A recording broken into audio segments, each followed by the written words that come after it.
Josip Broz Tito. Trotskyism and its Helpers. Written, 1939.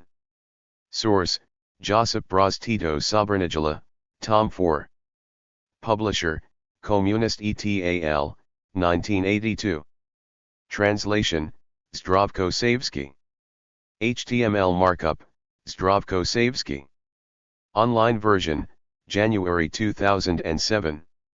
For the purpose of performing its subversive activities in different organizations of the working class and in the other democratic parties and organizations, Trotskyism operates in different shapes, but always with one goal, to clear the road for the fascist imperialist bandits. When they conduct espionage and implement sabotages, diversions, and other verminous activities in the USSR, the Trotskyist bandits and their disciples act for defeat of the USSR, for destruction of the country of socialism, the bastion of the international proletariat, the protector of the small nations and the biggest champion of peace. In China, the Trotskyists perform espionage service at the Japanese headquarters. There, those bandits change their clothes with the uniforms of the 8th Popular Army, kill and rob the peasants and the commanders of the 8th Army, deliver military plans to the Japanese conquerors and are trying by all means to make difficult the liberation struggle of the Chinese people. In Spain, the Trotskyists were the soul of the fifth column. They caused mutinies in the rear of the Republican People's Army whenever Franco faced dangers on the front. And nowadays, lastly, when the generals Mayaja, Casado, and others were preparing treasonable surrender of the Republican Spain to the butcher Franco, the Trotskyists were the first who have helped that surrender and have targeted the communists, who resisted that treason. They were operating as devoted servants of Franco, Mussolini, and Hitler. They have helped the enslavement of the Spanish people. During the occupation of Czechoslovakia, the Belgrade Trotskyists were against the defense of Czechoslovakia. Now, in general, Trotskyists in every country have taken the mask of pacifism and conduct tireless struggle against the organizations of the resistance to the fascist conquerors. In Slovenia and in other regions of our country, in these hard hours, they spread panics among the people, kill the faith in people that is capable to defend itself. Allegedly, they are against the bloodshed, but in reality they thus prepare the ground for the fascist bandits to destroy freedom and independence of whole peoples without resistance. Espionage, diversions, provocations, murders, sabotages, denunciations, these are the forms of activity of the Trotskyist bandits. Breaking apart the single front of the working class, breaking apart the popular front and preventing the assemblance of the popular masses for defense of its independence, these are the tasks the Trotskyist bandits have received from their masters, the fascist conquerors. But the Trotskyists don't operate so transparently that everyone can instantly read their intention. The first thing they do is camouflage themselves with revolutionary phraseology. If they are camouflaged in the party or around the party, then they in words accept the party line and declare their faithfulness to it, but they are doing so to conduct their job more easily, spreading demoralization in the party, espionage for the enemy, denunciations of distinguished comrades, support and stimulation of unhealthy ambitions among various unhealthy elements, creation of factionalism with an intention of weakening the party in that way, etc. But, the Trotskyists operate through literature too. Allegedly from some scientific aspect, they are causing confusion in the heads, especially of the young intellectuals and of some workers with their writings. Among us, the Trotskyists advance under the sign of revision of Marxism and Leninism. Some Richtmann and company insist now on resurrection anew of the ruined theory of Mach, which Lenin has smashed into pieces in his book Empiria Criticism. Some of our journals are giving hospitality to types such as the surrealist Marco Ristic, intimate friend of the Paris Trotskyist and bourgeois degenerate person Breton.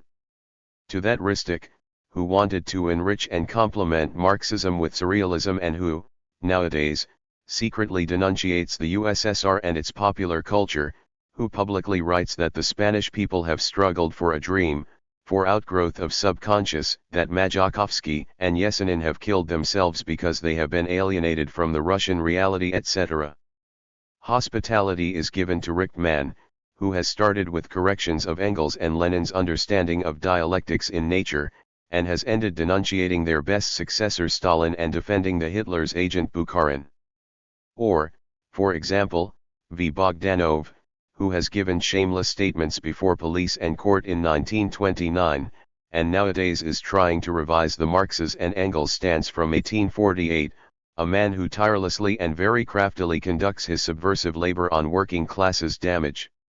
These men and those like them, about whom we shall talk more if there is a need, conduct very craftily their destructive labor in the form of literary creation.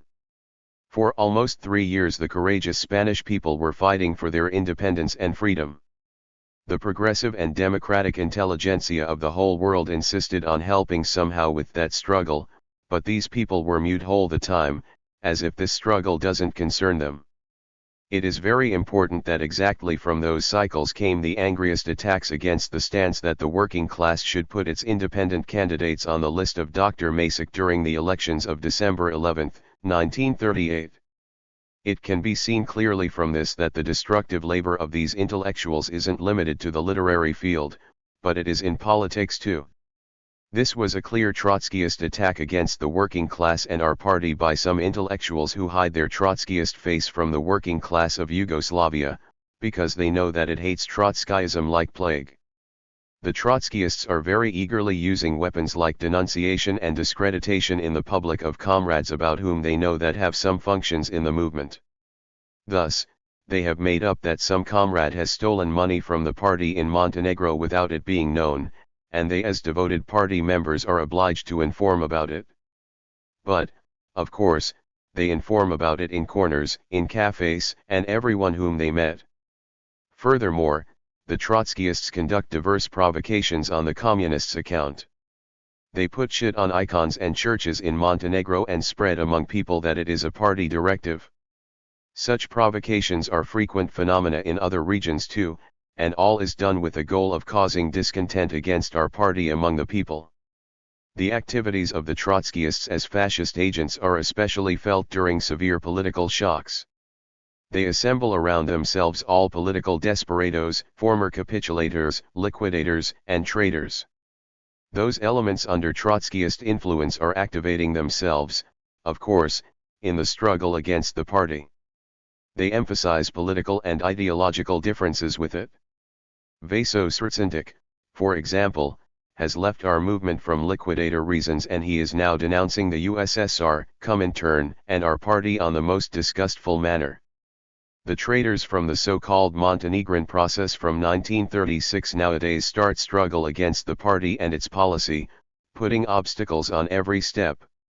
In Dalmatia some elements under influence of Trotskyists and their helpers from abroad are starting anew with factional struggles among themselves and the struggle against the party. They don't relent under party decisions and conduct struggle against its functionaries. It is clear that in the future we'll have to publish the names of all those men, so the honest workers and party members would know who those people are and whom they serve. There can be successful struggle against Trotskyism, which is a form of fascism, only if every party member every time knows to notice every phenomenon that leads to Trotskyism, whom they serve and are creating fertile soil for its subversive and verminous labor. Every factionalism, indiscipline, unhealthy criticism, denunciation, liberalism to known Trotskyists, vacillation in the struggle against them, vacillation in the struggle against all above-mentioned phenomena, hypocrisy etc. is the most fertile soil for successful labor of Trotskyism. It is necessary that our comrades and sympathizers in the struggle against Trotskyism keep in mind these matters. The alien and rotten theory that is spread by the fascists, sometimes also by various insincere reactionaries, social democratic and democratic elements, claiming that the struggle against Trotskyism in reality is ideological struggle between two currents in the workers' movement, should be rejected. Today, Trotskyism isn't an ideological current anymore, it is gang of spies, saboteurs, and murderers, it is a form of fascism, its avant-garde, instrument of the war provocateurs, the enemies of democracy, freedom, and human progress. There is no struggle against fascism without struggle against its Trotskyist form. That is why the party should mobilize against Trotskyism not only the whole party membership, but also all sincere anti-fascists, all friends of culture and progress. To make the struggle against that contamination more successful, it is necessary to raise the theoretical level of the membership. It is necessary to inform the membership, sympathizers, and all the friends of freedom, democracy and progress about the real essence of Trotskyism. The line of our party should be learned, and Leninist-Stalinist persistence and consistence should be shown in the struggle against all deviations. There should be more personal self-initiative and resoluteness in the struggle against various Trotskyist and semi-Trotskyist elements, against all that creates a ground for Trotskyism.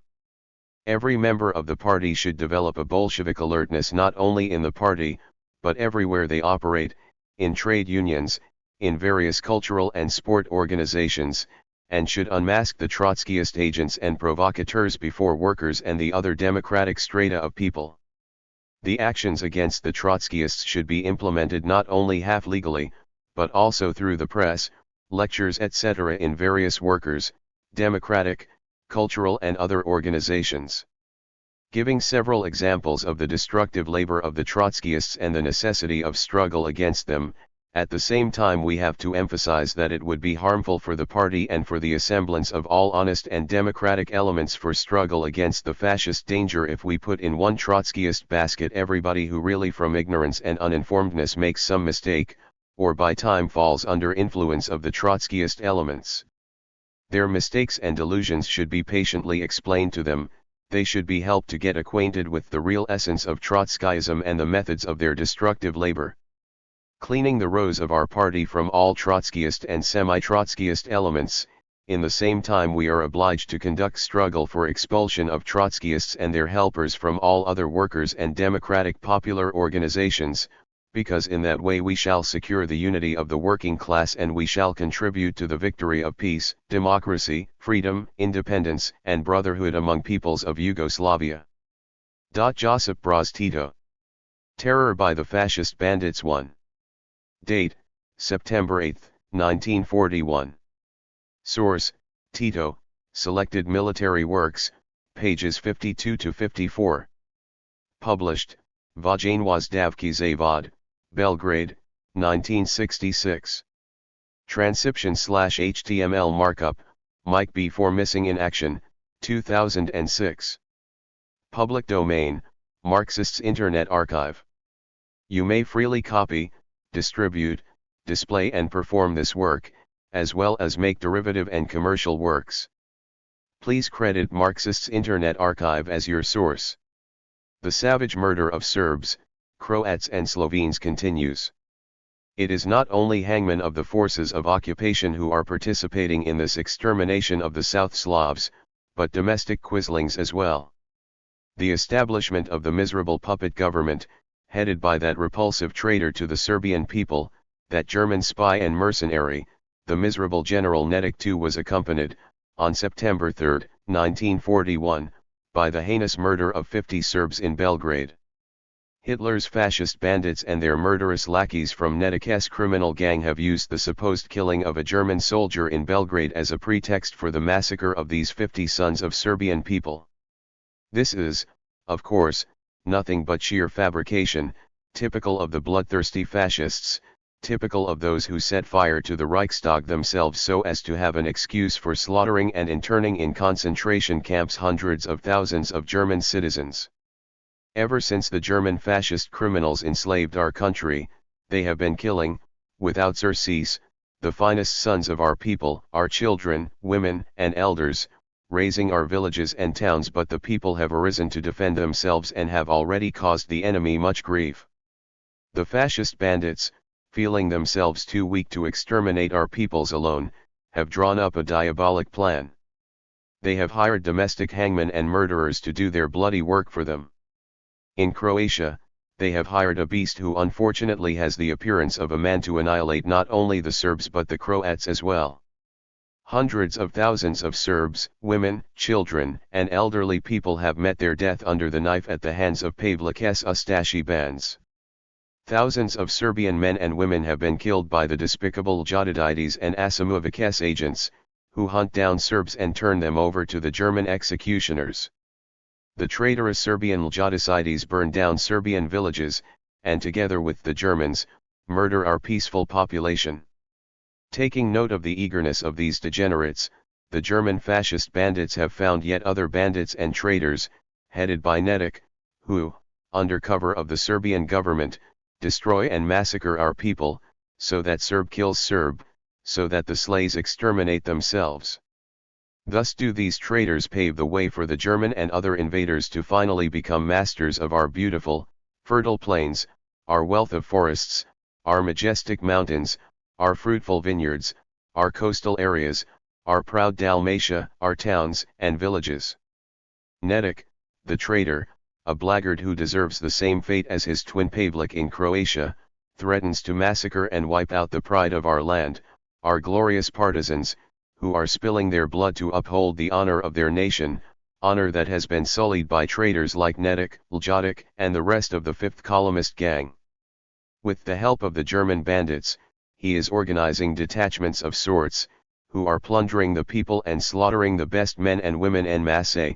He is organizing these detachments for the purpose of waging war on the Serbian people, of carrying on the work the German invaders have begun, of transforming the enslaved Serbian nation into an obedient lackey of the fascist malefactors bent on conquest. The contemptible traitor, Netic, and a handful of mercenaries, offer their services to the occupiers and oppressors of our people now when that invader is being dealt hard blows by the heroic Red Army, when the ground is burning under his feet in all occupied countries, when the entire civilized world has united in the struggle against the fascist would-be conquerors, when all slaves are uniting to struggle for the salvation of Slavdom, when the ultimate collapse of the maddened fascist bands is on the horizon. The despicable Netic is wrong if he thinks his plans will succeed. The Serbian people will give him an answer worthy of them, the kind of answer they have given to all traitors throughout their history. The Serbian partisans, like partisans in all the other parts of Yugoslavia, will continue with even greater vigor to prosecute their fight against those who have invaded our country, against the various Pavlices, Nisides, Ljudices, three Asimovicis, and all the traitors to the people. The Serbian and the other nationalities are helping, and will help even more, the heroic fight of the partisans, until final victory over the invaders and their lackeys the Nisises and their ilk. This sham, puppet government, headed by the even more spurious General Netic, threatens massacres. His partner in betrayal, Pavlik, did the same, but he achieved the opposite effect. The people arose en masse against this traitor. The people have never supported blackguards and traitors and will not do so now. Nisic threatens to slaughter the people, and our reply to him is that the partisans, together with the rest of the people, will extirpate his band just as mercilessly as they will deal with his criminal masters, the German, Italian, and other invaders. Blood for blood, death for death, that is our slogan in this general people's liberation struggle. Oath taken by fighting men of partisan detachments. Date, September 26, 1941. Source, Tito, Selected Military Works, p. 31. Published, Vojnovac Zavod, Belgrade, 19661. Transcription/HTML markup, Mike B4 Missing in Action, 2006. Public domain, Marxists Internet Archive. You may freely copy, distribute, display and perform this work, as well as make derivative and commercial works. Please credit Marxists Internet Archive as your source. We, the people's partisans of Yugoslavia, have taken up arms to wage a relentless struggle against the bloodthirsty enemies who have enslaved our country and are exterminating our peoples. In the name of liberty and justice for our people, we swear that we shall be disciplined, persevering and fearless, that we shall spare neither blood nor life in fighting the fascist invaders and all traitors to the people until they are completely annihilated. Josip Broz Tito. The tasks before the People's Liberation Partisan Detachments 1. Date, August 1941. Source, Tito, Selected Military Works, pages 48 to 51. Published, Vojenwozdavki Zavod, Belgrade, 1966. Transcription/HTML markup, Mike B4 Missing in Action, 2006. Public domain, Marxists Internet Archive. You may freely copy, distribute, display and perform this work, as well as make derivative and commercial works. Please credit Marxists Internet Archive as your source. First, the People's Liberation Partisan detachments in all regions of Yugoslavia have as their principal goal the liberation of the peoples of Yugoslavia from the invaders and the fight against the invaders' local agents who are helping them to oppress and terrorize our people. Second, the greatest enemy of the freedom and independence of our people is German fascism, followed by all the other fascist hangers-on marauding throughout the country. It is consequently the bounden duty of all patriots to fight relentlessly until the complete annihilation of these fascist bands. Third, the Partisan detachments are called People's Liberation Partisan detachments because they are not fighting units of any particular political party nor in this specific case of the Communist Party, regardless of the fact that communists are fighting in the front ranks. Rather they are fighting units of the peoples of Yugoslavia which ought to be joined by all patriots capable of bearing arms against the invaders, regardless of their political convictions. Fourth, the partisan detachments have numerous tasks to carry out in the common struggle against the enemies of our people. They must destroy all objects of use to the fascist invaders, railways, bridges, factories, workshops, ammunition, and arms dumps. They must use all their powers to prevent the enemy from confiscating grain, livestock, and other foodstuffs from the peasants. Requisitional grain, livestock, and other food supplies must be taken away from the enemy by force and distributed among the people, the necessary amount being retained to supply the detachments. The partisan detachments must prevent the collection of taxes and other levies as this money is used by the invaders to carry on their war of conquest and subjugate the people. Fifth, the partisan detachments must defend, by force of arms, villages, towns, and other settlements from fascist outrages. They must protect the people's property from being plundered by the invaders. Sixth, the partisan detachments must destroy fascist units whenever they come across them. Particularly kill officers, Gestapo men, black shirts, and so on. They must also be ruthless in annihilating their local henchmen, traitors to the people of various categories and provocateurs, agents who are handing over in great numbers the best sons of our people to the fascist hangmen, serving the occupier like faithful dogs and terrorizing the people. Seventh, the partisan detachments must be tireless in stimulating the resistance of the people, raising insurrections among the people and putting themselves at the head of them as the militant hardcore. The experience of partisan warfare so far has demonstrated that the question of the nationwide uprising has been neglected. It is therefore necessary to make good this shortcoming without delay lest the partisans isolate themselves from the masses who are ready to fight for their just cause. Eighth, the political line of the partisan detachments must be, the People's Liberation Anti-Fascist Front of all the nationalities of Yugoslavia too regardless of political or religious beliefs. Ninth, there must be no exclusiveness in forming partisan detachments. Opportunities for broad initiative in forming partisan detachments must be left open. Once formed, partisan detachments should be immediately linked with the local and regional HQs and put under their command. 10th. HQs and commanders must be on the alert lest the enemy infiltrate spies and agents provocateurs into the partisan ranks. If they should appear, they must be shot immediately and their names published. 11th. The HQs and commanders of partisan detachments must keep a sharp watch on discipline in the detachments. Looting, betrayal or other breach of discipline must be punished severely. 12th. HQs must be responsible for the supplies of the fighting men, and for equipping them, etc. Food supplies must be organized in conjunction with the committees of the People's Liberation Front which has the task of collecting for the People's Liberation Fund. Where such committees still do not exist, provisions should be secured either by cash payment or as voluntary contributions from peasants and other citizens. 13th.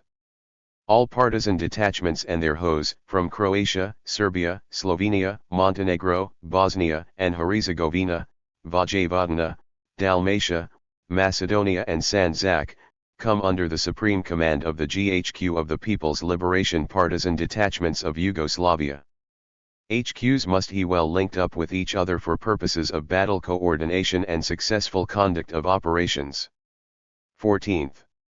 HOs and commanders must be responsible for seeing that the wounded and sick are given the proper medical care in terms of personnel and supplies. 15th. As the uprising of the masses spreads and develops, the necessary commands will be set up. It is therefore essential for the HQs and commanders to be on the lookout for tried and tested commanders and commissars, who can lead the insurgent masses. 16th. Wherever strategic and other circumstances are favorable, large-scale military units may, where needed, be formed by merging number of partisan detachments in order to facilitate the conduct of major operations. Josip Broz Tito. The first and foremost task is the struggle against the invaders. 1. First published, December 1942. Source, Tito, Selected Military Works, pages 126 to 130. Published, Vojnozdavski Zavod, Belgrade, 1966. Transcription/HTML markup, Mike B. for Missing in Action, 2006. Public domain, Marxists Internet Archive. You may freely copy, distribute, display and perform this work, as well as make derivative and commercial works. Please credit Marxists Internet Archive as your source. As the people's liberation struggle intensifies and acquires ever wider proportions, as it becomes increasingly organized from the military standpoint and new victories are won, so does it become more complicated, requiring more flexibility and resourcefulness from Communist Party members in each specific situation. As a result of these factors, the concealed enemies of the people's liberation struggle are being shown up in ever greater measure.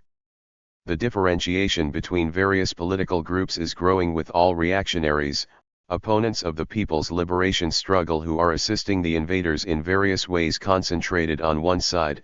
On the other is the increasing number of patriots joining the People's Liberation Front as they realize that the only right, the only possible road today is the one taken by the great majority among all the nationalities of Yugoslavia. Owing to the growing number of local turncoats of various kinds joining the traitors who have since the very beginning been stabbing the People's Liberation struggle in the back, many party members are inclined to forget the chief enemy, the invader, and see only the traitors, allowing the latter to get on their nerves to such an extent that they make mistakes of a sectarian nature. It is wrong to see only these traitors on one side and only the Communist Party on the other, neglecting that great people's force, that great mass of patriots who are either already fighting or joining us now or will join us in battling the invaders and local traitors in the future. On the other hand, many party members, and even leaders, are too slow in disclosing the harmful and treacherous role which individual turncoats or groups of traitors are gradually and subtly playing. When they do see what is going on, they regard it as an isolated case, having no connection with the invaders, as a matter concerning only one political party or group and not as an indivisible whole, as an alliance of all traitors with the invaders. While one section of the reactionary leadership of various political parties, and certain public figures immediately placed themselves in the service of the invaders, the larger part withdrew to watch in safety the unequal struggle going on between our finest men and the invaders, nurturing the secret hope that the occupation forces would easily square accounts with the fools whom these gentlemen also consider their opponents. This has been and still is the wish of the gentlemen exiles from London, this is the wish of Mr. Myack and Company, this is the wish of many others.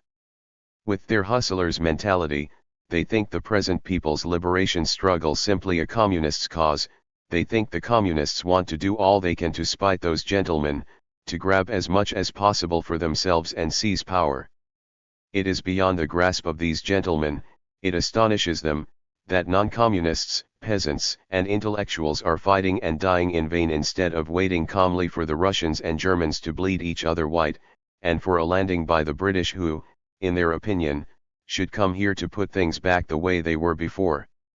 The growing victories of the Red Army in the East and British and America in Africa, the growing victories of our valiant People's Liberation Army and the ever more imminent collapse of the fascist invaders have therefore stimulated many leaders and quasi-leaders of various political parties, who have been lolling about their mouse-holes and pretending either to be neutral or even supposedly sympathizers of the people's liberation struggle, to come out into the open and definitively side with the enemies of the people, that is, the fascist invaders.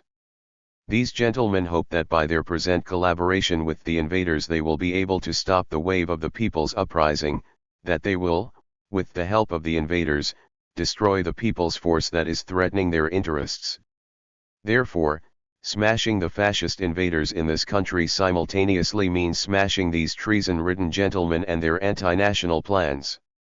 On the other hand, as the invaders and traitors are crushed, unity among patriots will be consolidated and conditions promoting fraternity among all the nationalities of Yugoslavia will be created. Just as the process of unification is being accelerated in this country, with parallel acceleration of closer collaboration between the invaders and various heterogeneous reactionary elements regardless of the antagonisms between them, so is the clustering of reactionary elements on the international level being stepped up, irrespective of the war and the antagonisms between them. This is best demonstrated by the following example: Britain is at war with Germany and Italy, but that does not stop reactionary British circles from doing their utmost to help the Yugoslav government in exile in London, which is, through its minister Draja Mihailovic and the Chetniks under him, actively aiding the invaders in their fight against the People's Liberation Army and partisan detachments of Yugoslavia. In the final analysis, these reactionary British gentlemen are abetting Britain's enemies, are opposing the true allies of the peoples of Britain and America. On the other hand, the invaders are arming the Chetniks affiliated with the London government in exile, which is a formal ally of Britain, America, and the Soviet Union, and using them to fight the People's Liberation Army, that is, the peoples of Yugoslavia. What does that mean? That means that in this great liberation war against fascism, the most reactionary elements in the world have come to terms at the expense of the true people's liberation struggle, and that these international reactionaries still, despite the war, consider fascism their striking force against the freedom-loving aspirations of those fighting for liberty. This means that, wherever possible, fascism is to serve the struggle against these aspirations, and the most typical example of this is to be found in Yugoslavia. In other words, fascism is to serve international reaction until such time as it is replaced by other reactionary forces which the sworn reactionaries are already preparing in secret. This is yet another reason why fighting the fascist invaders is the principal task of the day, regardless of machinations by the treasonous, reactionary circles in our own country and in the world at large. Furthermore, fascism bent on conquest is the bitterest and most dangerous enemy of freedom and independence. It has still not been smashed, it is still strong and menacing. This makes it necessary to strain all forces, to mobilize everything in the fight against invading fascism, to destroy it, exploiting even the most minor antagonisms on the enemy's side. This will usher in the victory over the anti-national reactionaries, and the just cause of the people will triumph. We should not forget that a process of differentiation is in progress in the fascist invaders' camp as well. This differentiation is being stepped up as the downfall of Hitler's regime nears. But this differentiation is not developing to the benefit of the peoples aspiring toward liberation in the fascist or enslaved lands, but to the benefit of the reactionaries who are already concerning themselves with saving whatever there is left to save. That is why such reactionary elements will wield increasing influence in the fascist camp, and that is precisely why fascism, and those who have generated it, must be destroyed. That, too, is why our first and foremost task is to prosecute a relentless struggle, until the fascist conquerors and their henchmen have been wiped out. The peoples of the Soviet Union, their stalwart Red Army which bears the brunt of this great war of liberation, are fighting to destroy the fascist invaders. This struggle is also waged by the other allies, Britain and America, and by the peoples of all the subjugated countries, whose aims run completely counter to those of the various reactionary cliques in those countries. The observations in this article therefore apply only to reactionary cliques and not to our great allies the peoples of Britain and America, who are also striving to destroy fascism and eliminate all the factors that helped it gather such force, that led up to such a frightful catastrophe. The peoples of Yugoslavia firmly believe that our allies the peoples of Britain and America, will frustrate the materialization of the ideas generating in the minds of reactionaries in their countries and contribute their share to the total destruction of the fascist plague and the establishment of genuine liberty, independence, and equality among the nations of Europe. The Communist Party of Yugoslavia has had the leading role in this grueling people's liberation struggle since the very beginning.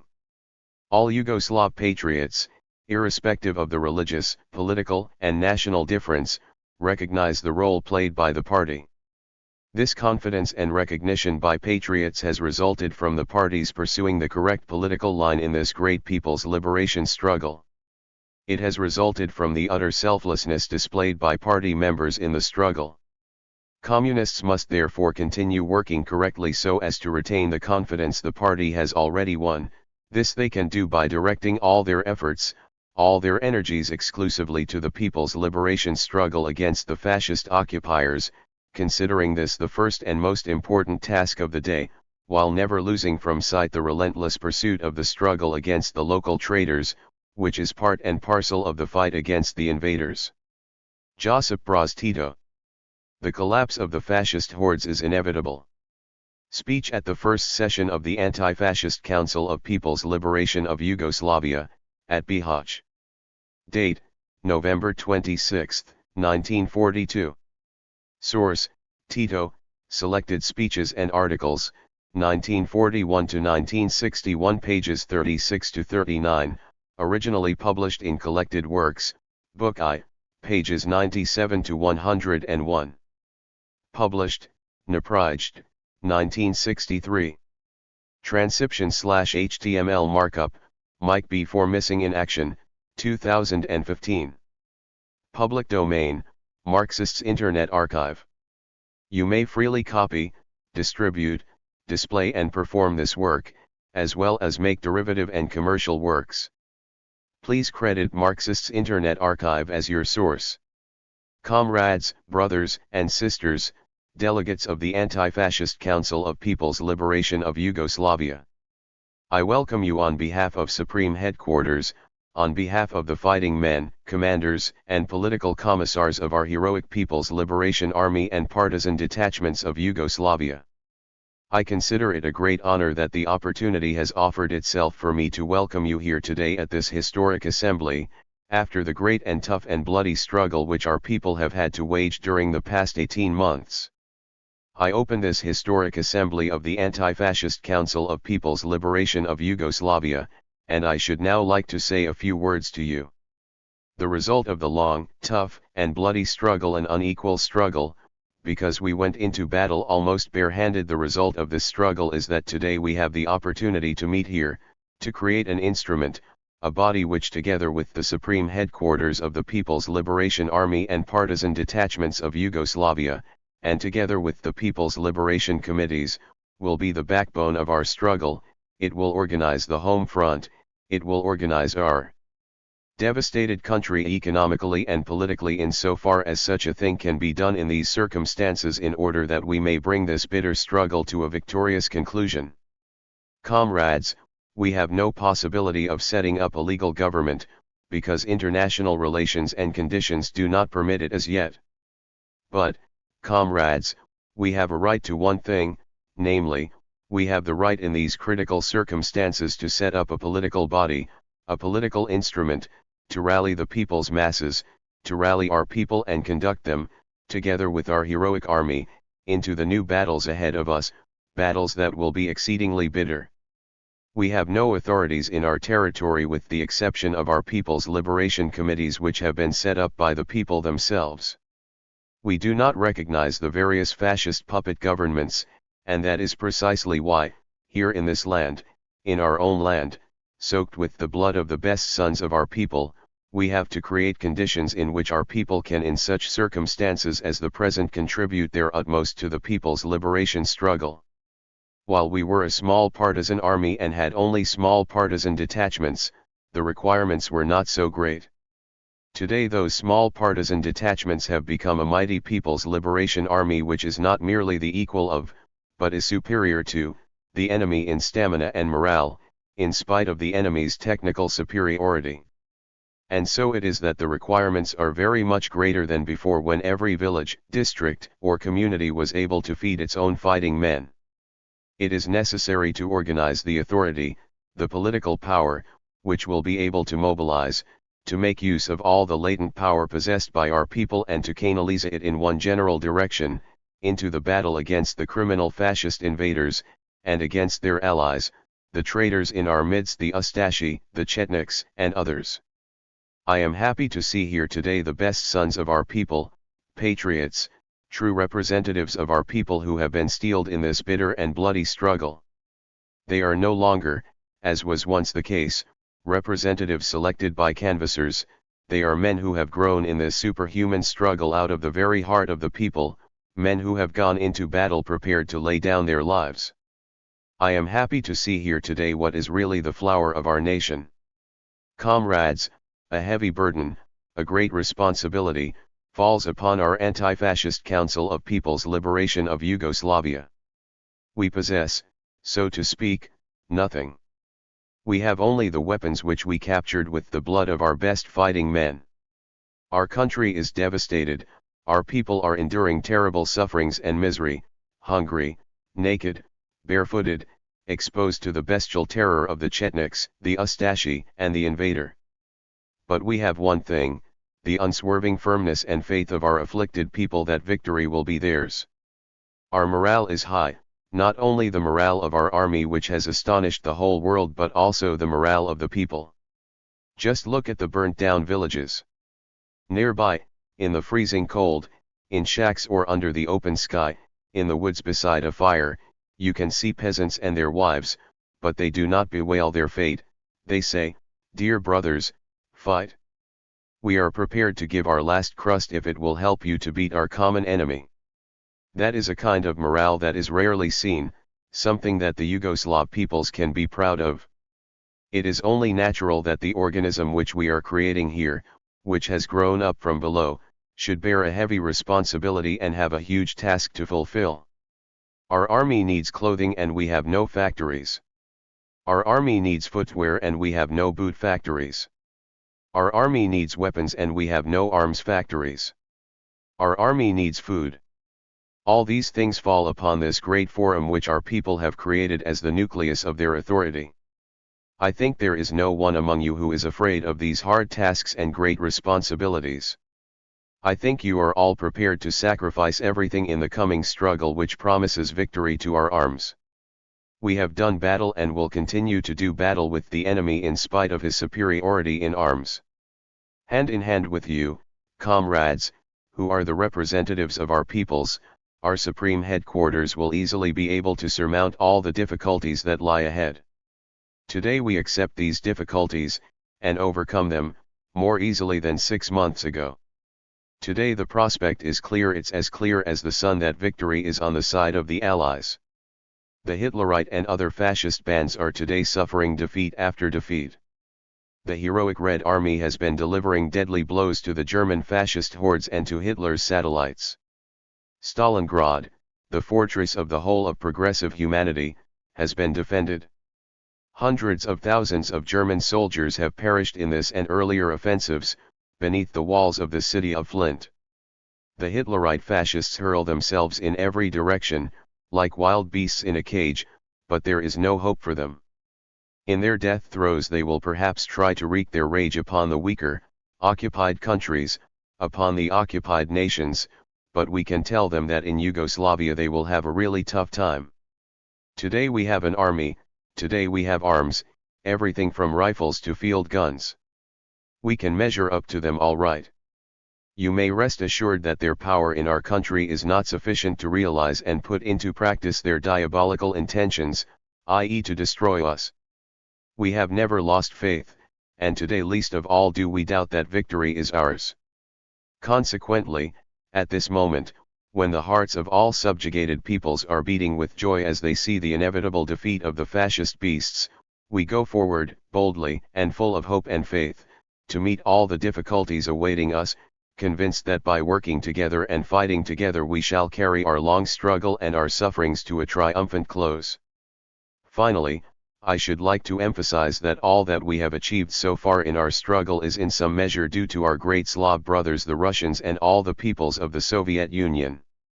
A deep faith in the strength and might of the Soviet Union, in the strength and might of the Red Army, was the sustenance that supported us while we were surmounting all the difficulties that we have had to face in the past 18 months.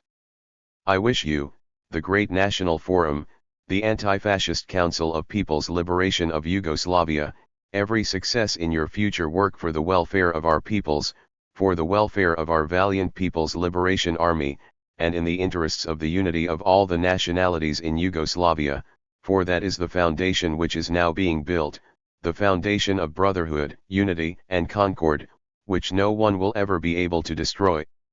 This historic assembly is proof of the unity of our peoples, Serbs, Croats, Slovenes, Montenegrins, Muslims, and others, regardless of their faith and nationality, and it is, at the same time, a guarantee that progress is being made in creating a better and happier future for our people. Long live our great ally the Soviet Union! Long live the heroic Red Army! Long live our allies Britain and America!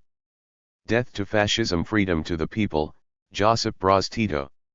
From a letter to the Provincial Committee for Macedonia 1.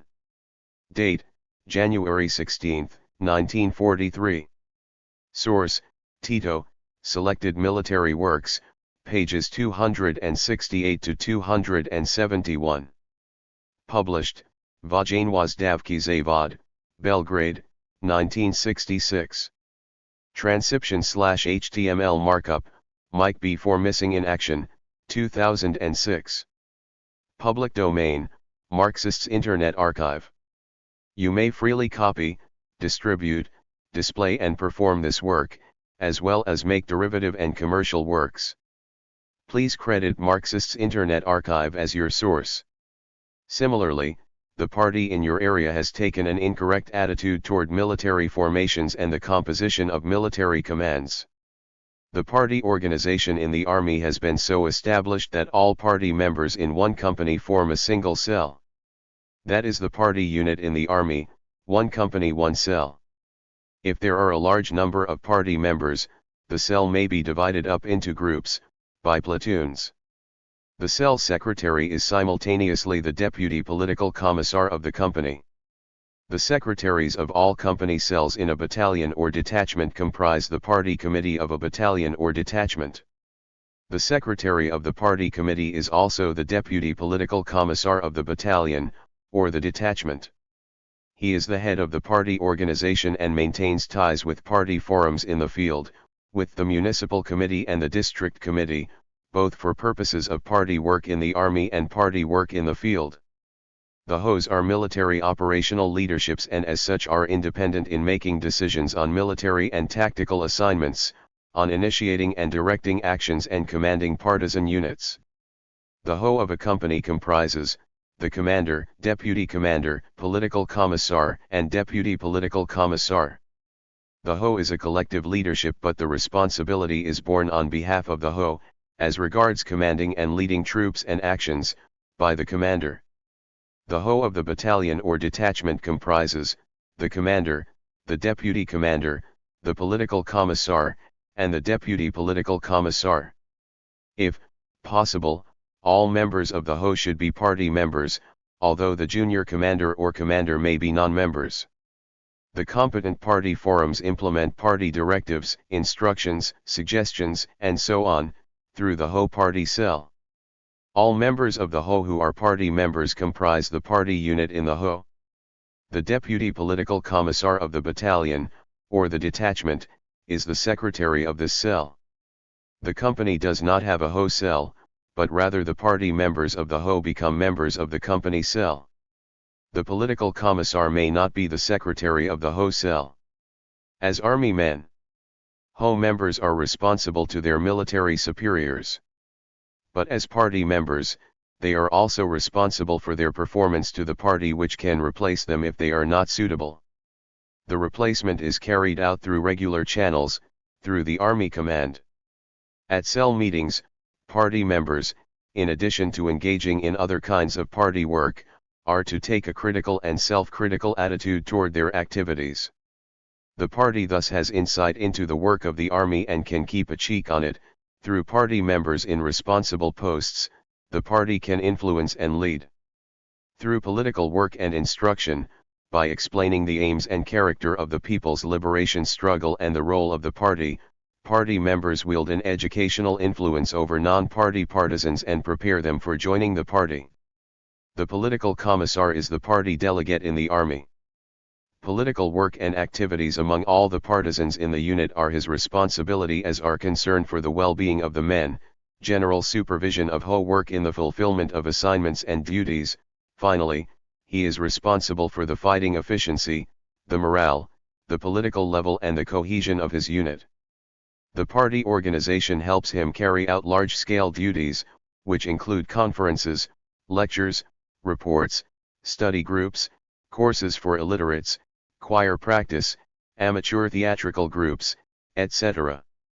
He has political delegates in the platoons.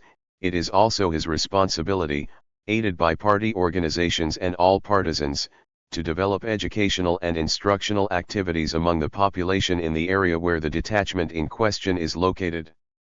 The deputy political commissar is the head of the party organization.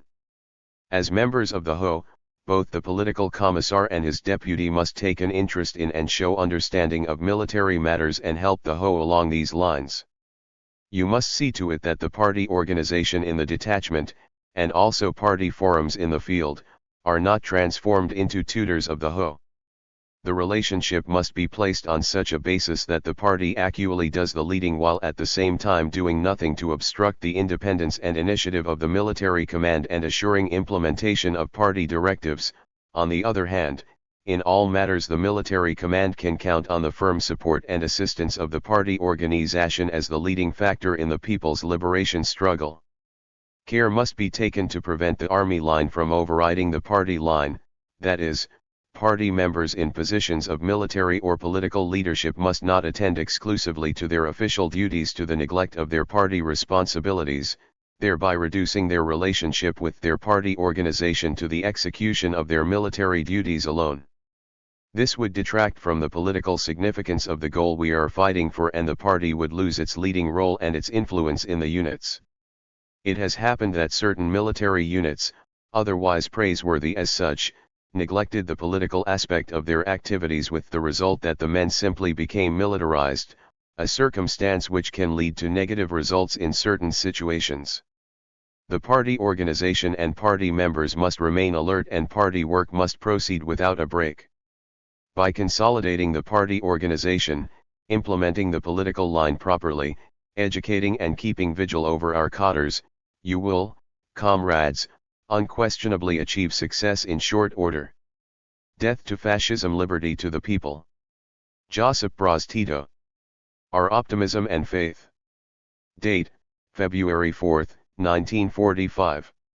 Source, Liberation Magazine, page 3.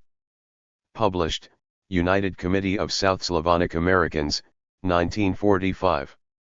Transcription/HTML markup, Mike B. for Missing in Action, 2006. Public domain, Marxists Internet Archive. You may freely copy, distribute, display and perform this work, as well as make derivative and commercial works. Please credit Marxists Internet Archive as your source. European peoples have passed through a terrible calvary under Nazi and fascist occupation. Their deep belief in ideals of humanity, their desire for freedom and, above all, their belief in solidarity of democratic nations of the world have sustained them in their unflinching faith in the righteousness of the cause for which they are fighting. The Yugoslavs have not for one moment ceased to carry on this struggle. We have drawn upon ourselves the most violent hatreds of our enemies, but we have inflicted heavy blows upon them and have done everything that was within our power to disprove the fallacy of their invincibility. We can proudly say that Hitler has never conquered us. At the very time when Europe was overshadowed by the blackest Nazi darkness, Yugoslavia was ablaze with the fire of freedom and resistance. We caused havoc to enemy military installations, destroyed railways, roads, and bridges, and held down on our territory many enemy divisions which otherwise would have served on other fronts where our great allies were waging decisive battles. Our sacrifices are terrible. I can safely say that there is no other part of the world which has been devastated on a vaster scale than Yugoslavia. Every 10th Yugoslav has perished in this struggle in which we were forced to wrest armaments from our enemies, to freeze without clothing, and to die without medication. Nevertheless, our optimism and faith have proved justified. The greatest gain of this conflict between democracy and fascism lies in the fact that it has drawn together everything that was good in humanity. The unity of the United States, the Soviet Union and Great Britain is the best guarantee to the peoples of the world that Nazi horrors will never again be repeated.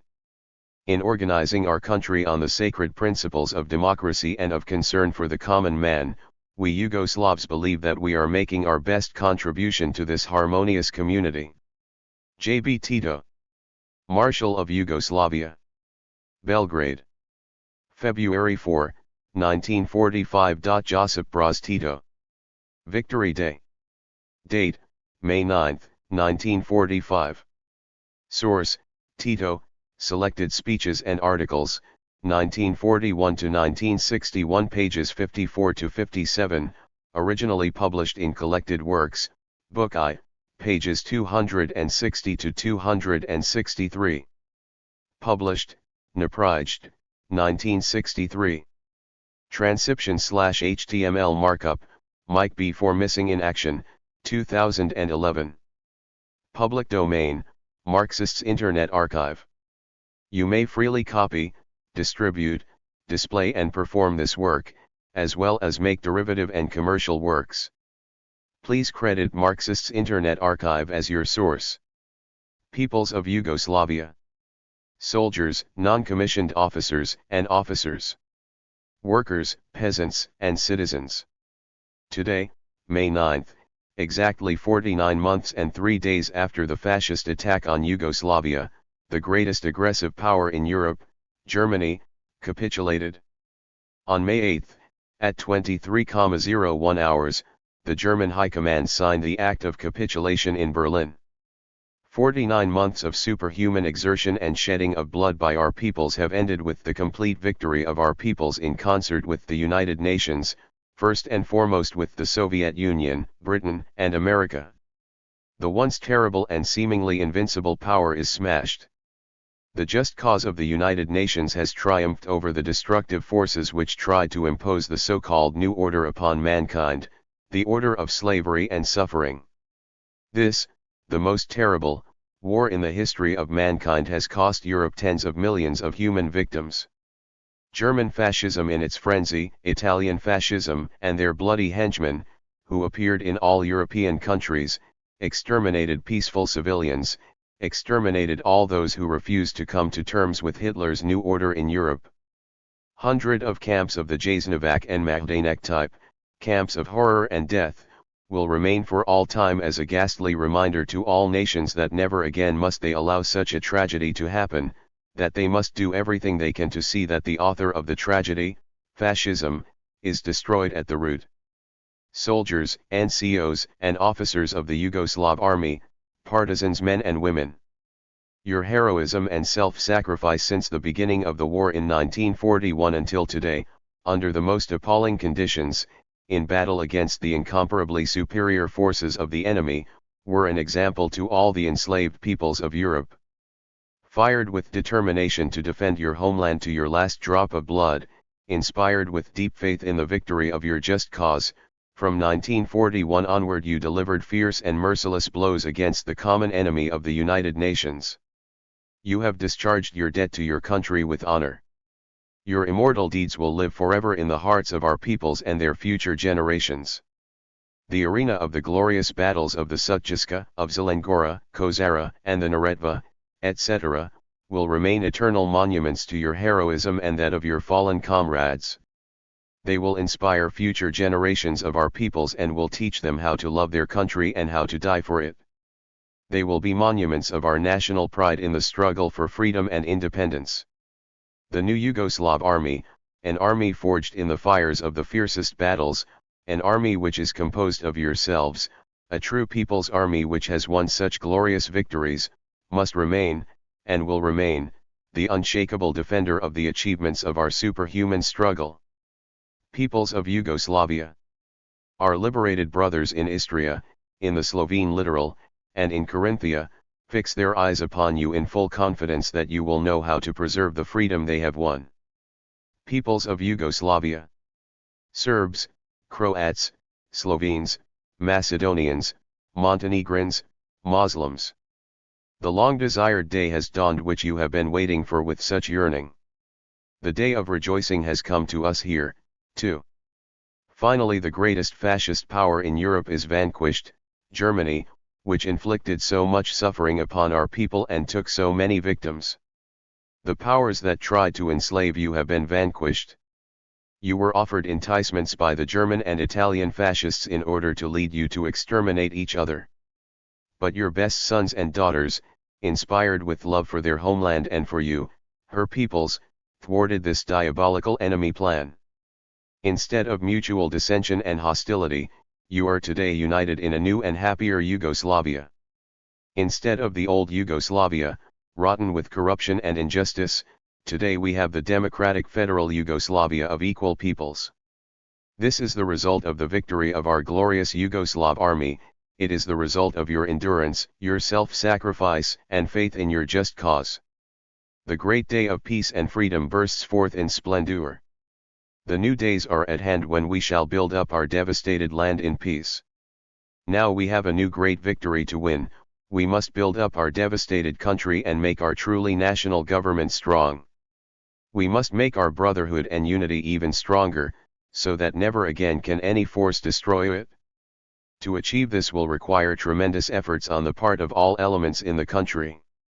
And this means they will have to display all their zeal and capacity for self-sacrifice, as was done on the battlefield by your sons and brothers and sisters.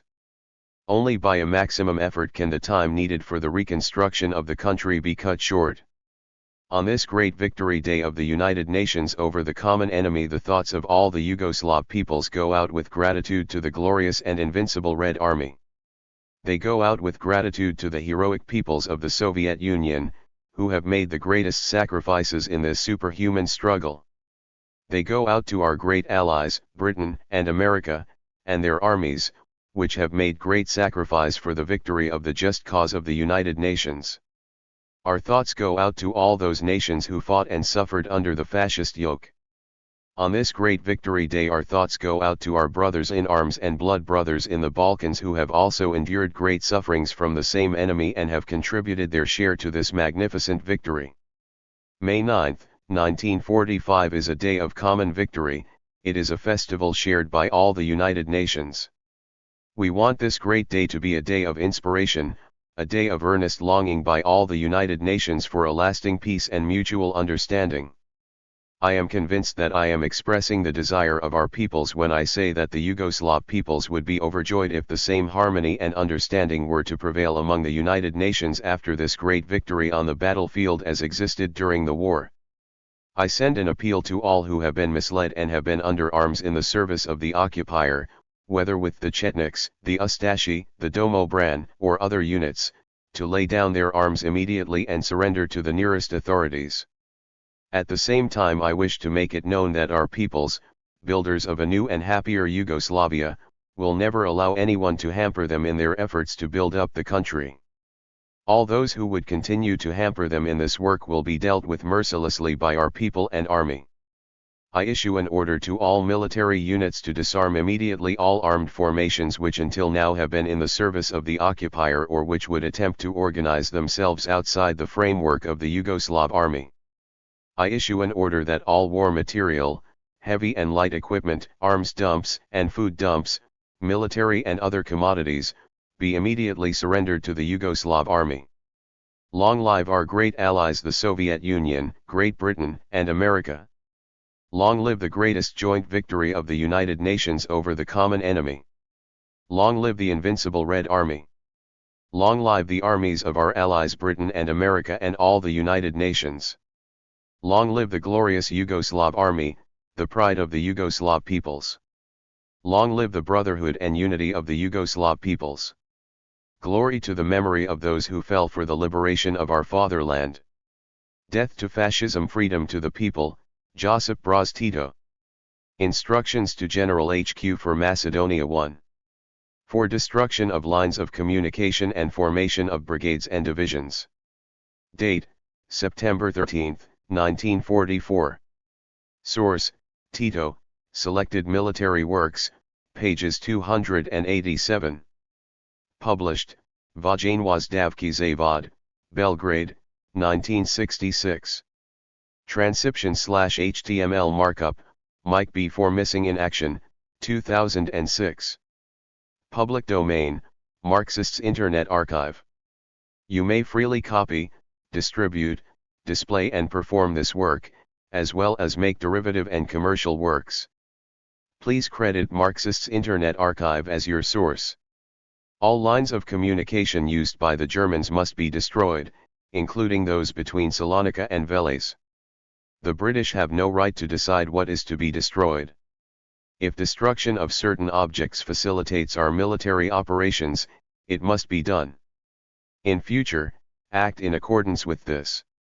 We have learned that the Germans on the Greek islands are concentrating in Salonika prior to retreating northward. German actions around Karavoselo and Kriva Palanxa are probably only temporary, as a preparation for their withdrawal from Greece. You intend forming a number of new divisions. This would require many officers, whereas you still suffer from a shortage of cadres. It would be better to form brigades, numbering up to 2,000 fighting men, and to assign independent tasks to these brigades. The newly mobilized men will thus have a chance to adjust better to combat conditions. Of course, as the influx of men is large in your area, you will also have to form new divisions. We assign you division numbers 48 to 50. Inform us of their formation, strength, etc. Josip Broz Tito. Marshal Tito's talk. With the Belgrade Pioneers. Date, January 6, 1946. Source, The Children of Yugoslavia. Published, Yugoslavskinjiga, Belgrade. Transcription/HTML markup, Mike B4 Missing in Action, 2008. Public domain, Marxists Internet Archive. You may freely copy, distribute, display and perform this work, as well as make derivative and commercial works. Please credit Marxists Internet Archive as your source. On January 6, 1946, 15 delegates from all the city districts of Belgrade were received by Marshal Tito. The Marshal's first few words were, "How are you learning, pioneers?" "Well," answered some of the livelier ones, "only we don't go to school regularly. We have no fuel." "I didn't know you weren't going to school regularly, and have you all the books you need?" "We have some old ones and we have some new ones," answered the pioneers. When the conversation turned to pioneer halls, the Marshal suddenly asked, "Have you got a central pioneers hall here?" "No, that is why we came to you, Comrade Marshal, to ask you to see that we pioneers should also have our central hall." "That is just what I want, but what is it that you need?" "Only the building." "Oh, then it's not so difficult, so long as you are here," laughed the Marshal. "We shall try to fix this up as soon as possible." The Marshal was in a happy mood, and eagerly agreed to see the performance which had been specially prepared in his honor. While the Kozarikolo was being danced, he said to those around him, "The Kozarikolo is much prettier when danced by children." The program ended with Russian national dances. The pioneers again sat in a circle round the Marshal and they began to talk. The Marshal asked the nearest boy, "What would you like to be?" either an engineer or an actor. The marshal laughed. And you? I want to be a motor mechanic. I want to be an officer. I'm going to be an officer. And another pioneer started explaining to him, that's not so easy. First of all, boy, you have to fight. Marshal Tito laughed again and said, now you will first become an officer, and then fight. Formerly, it was the other way round. The pioneers begged the marshal to tell them a story. He consented, and spoke for a long time, giving them the minutest details. Near Dravar, there is a cave, and inside it is a shed with a few rooms. Beneath the shed is a canal, through which water flows. We wanted to pass through that canal, but the Germans noticed this, and constantly kept the exit under fire. The first of our men to come out was killed. We tried again, and we all came out, while the Germans went on firing. The planes disturbed us constantly. Every morning at about 6 o'clock they bombed us. Our cave rocked like a boat. The blast was felt even in the cave itself, on account of the fissures in the rock. And did you know it was because of you? Yes, said the marshal. But they failed. And now we have Rupnik and Nedick in our hands, and soon we will have the German general who commanded the attack. I am very glad. He who laughs last, laughs longest. It was late, but Marshal Tito was still talking to the pioneers. Finally they wanted to hear something about the pioneers' halls in Moscow. I was in the Central Pioneers Institute. It had formerly been a noble's place. There is a big building, and a lot of smaller machines, etc. There the children construct complete little engines. We shall try to give you such a hall. We shall either rent a house, or have one repaired. Here is 50,000 dinars as the first contribution. I should personally like to see the building which is to be fitted up as the Central Pioneers Hall. Jevrosima Popovic then rose to her feet and thanked the marshal for his fatherly care and promised that the best pioneers would be in the new institute. The marshal said goodbye to his guests, shaking hands cordially with every one of them. Goodbye, dear comrades. We shall meet again soon.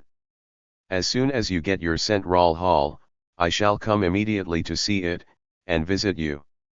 Yugoslavia's Foreign Policy. Published, March 1, 1946. Transcription, Liz Blaszczak. A statement before the joint session of the Parliament of the Federal People's Republic of Yugoslavia, made on March 1, 1946. The international situation as it exists after the end of the war for liberation is very complex. Great efforts are required of all peace-loving and democratic forces for consolidation of peace in the world. Full military victory has been achieved over Hitlerite Germany, the Axis, and its satellites. However, fascism is still alive in some countries. It enjoys full support of the reactionary gentry in certain Allied nations who are not satisfied with the results of the military victory, and who are annoyed by the independence of small nations, the introduction of democracy, and the victory of the people over reaction in those countries. The toleration and upholding of fascism in Italy, Western Germany, Spain, and Greece, etc., represent a considerable danger for the peace which was achieved at such high cost. These facts we must face. We must do everything for peace in the world, for victory over the forces of darkness and over warmongers. This is especially important to our country, which was so terribly devastated during the war, particularly by the German and Italian fascists. With all this in mind, we have formulated our foreign policy. I should like to set out briefly the aims and results of so far achieved in our foreign policy, as well as the difficulties we had to face. Our foreign policy has so far been based, and must be based in the future, on the following principles. 1. To concentrate all our energies towards consolidation of peace in the world. 2. To concentrate all our energies in order that Yugoslavia may realize her rights, both those which were denied to her at the end of World War I, as well as those which come out of this last war and are based on the tremendous sacrifices and damage suffered by our country, our peoples.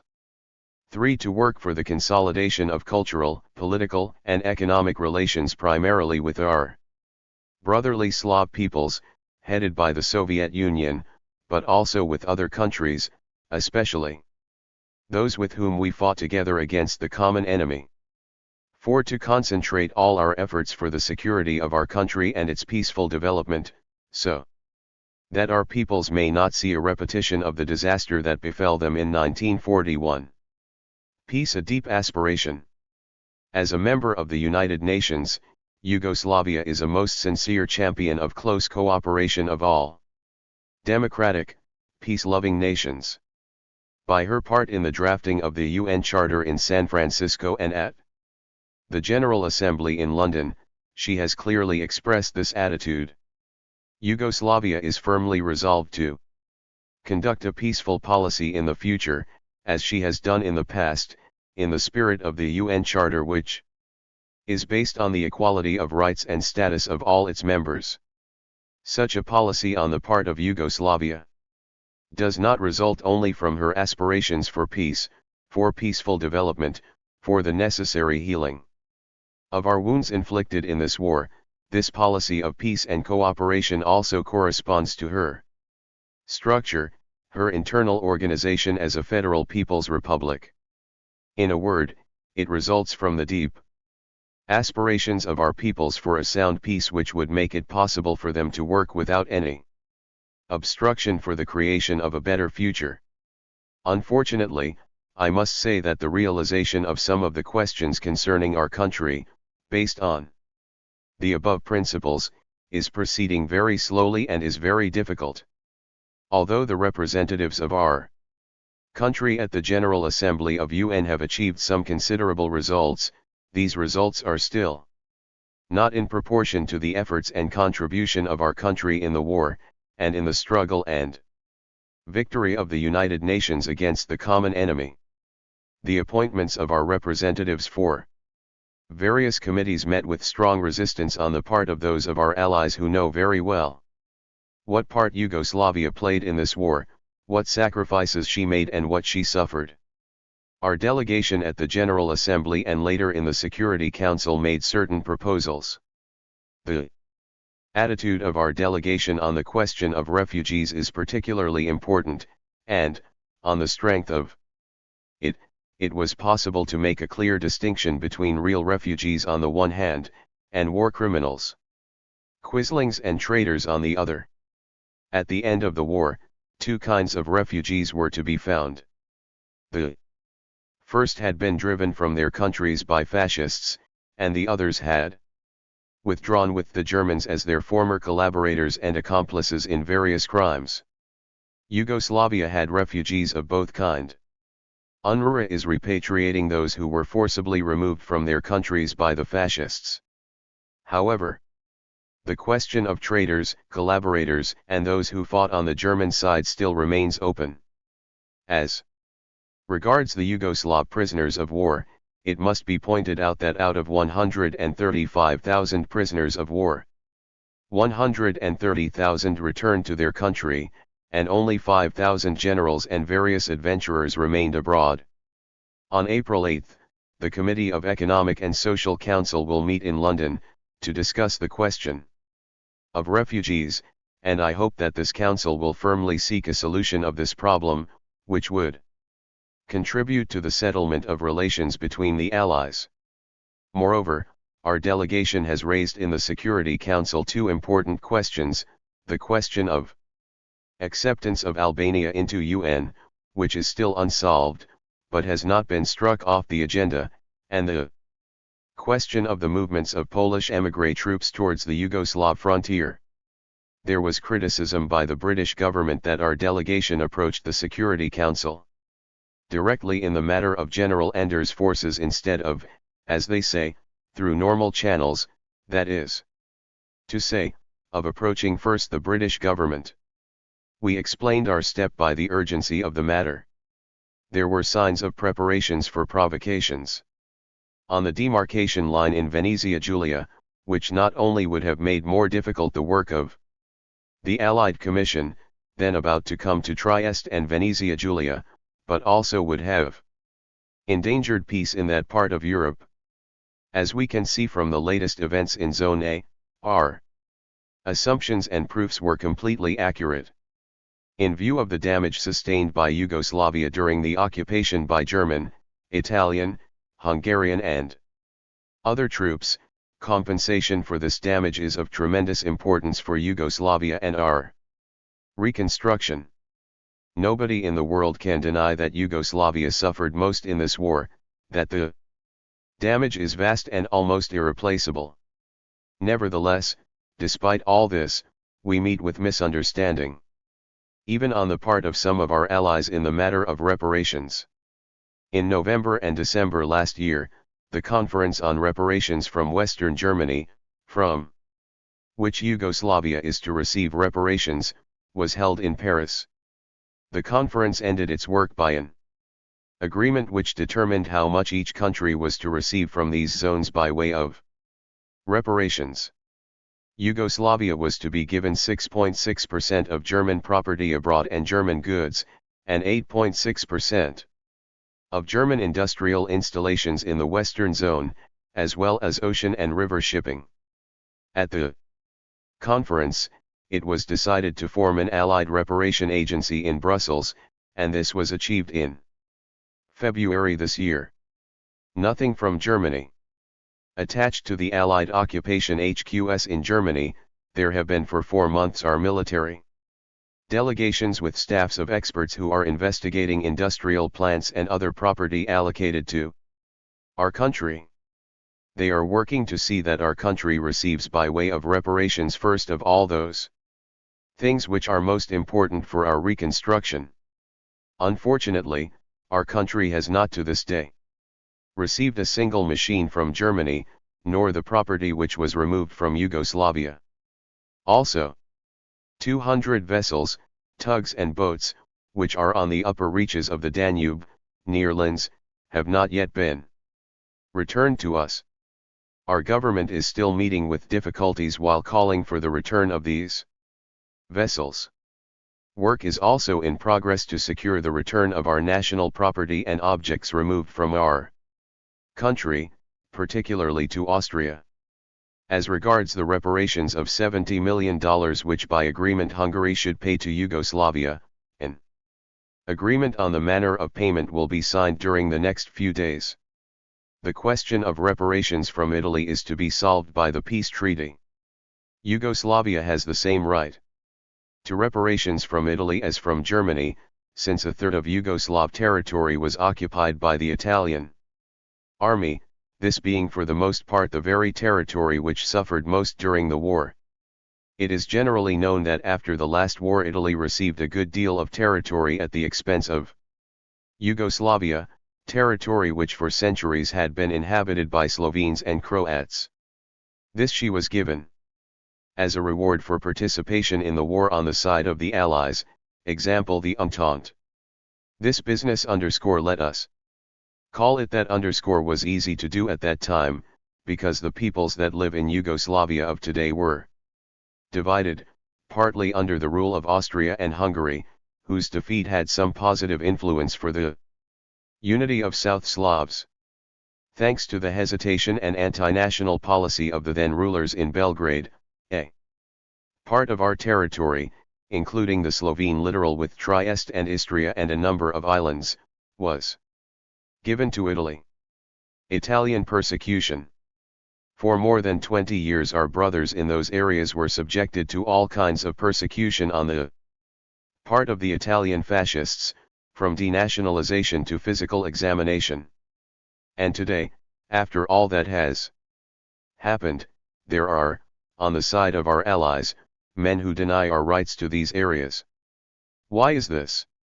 What do those people want to achieve? It is very well known to the whole world that in 1941 Italy, in the same way as Germany, attacked our country and occupied a large part of it. Not only did she occupy our country, but some parts, such as Montenegro, Dalmatia, and part of Slovenia, were even placed under the Italian crown. All those who value justice and truth must admit that Italian troops and authorities inflicted irreparable damage on our country. They killed tens of thousands of our citizens. They put tens of thousands into concentration camps, where many of them died in misery and horror. Not only to politicians but to the whole world it is known that the areas demanded by Yugoslavia are inhabited in great majority by Croats and Slovenes, despite many years of denationalization and terror against the Slav population. At the Conference of Foreign Ministers in London, Yugoslavia put forward her justified demand that the frontier should run from Grabez on the seacoast to Montreskopel on the Austrian border, which on the whole coincides with the ethnical line. Yugoslavia also announced that Trieste would be given the status of a federal unit in the Yugoslav Federal People's Republic, and that the port would be internationalized. The port would be under a special international administration.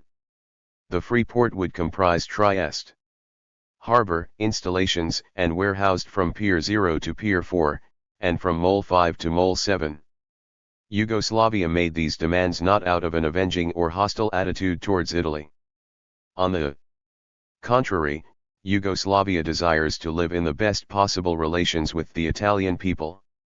Our country made these demands on the strength of our national and historic rights. Moreover, if the Atlantic Charter is still valid, then competent people in our allied countries, who are to decide in this matter, should take into account the attitude of the population living in those areas, not only Slav, but also of a large section of the Italian. They are most energetically demanding that these territories should be incorporated into Yugoslavia. AMG helps fascists. The events of the last few days, especially in Trieste and Gorizia, and the attitude of the Allied occupation and authorities in that area show clearly that these rights and demands of Yugoslavia and of the people of that area are not taken into account. The fact that the Allied military authorities and the organs subordinated to them allow themselves to engage in such actions endangers peace in that area, and shows they are not concerned with the will of the people or with the rights of our country. It shows that they are allowing the most brutal excesses and terror on the part of the Italian fascists, who have recently infiltrated into this area with the help of the authorities. We have accurate data to show that in the last few days alone, during the presence in Venezia Giulia of the Frontier Commission, either with the help or with the tacit approval of AMG, about 12 full trains and 70 lorries with fascist bandits arrived in Trieste and Zone A from Italy. These bands are armed in the style of the former D'Annunzio and Mussolini ruffians, with clubs, knives, and even firearms. They break into the dwellings of anti-fascists and citizens of Slav origin and demolish everything. These fascist bands, quietly watched by the Allied military organs, are insulting our country, our peoples, our most responsible personalities, in the most disgusting fashion. These fascist bands recently made an attempt on the life of Major Kunder, of the Yugoslav army. With stones, sticks and knives they attacked Vukotic, an officer of the Yugoslav army. At 8 p.m. on March 28, they attacked the following Yugoslav officers: Captain Piper, LT. Col. Finzik, 2nd LTS. Vukotic and Marasic. These attacks on the citizens of our country are becoming more and more frequent and impudent. Who is responsible? The Allied military government, whose duty it is to preserve law and order in this region. Time does not allow me to describe all excesses and injustices against our country, particularly against the population of Zone A. I would like once more to point out that the AMG, regardless of the agreement concluded last year in Belgrade, has without any reason disbanded the local people's authorities and created a police force out of neo-fascist and pro-fascist elements, persons who should on no account have these duties. when the Allied military government liquidated the people's authorities, it reinstated the fascist legislation in force before September 3, 1943. Fascists serve on police. After that, the old administrative, judicial and police machine was restored. Former Italian civil servants, many of them well-known fascists, some even war criminals, were employed. The situation is worst in the civil police. We have a list of fascists who are in the civil police. Some of these policemen took part in the March on Rome, some in the punitive expeditions against our people in Venezia Giulia, some are Rupnik's Domo brands and some are Nazi agents. The courts have not been purged of fascist elements, and it is clear that such courts cannot try fascist elements in the way they deserve. The authorities in Zone A are taking an increasingly hostile attitude towards our peoples. They have prohibited the displaying of flags, inscriptions, and slogans. There are instances of the tearing down of Yugoslav flags and even of sacrilege of tombs of fallen victims of fascism. In one instance, Allied soldiers fired at the flags painted on a house in which the Germans had burned alive 22 Slovenes. These incidents are characteristic of the attitude of the Allied occupation authorities towards Yugoslavia and the other people of this region. There are other disquieting acts on the part of AMG, of which I shall mention only a few. I will mention the flights of Allied and other aircraft over Yugoslav territory, which is a violation of territory and, to say it mildly, a provocation and a danger to peace.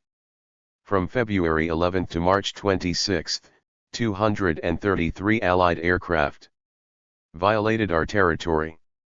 Of these 174 were fighters and the rest bombers and transport aircraft. This means that despite our many protests and notes, which at first we sent to the Allied military authorities and later to the British government, the attitude of some Allied circles is incomplete contradiction to the efforts of the United Nations to consolidate peace as soon as possible and prevent any possible aggressors who would try to crush freedom and independence of other nations.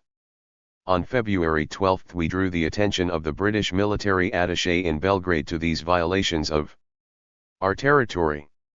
On February 17 we sent a note to the British air attaché, protesting against repeated violations. The replies to all these were negative. The Yugoslav Ministry of Foreign Affairs instructed our ambassador in London to send a note of protest in connection with these violations. The note was delivered on February 28 and so far no positive reply has been received. What does all this mean? Do certain circles wish to prevent the consolidation of peace, cooperation, and friendship with our allied countries? Is this supposed to give hope to the Yugoslav émigrés, or to some persons in our country? Although we are used to such things, we hope and resolutely demand that responsible quarters put an end to such acts of military organs because they constitute a danger to peace. Our peoples are not prepared to tolerate such encroachments on their independence, as they have best shown during the war. These are only a few of the improper acts committed against Yugoslavia and the people of Juliska Krajina. This also shows our tolerance and patience. Our people and their responsible leaders have shown not only by words but also by their deeds that they are sincerely for peace and international cooperation.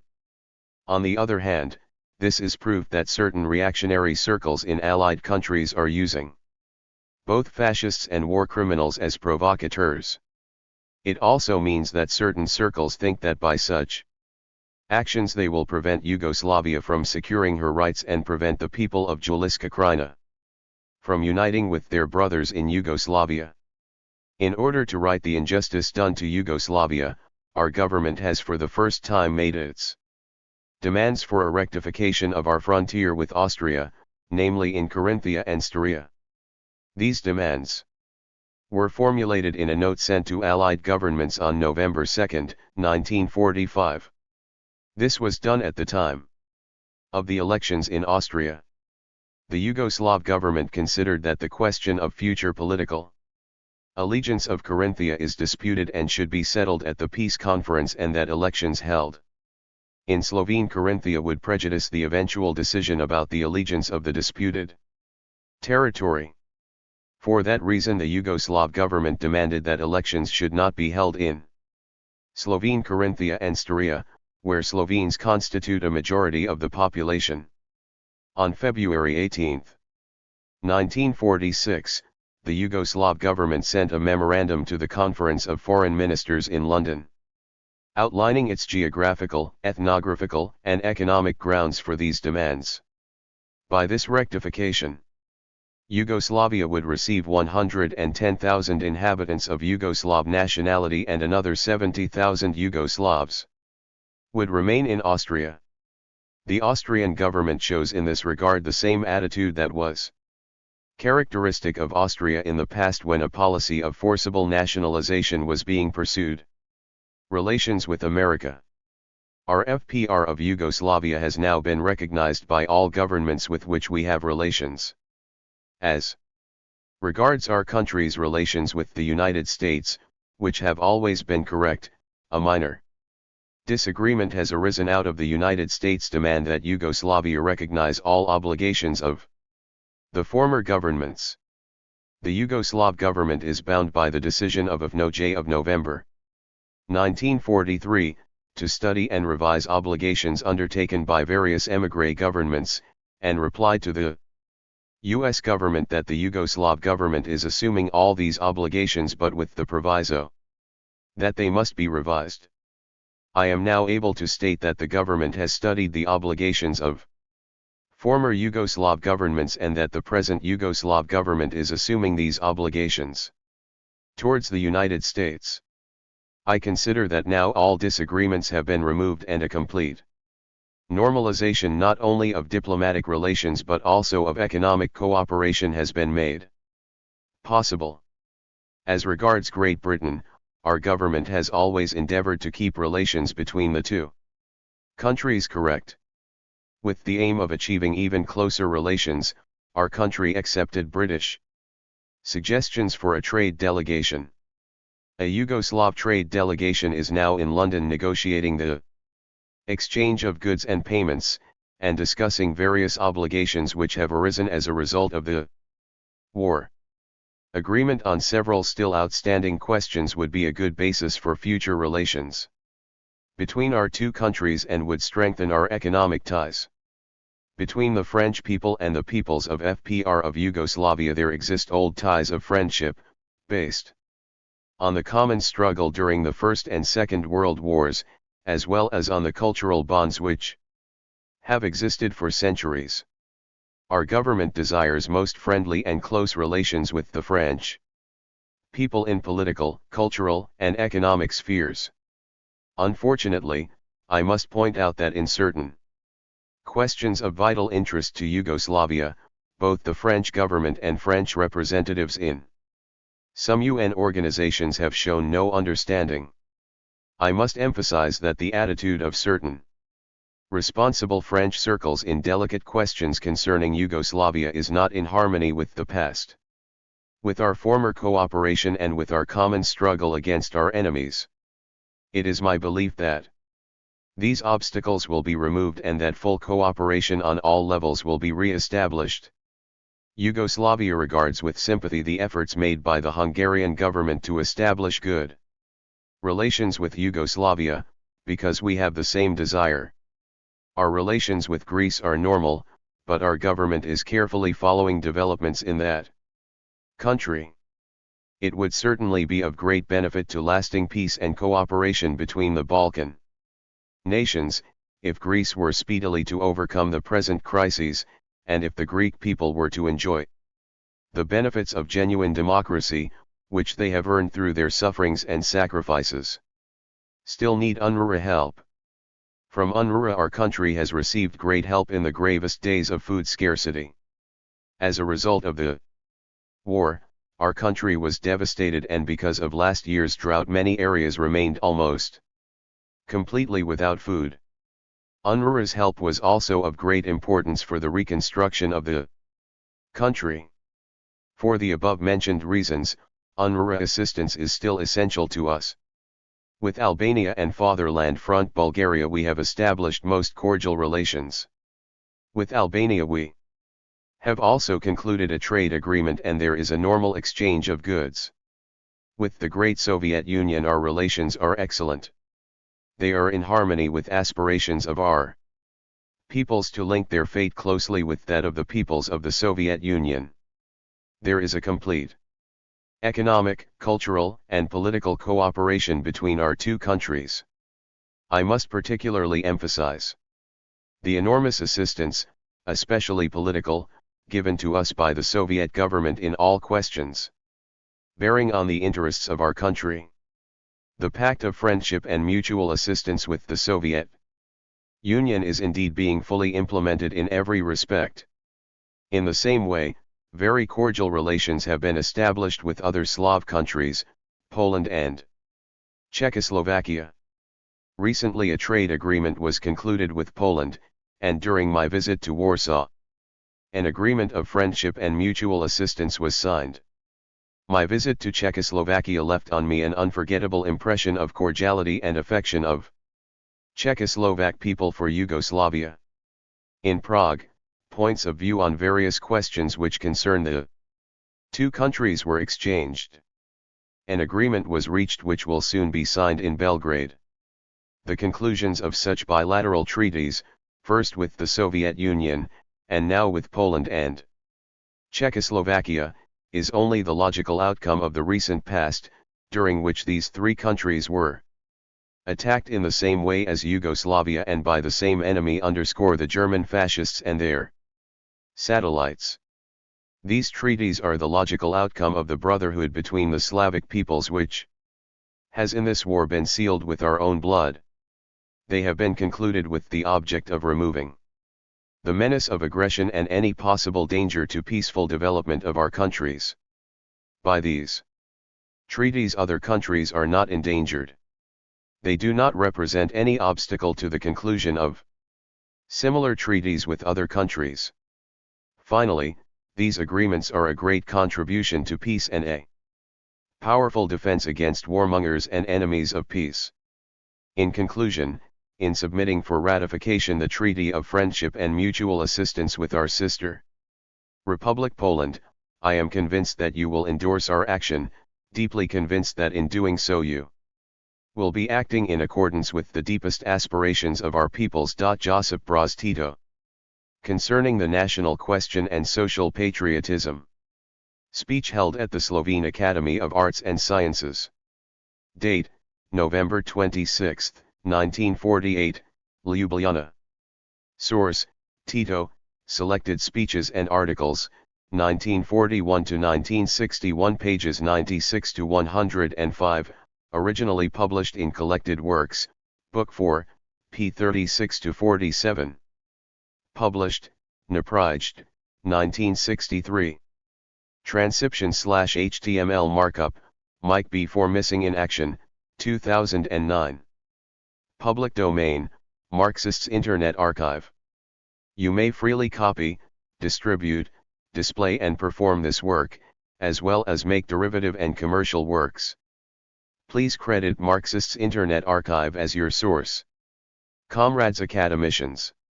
I am at a loss to find words to express my gratitude for the great honor I have received in being elected an honorary member of the Slovene Academy of Arts and Sciences. Permit me at least to express my thanks and to say that I shall in the future continue to try to justify, to the limits of my humble abilities, this great distinction and the trust you have placed in me. This is the Third Academy of Sciences that has honored me by electing me to the high position of an honorary member, and I ask myself, in what way have I earned this and how shall I make myself worthy of it? In the past I have done nothing that anyone else could not do who has dedicated his life to revolutionary work to the benefit of the working class and to the benefit of the people. In the future I can only continue this work of mine under the conditions of socialist construction. In this I shall spare no pains, for it is my goal in life. Perhaps I ought to say before this learned assembly today something about the role of scientific workers and their immediate tasks in building the new socialist society in our country. As you know, I said a few days ago at the Serbian Academy of Sciences something about the role of scientific workers in building socialism in this country. So today I shall venture to say something about questions which are of interest, as they must be, not only to people engaged in politics or to people dealing with the scientific study of society, but also to every citizen in this country, and in particular to our scientific workers. I am referring to the national question during the period of building socialism in our country, and secondly to the development of economic, cultural, political, and other relations between the countries which are building socialism, or to put the matter in another way, what is the nature of nationalism and what is the nature of internationalism? It goes without saying that I do not harbor the slightest pretensions that I am capable of giving you now some exhaustive analysis or complete definition of these matters. No, I am touching on these matters only in so far as they are related to the present state of affairs here, only in so far as it is necessary to do so in order that certain phenomena with which we are battling at the moment should be more easily understood. An understanding of these phenomena can make it easier for us to overcome the numerous difficulties that we have to meet today. An understanding of these phenomena can also help us to see things in a clearer perspective both now and in the future, to make it clear to us that we are not trying to find any special new road, but that we are continuing along the same road to socialism that we have taken up to now, and that we are taking strict account of the questions which are imposed upon us in our everyday lives, the questions with which we are struggling now and which cannot be bypassed. As for the first theme, the national question, I am not referring to it because of its being a problem in our country, in one form or another, today. No, the national question here has been settled, and very well settled, to the general satisfaction of all our peoples. It has been settled on the lines of Lenin's teaching. And the settlement of the national question in this country reflects the character of our revolution. The success that we are achieving in building socialism is the strongest proof of the correctness of our solution of the nationalities question in this country. Without a correct solution of this question in the manner in which we have settled it, it would be impossible to go on building socialism, because without internal unity, without constructive brotherhood and unity among the nationalities in our country, it would be impossible to reconstruct our country and quite out of the question to fulfill the 5-year plan, or to carry out many of the other measures, or to achieve such successes as we have to date. No country of people's democracy has so many nationalities as this country has. Only in Czechoslovakia do there exist 2 kindred nationalities, while in some of the other countries there are only minorities.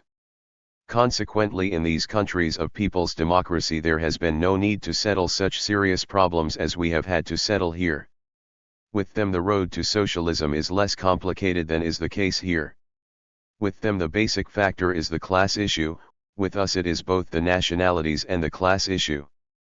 The reason why we were able to settle the nationalities question so thoroughly is to be found in the fact that it had begun to be settled in a revolutionary way in the course of the Liberation War, in which all the nationalities in the country participated, in which every national group made its contribution to the general effort of liberation from the occupier according to its capabilities.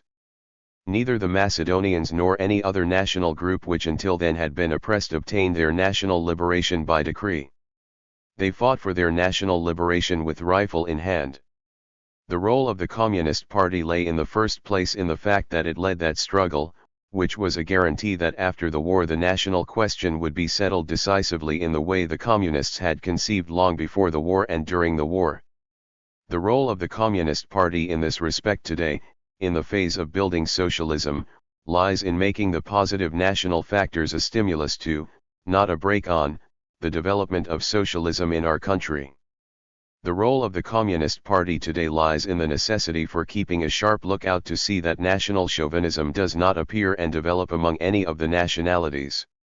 The Communist Party must always endeavor, and does endeavor, to ensure that all the negative phenomena of nationalism disappear and that people are educated in the spirit of internationalism. What are the phenomena of nationalism? Here are some of them. 1. National egoism, from which many other negative traits of nationalism are derived, as for example a desire for foreign conquest, a desire to oppress other nations, a desire to impose economic exploitation upon other nations, and so on. 2. National chauvinism, which is also a source of many other negative traits of nationalism, as for example national hatred, the disparagement of other nations, the disparagement of their history, culture, and scientific activities and scientific achievements, and so on, the glorification of developments in their own history that were negative and which from our Marxist point of view are considered negative. And what are these negative things? Wars of conquest are negative, the subjugation and oppression of other nations is negative, economic exploitation is negative, colonial enslavement is negative, and so on. All these things are accounted negative by Marxism and condemned. All these phenomena of the past can, it is true, be explained, but from our point of view they can never be justified. In a socialist society such phenomena must and will disappear. In the old Yugoslavia, national oppression by the great Serb capitalist clique meant strengthening the economic exploitation of the oppressed peoples. This is the inevitable fate of all who suffer from national oppression. In the new, socialist Yugoslavia, the existing equality of rights for all nationalities has made it impossible for one national group to impose economic exploitation upon another. That is because hegemony of one national group over another no longer exists in this country. Any such hegemony must inevitably bring with it, to some degree or other, in one form or another, economic exploitation, and that would be contrary to the principles upon which socialism rests. Only economic, political, cultural, and universal equality of rights can make it possible for us to grow in strength in these tremendous endeavors of our community. For more than 20 years our national groups lived under conditions of inequality. For more than 20 years attempts were made to achieve unity at the top, but not unity among the people themselves. For more than 20 years the bourgeois press wrote that Yugoslavia had achieved unity, but in fact the national dissensions became wider because of nationality oppression and inequality, because of economic exploitation, and so on. During the Liberation War period, however, we placed relations between the national groups on other, new, and better, foundations. We formally separated ourselves in order that we might in true fact be better united. And in our present community the rights of smaller national groups enjoy equal recognition with those of the larger groups. Now there is no longer hegemony of one national group over another. And that is precisely what makes us so firm and monolithic.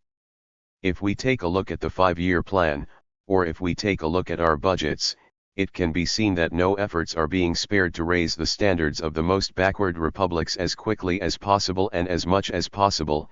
It can be seen, for example, that Slovenia, Croatia, and Serbia are helping, as much as they possibly can, the more backward republics like Macedonia, Montenegro, and Bosnia and Herzegovina. Every effort is being made to enable the latter to catch up with the other, more advanced republics as soon as possible. This is of great significance to our socialist community, and our peoples have shown complete understanding of this.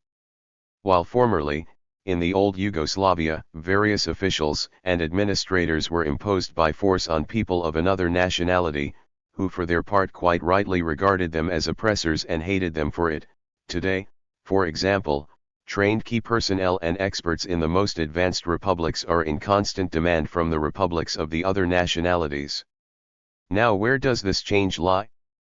It lies in the fact that these key personnel and experts go merely for the purpose of assisting in the economy and state machinery, to help with the training of local personnel which are in short supply in some republics just because of the policy of oppression practiced by former regimes. Such assistance is producing good results. Tremendous creative forces among all our peoples are coming to light. Let us take only Macedonia, for example, which in this respect has achieved excellent results. Our peoples today have progressed so far in their consciousness, that they have already realized that they cannot live one without another. They have realized that our community provides for comprehensive development, economic, cultural, political, and so on. They have seen that it provides for building socialism in our country, that it provides safeguards for their existence and peaceful development. It would, of course, be erroneous to think that unity based on socialist awareness has already been achieved here. This will not be achieved in this country so long as there is a class struggle, so long as there are elements which are holding up the development of socialism in this country. But the principal thing has been achieved, and it is this, that the vast majority of working people in our country have come to realize this, and that means that the complete victory of socialism in our country is assured. Comrade academicians, I said a few words a moment or so ago about the national question, about the process of development in our internal relations, about the development of our state community, and now please permit me to say a few words about relations between socialist countries. What, in my view, ought to be relations between socialist countries in the given stage of socialism in the world? Marxism-Leninism has given the theoretical solution for creating socialism as a system, as a new social formation. This system is now being implemented in the Soviet Union, in Yugoslavia and other people's democracies, according to the given conditions, as a new social system. But it has not yet been possible to study theoretically the question of relations between countries which are building socialism. Lenin says, in his works, and this was later brought to pass in the USSR, that it is possible to create socialism in a single country. In saying this he had in view, in the first instance, the Soviet Union, but nowhere has been said that this is not possible outside the Soviet Union. One will not talk of other countries. I can, however, say that this has seemed quite possible here in Yugoslavia, although it is denied by various wiseacres, who thumb tirelessly through the scientific works of Marx, Engels, and Lenin, in order to find quotations to corroborate their own erroneous points of view. Further, there are certain kinds of scribblers who shake their heads and shout inanely, "It can't be, so it can't be." It is because they say so and wish it to be so. Well, reality is stronger than inane desires, facts are stronger than various allegations, however perverse and pig-headed they may be. Nevertheless, we are successfully and surely building socialism, not out of sheer obstinacy but for historical necessity. We are building socialism, profoundly convinced that it will not only be of value to our peoples but will be an example to other nations. I must underline the fact here that we would be building socialism in our country much more quickly and easily if certain leading people in the countries of people's democracy were not making difficulties for us. Obviously, the stand taken today by the people in charge, by the communists, in those countries, against Yugoslavia, cannot be reconciled with the relations that ought to obtain between socialist countries. I must admit that we find the persistence and unscrupulousness of these attacks on our country most extraordinary. They are all the more extraordinary in that they are doing untold damage to the international labor movement. The fact that we wish to build, and are in fact building, socialism in our country is not doing harm to the labor movement, but it is the various incomprehensible actions against us, the various lies spread so assiduously against us, lies that are soon unmasked for what they are, these are the things that are doing the harm. They cannot lay that charge at our door. A country such as ours, which suffered so much during the war, should not be treated in this way. Countries which have suffered so much should be given every opportunity to rid themselves of their troubles as soon as possible, and not be hindered in this work, and this is only possible through rapid industrialization and building socialism in our country. Our working people have the right to test and try out their capabilities and vitality, since they have liberated themselves from national and social oppression. This is essential for a number of reasons. First, in order that they may realize that they are competent to construct and build a new socialist society, and secondly, so that in their creative drive socialist awareness may mature within them and eject everything negative, everything that is alien to socialism. The question of the unification of socialist countries is a complicated matter. It is not merely a question of the leading people, and whether they are for it or against it. It is a longer process. It must ripen in the minds of at least the majority of working people, so that they see the necessity and advantages of it, both from their own national, and from the international point of view. Here, In the matter of unification, a great role is played by economic relations, that is, the basis on which they are founded and how they develop. Economic relations today between socialist countries are still based on the capitalist practice of commodity exchange. Nothing has been changed here. Obviously, such relations give no impetus to a closer getting together of socialist countries. This is, in a sense, understandable, if one bears in mind that the majority of countries I have been talking about suffered a great deal during the war and they are now trying to deal with the devastation as quickly as possible. All this is understandable, but what is incomprehensible is that with regard to the matter of exchanging goods, in other words trade, less favorable terms are offered by the countries of People's Democracy to Yugoslavia than to certain capitalist countries. We have not asked anyone to make any exceptions in our case in this respect, and that is why we have taken various measures to extricate ourselves from all possible existing difficulties. In so doing, we have never done anything in any way different from the actions of our allies in the East, that is to say we have done what the other countries of People's Democracy have done. If that is not to anyone's liking, then a motive for attacking our country should be found in these questions, rather than that various matters completely without foundation should be concocted. Well, these questions, which I have just touched upon, have to be dealt with and should be settled boldly, at least in part, if it is not possible to do so completely. That, then, is the heart of the matter, not some deviation on our part from the path of socialism. And now a word about internationalism and nationalism, the theme that often crops up these days in connection with attacks on our country. Internationalism is not an abstraction. It must be founded on facts, not merely on words. Internationalism is founded on deeds. It is a matter of how the most progressive class, the working class, or the countries which are advancing towards socialism, i.e. building socialism, interpret their interests. Do they consider them to be a part of the general good or as their own narrow national or state interests? Is that class or state interested in what is happening elsewhere, what is happening to the working class in other countries, what is happening to other similar states? Are they pleased or not at the successes of other countries which are on the way to socialism? I said a moment ago what the basic characteristics of nationalism are, and what is internationalism that can be seen in practice every day, and it is a question of whether the most progressive class or state, which is on the way to socialism, welcomes or assists the progressive movement or state which needs help and support. It is also important in what degree the aid or support is given.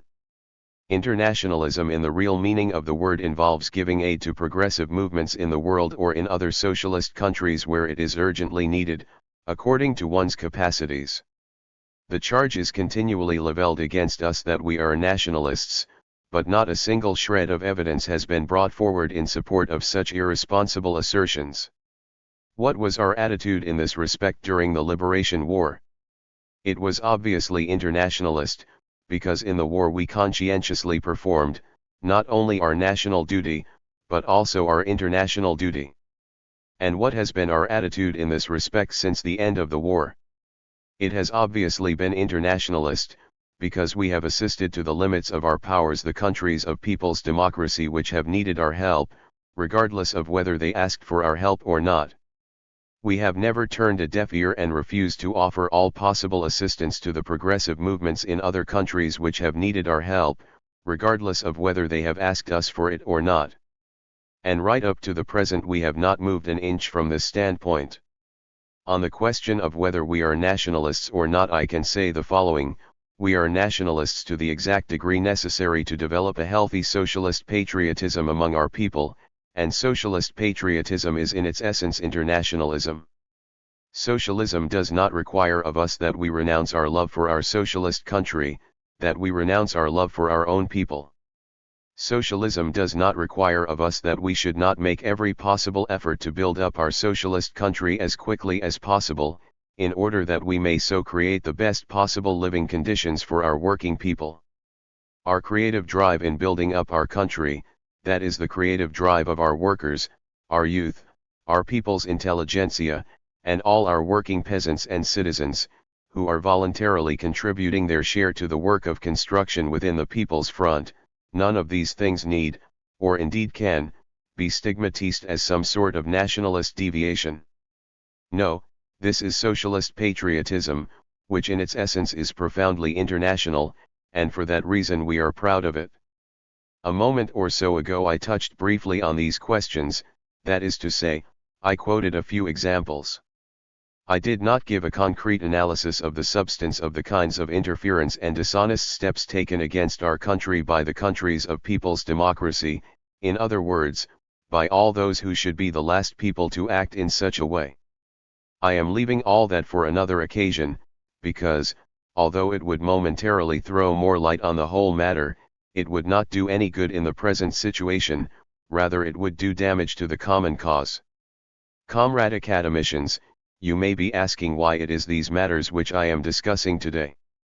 I considered it necessary to speak about these things in front of this distinguished assembly because they are closely linked with the present state of affairs in this country, with our social life. They are firmly linked not only with the question of the victory of socialism in this country but also with the question of further development of socialism in the world. Progressive people in the world are watching the countries which are creating the most progressive social system, socialism, but at the same time they are paying close attention to the kind of relations created between themselves by those countries. And it is not only the most progressive forces in the world which are paying close attention to what is happening in socialist countries, but the reactionary forces in the world are doing exactly the same, and they are obviously trying to exploit any negative phenomena emerging in the relations between socialist countries for their own interests. The question of these relations is not a simple matter, it is not a matter which interests, or rather directly concerns, solely the socialist countries, or to be more accurate the countries which are building socialism. No, the question is of enormous significance from the international point of view.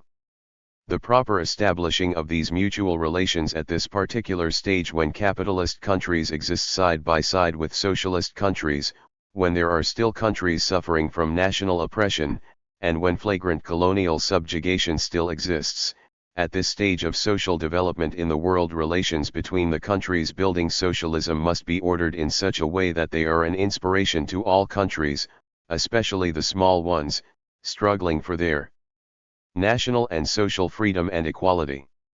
These relations must be an example, or more accurately an incentive to the further development of socialism in the world rather than act as a brake on that development. Finally, I should like to say that your role, the role of men of science, is, both directly and indirectly, of great importance to the solution of these questions.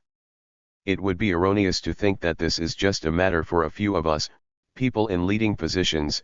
No, it is a question that must interest all our working citizens, and especially you, men of science, for it can only be solved correctly if we show by our deeds that we are right, that is to say, only if, regardless of difficulties, we have devoted all our powers, mental and physical, to fulfilling the 5-year plan for building socialism in our country. These questions will disappear the moment we have achieved that is to say, the moment we have created better economic and cultural conditions for the life of the citizens of our socialists' homeland. In this task you, scientists, have a great and honorable part to play, and you, I am convinced, will carry it out not only for the sake of our own people but in the interests of internationalism. You, men of science, have a great role to play, in that the correct solution of the nationalities question in our country should not be thrown out of gear but that the relations between the various nationalities in this country should continue to develop towards a deeper cultural and spiritual unity among all our peoples, and various defects of a nationalist character which still hamper our efforts to build socialism in this country should be eradicated and eliminated as soon as possible. An interview with Tito. From 4th International, Volume 11 No. 1, January-February 1950, pages 28-31. Transcription and markup by Inda O'Callaghan for ETOL. Editor's note: the following interview with Marshal Tito has been translated from the December 30 French Daily Bulletin of Tanjug and appears for the first time in 4th International. Its particular interest derives from the nature of the questions the interviewer addressed to Tito. These questions, as the reader will observe, deal principally with the problems of tactics and strategy of the international workers' movement and the attitude of the Yugoslav leader to them. Tito's answers are at least as interesting in omission as in direct reply. They indicate the centrist position of the leadership which, having broken with the Kremlin, is still groping for a new political platform, still removed from consistent revolutionary Marxism. Tito is on the firmest ground when he attacks the bureaucratic methods of the Kremlin and its suppression of democracy in the relations between communist parties and the satellite states in the Russian orbit. But beyond that his answers become vague and confused. His diplomatic refusal to commit himself on the policies of the French Communist Party indicates the lack of clarity which still prevails in top Yugoslav circles on such questions as social patriotism, people's frontism, participation in capitalist governments and, in fact, on the main problems of proletarian strategy in our time. Tito's glaring misconceptions on the need and role of a revolutionary international follow inevitably from this failure to grapple with programmatic questions. The real causes for the degeneration and finally the dissolution of the Communist International elude him completely, at least in his answers to Dalmas questions. He can only see their effects, the great evil of Kremlin domination and dictatorship. As a result he falls victim to the equally pernicious social democratic idea of the character of the Workers' International. Tito's description of the function of the International as a clearinghouse for an exchange of information and advice is borrowed entirely from the discredited practices of the now defunct Second International. They are remote from Lenin's conception of the International as the general staff of the world revolution. Tito's position on this question is the logical outcome of his view that the struggle against war is not the struggle against capitalism, but against the aggressor. It is precisely this fundamental departure from Marxism which led to the social patriotic crimes and betrayals of social democracy and then of Stalinism. Thus the UN becomes the substitute for the Workers' International, maneuvering between the great powers the substitute for the class struggle. The working class is deliberately deceived, and thereby disarmed, into thinking that the center of world counter-revolution, this breeding ground for imperialist war is an instrument of peace. Tito's recognizes that the policies of the Kremlin are not the result of accidental mistakes but constitute a dangerous revision from the science of Marxism-Leninism. This obviously marks a big step forward in the thinking of the Yugoslav CP leaders. But his explanation of this revisionism shows how superficial their understanding still is. Although Tito talks about fundamentals, he does not cope with the degenerate character of the privileged Soviet bureaucracy and its theory of socialism in one country as the central causes and expression of this revisionism. What he says about the Red Army is entirely correct, although it is only a derivative question.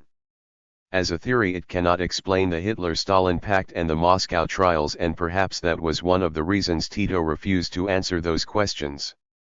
The Kremlin's whispered promise that the Soviet army will liberate the workers from capitalism is an afterthought, a cynical alibi to revolutionists it has deceived and betrayed to ward off criticism of its treacherous and counter-revolutionary deeds. It does not explain the source of the Kremlin's policies, but it is to be hoped that it will serve as the starting point for a more thorough analysis by the Yugoslav leaders of the problems of the workers' movement of our epoch. Belgrade, December 29, Marshal Tito replied as follows to questions put to him by the French journalist, Louis Dalmas. First question: the Yugoslav Communist Party has posed the problem of equality in relations between socialist countries. Does this formula, applicable to the people's democracies, also apply to progressive organizations which are not in power in the Western countries? And could it not be rounded out with the demand for equality in relations between the communist parties, that is, for their independence from Moscow? Answer: equality in relations between socialist countries flows from the theoretical premises of the science of Marxism-Leninism and consequently relates also to communist parties outside of the socialist countries and the countries of people's democracy. As for the independence of the communist parties from Moscow, the question is posed as follows: the Soviet Union is a socialist country, it is the result of the Great October Revolution, and it is just for that reason that not only the communist parties, but also all the progressive forces in the world look upon this socialist country with sympathy and respect. This sympathy and this respect is therefore entirely justified. But if they try to transform the sympathy and the unlimited confidence which has existed and still exists for the Soviet Union among progressive people in the entire world into blind submission through orders from Moscow issued by the leaders of TNE Communist Party of the USSR, then inevitably enormous damage is done to the progressive movement in the world, and in the last analysis, to the Soviet Union itself, because the USSR inevitably loses prestige in the process.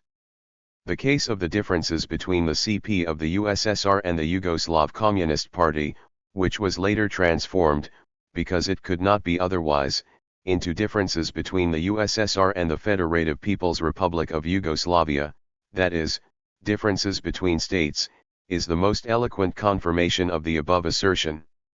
The whole world knows that the persistent and ceaseless work of the Yugoslav Communist Party is responsible for the immense confidence and sympathy toward the Soviet Union that was cultivated among all the peoples of the new Yugoslavia. I can say without exaggeration that no people has been so completely devoted to the Soviet Union as the peoples of Yugoslavia. But by means of their non-socialist methods against our socialist country, the Soviet leaders have succeeded in a very short time in transforming this great sympathy nurtured by our peoples into an immense indignation, and in transforming the old unlimited confidence into distrust. Sooner or later, the Soviet leaders will have to draw a lesson from this. This proves that inequality and dependency are harmful to the progressive movements in the world. ******. Second question, the Yugoslav Communist Party has on many occasions denounced the domination of the Cominform by the CP of the USSR, and you yourself, Mr. Marshall, have declared that the governments of the people's democracies were strictly controlled by Stalin. On the other hand, it seems that the Western Communist parties are also at least bound, if not fettered by Soviet decisions. In your opinion, how should or could the French Communist Party liberate itself from the Moscow yoke? Answer: the Communist International was dissolved in 1943 on the initiative of Stalin himself, and the reason was that it had become a brake on the development and the activity of the communist parties throughout the world. These parties had reached a point of maturity which enabled them to lead the progressive movements in their countries with the greatest success. As a result, the Forum, whose decisions would have been obligatory for all communist parties, ceased to exist. The Cominform was created in 1947 with the sole aim of coordination and consultation between the communist parties, but without the right to adopt decisions that were obligatory on the various parties. The CP of the USSR is even less entitled to this right. It follows that the leaders of the French Communist Party cannot justify their behavior by any obligation whatsoever to anyone outside themselves. All the successes and lack of success in their country depend upon them alone, and they are responsible for their behavior above all to the labor and progressive movement of France. *****. Third question, French militants frequently discuss problems of tactics. Do you believe that the Yugoslav Communist Party has the right to express an opinion on the tactics of the progressive organizations of other countries? Answer: I believe the Yugoslav Communist Party has the right to criticize every communist party or progressive organization, just as they have the equal right to criticize the Communist Party of Yugoslavia. But criticism should be constructive, loyal, and not destructive and slanderous. It is true that in the course of the first session of the Cominform, our representatives criticized some of the leaderships of the communist parties, as for example those of the French Communist Party and the Italian Communist Party. But the same criticism was formulated by the representatives of the Soviet Union, that is, they agreed with ours. And this criticism was well-intentioned and constructive, criticism among comrades. I will add, on this subject, that the attack launched against the Communist Party of Yugoslavia by the Cominform, and in the first place by the leaders of the CP of the USSR, has nothing in common with constructive criticism. Well-intentioned criticism may be accepted or not, that depends on the realism and the usefulness of the criticism, that is, it depends upon whether the critic is right or not. A typical example of ill-intentioned criticism is the letters of the CP of the USSR to the Yugoslav Communist Party. In its reply to the first letter, the Central Committee of the Communist Party of Yugoslavia requested the leaders of the CP of the USSR to send delegates to our country, to examine on the spot the accusations made in the letter and to ascertain how absurd they were. We repeated this request several times later on, but in vain. The leaders of the CP of the USSR were not interested in establishing the material truth firsthand, and in verifying what was true, or not in these letters. On the contrary, they knew very well what the real state of affairs was in our country, but in view of their own non-socialist aims, it was necessary for them to intimidate us, and, not succeeding in this, they had to compromise us at all costs in the eyes of the international labor movement. *******. Fourth question, in the exchange of letters between the CPY and the CP of the USSR, published in Belgrade in 1948, the letter of the CC of the CP of the USSR dated May 22, 1948 contains the following passages: when the Information Bureau was founded, the 9 communist parties included agreed to present reports to the Bureau and to criticize other member parties if they desired. At the September 1947 session, the French and Italian parties were severely criticized by the Bolsheviks. We know that the French and Italian parties at the time did not dispute the right of other parties to criticize THCR errors. We also know that the Yugoslav comrades utilized the opportunity to criticize the errors of their French and Italian comrades. What were the errors attributed to the French communists by the Yugoslav representatives at the Cominform session of September 1947, and in what terms did the Yugoslav party criticize the French party? Fifth question, what is the opinion of the Yugoslav Communist Party on the tactics of the French Communist Party under the Nazi occupation and during the liberation? Were mistakes made? If so, what were they? Sixth question, what is the opinion of the CPY on the ministerial and parliamentary tactics of the French CP from 1944 to 1917? Seventh question, what is the opinion of the CPY on the strike movement in France in November 1947 and on the opposition tactic pursued by the CPF since it left the government? Answers, the replies to questions 4, 5, 6, and 7 are contained in the preceding reply. ******. Eighth question, do you think that the work of the progressive organizations of the entire world, who have set themselves the same socialist objectives, ought to be coordinated at least by an exchange of their mutual experiences? What forms, in your opinion, should such coordination assume? Answer, it goes without saying that the work of the progressive organizations of the whole world, having the same aims, ought to be coordinated. Such coordination must be based on equal rights. With a view of strengthening these progressive forces, an exchange of experiences becomes necessary, but the experiences acquired in one country and under specific circumstances should not at all be imposed upon organizations of another country where entirely different economic, political, cultural, social conditions exist. The basis for effective and fruitful collaboration consists of full equality of rights. Without respect for that equality, such an international collaboration of the democratic forces of the world proves to be impossible. The progressive movement of each country should have the right to borrow from the experiences of other countries only what it deems necessary and useful to its own country, whatever strengthens it internally instead of weakening it, whatever speeds up its development instead of impeding it.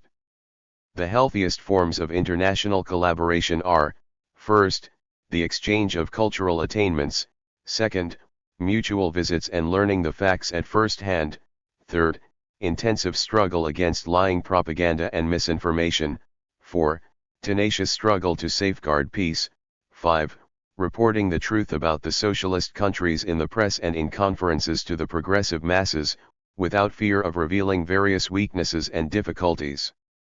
There exist today international organizations such as the International Union of Progressive Youth, the International Organization of Anti-Fascist Women, the World Federation of Trade Unions, the International Union for Peace. it is necessary to fight against these organizations becoming the instrument of the policy of a power, if this policy is directed against another socialist country, even if this power is socialist.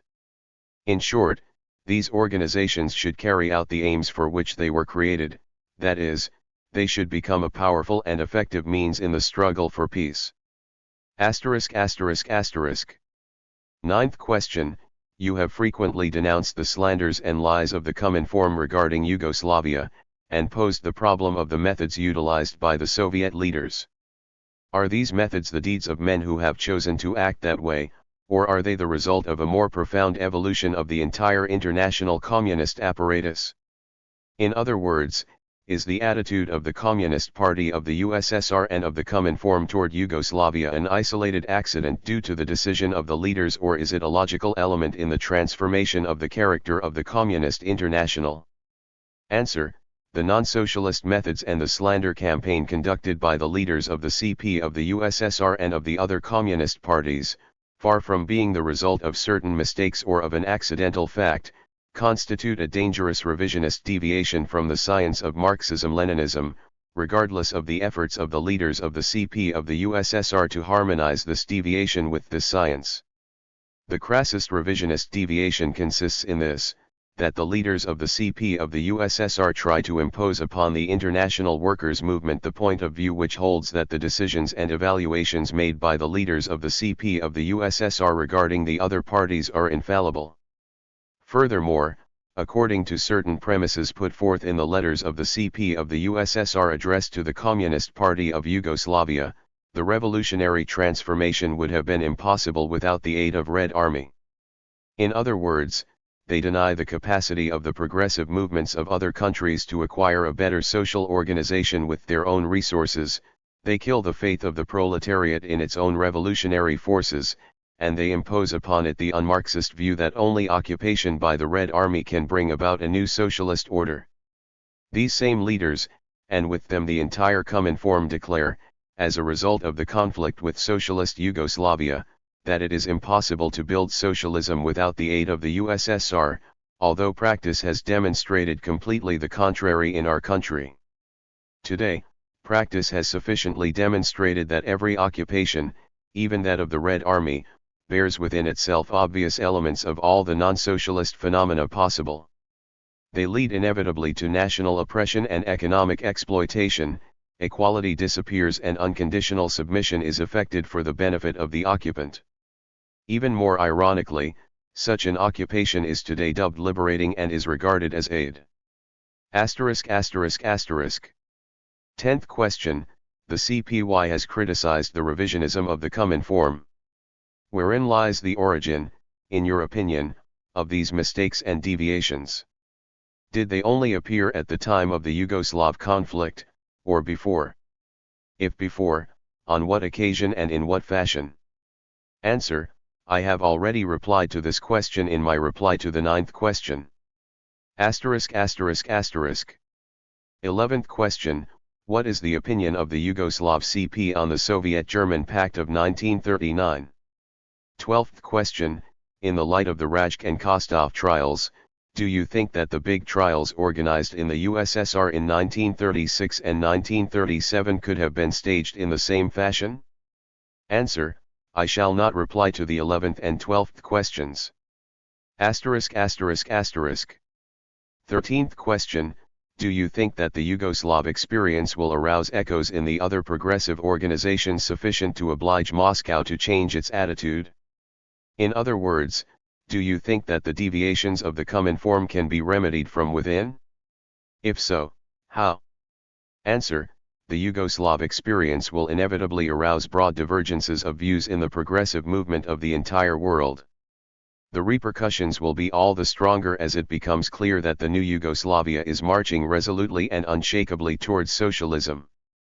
The lying and slanderous propaganda will lose ground and, as a result of the vitality of the new and socialist Yugoslavia, the champions of this present propaganda of the Cominform, which is contrary to culture, will have to change their tactics and beat a retreat, because only such a retreat can, up to a certain point, make good the mistakes committed on their side up to the present.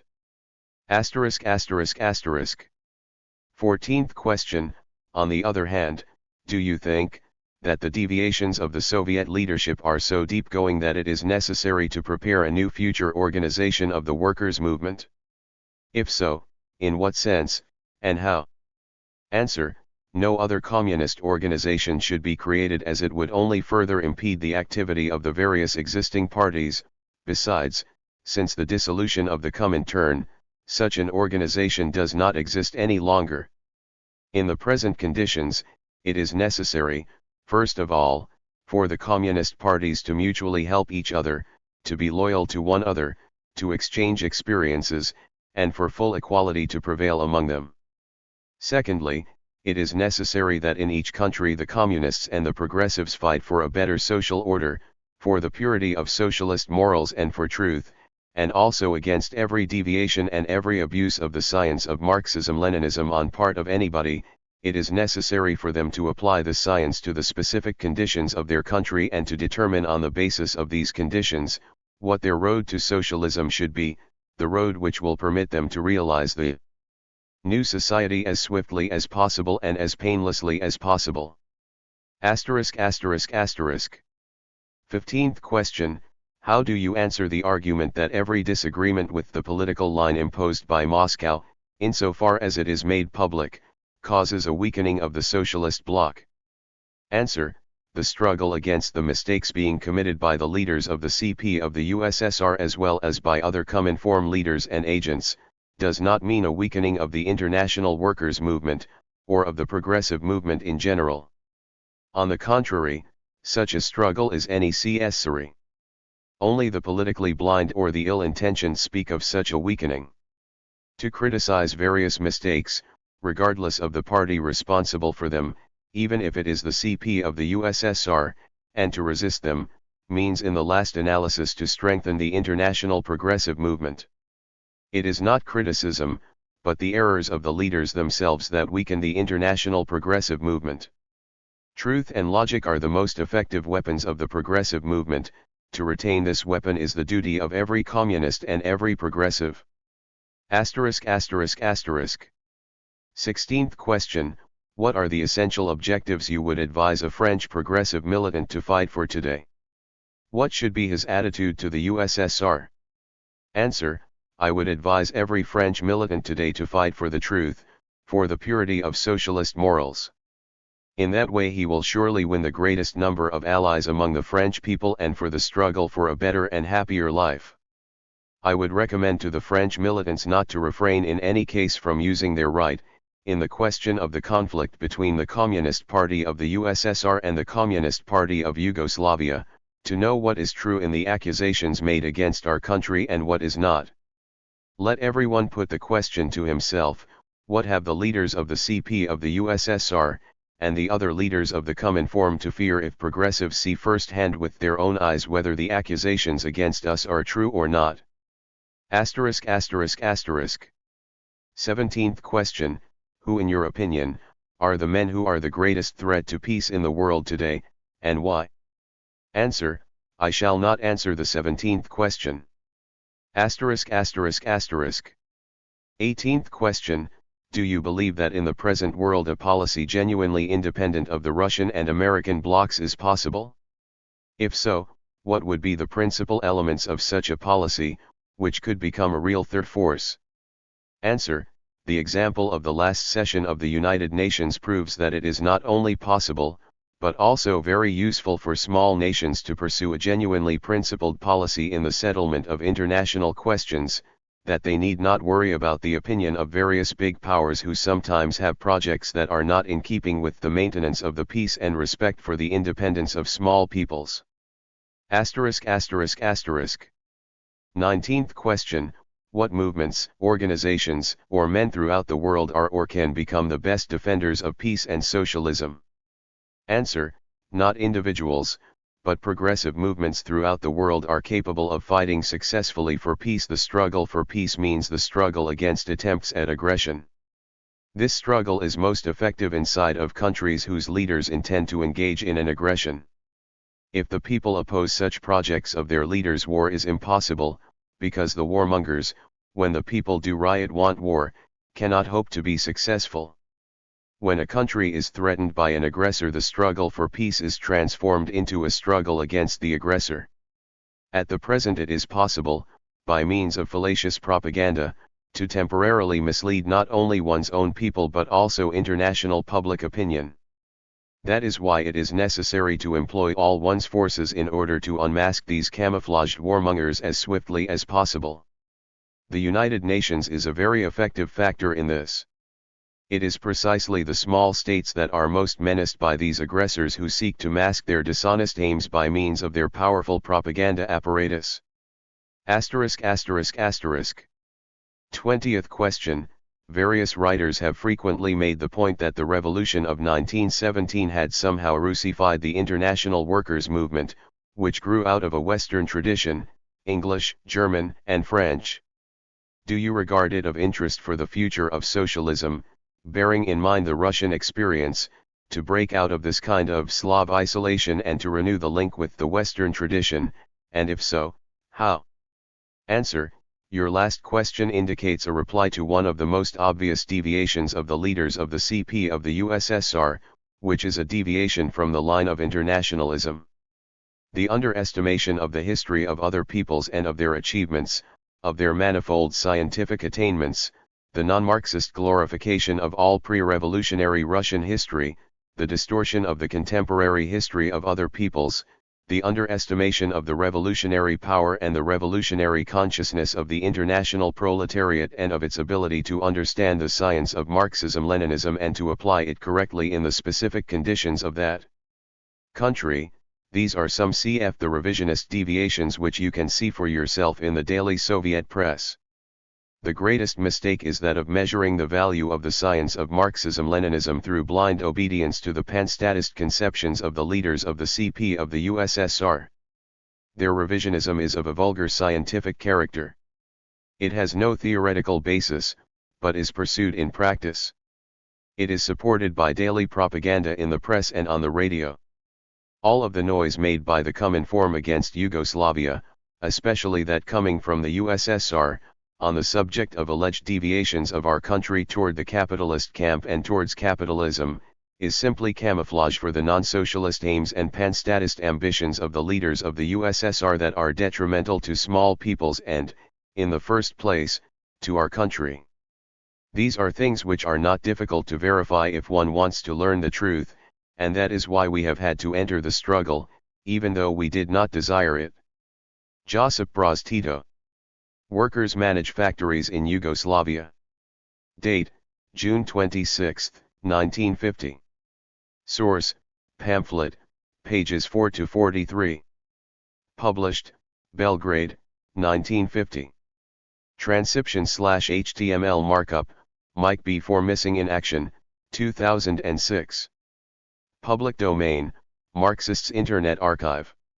You may freely copy, distribute, display and perform this work, as well as make derivative and commercial works. Please credit Marxists Internet Archive as your source. The Federal Assembly is today considering the draft of one of the most important bills in socialist Yugoslavia, the Bill on Management of State Economic Enterprises and Higher Economic Associations by the Workers. The adoption of this bill will be the most significant historic act of the Federal Assembly next to the law on nationalization of the means of production. When the state took over the means of production, that still did not mean fulfillment of the action slogan of the working class movement, the factories for the workers. The mottos, the factories for the workers and the land for the peasants, are not abstract, propaganda slogans, but mottos which have deep meaning. They contain the entire program of socialist relations in production, in regard to social ownership, in regard to the rights and duties of working people. Therefore, they can be and they must be realized in practice if we are really to build socialism. This bill giving the working collectives of the factories and enterprises the right to manage them is a logical consequence of the development of the socialist building of our country. It is the consistent continuation of a series of measures being implemented by our people's government in its unswerving road to socialism. The conditions for this are already partially ripe. Every day, our working collectives are showing their maturity, their high degree of consciousness as expressed through their heroic efforts to finish planned tasks. How is it that our workers show such enthusiasm and self-sacrifice in competing to carry out their planned tasks ahead of schedule? Because they understand that the building of socialism in our country depends on them alone and that the fruits of their labors go to their benefit. Our working people have had a chance to see that the people's government has full faith in them and that it is concerned with their welfare. On the other hand, our working people have shown that they are ready to overcome even the greatest difficulties in their work. Are not these workers, then, capable of managing their factories themselves, workers who are making such efforts, who are investing such efforts and self-sacrifice in touring out the greatest possible number of products, who are building new factories, new projects, new railways with such energy, who are showing such great devotion to their work by bending all their strength to improving the means of production by way of introducing new and better methods?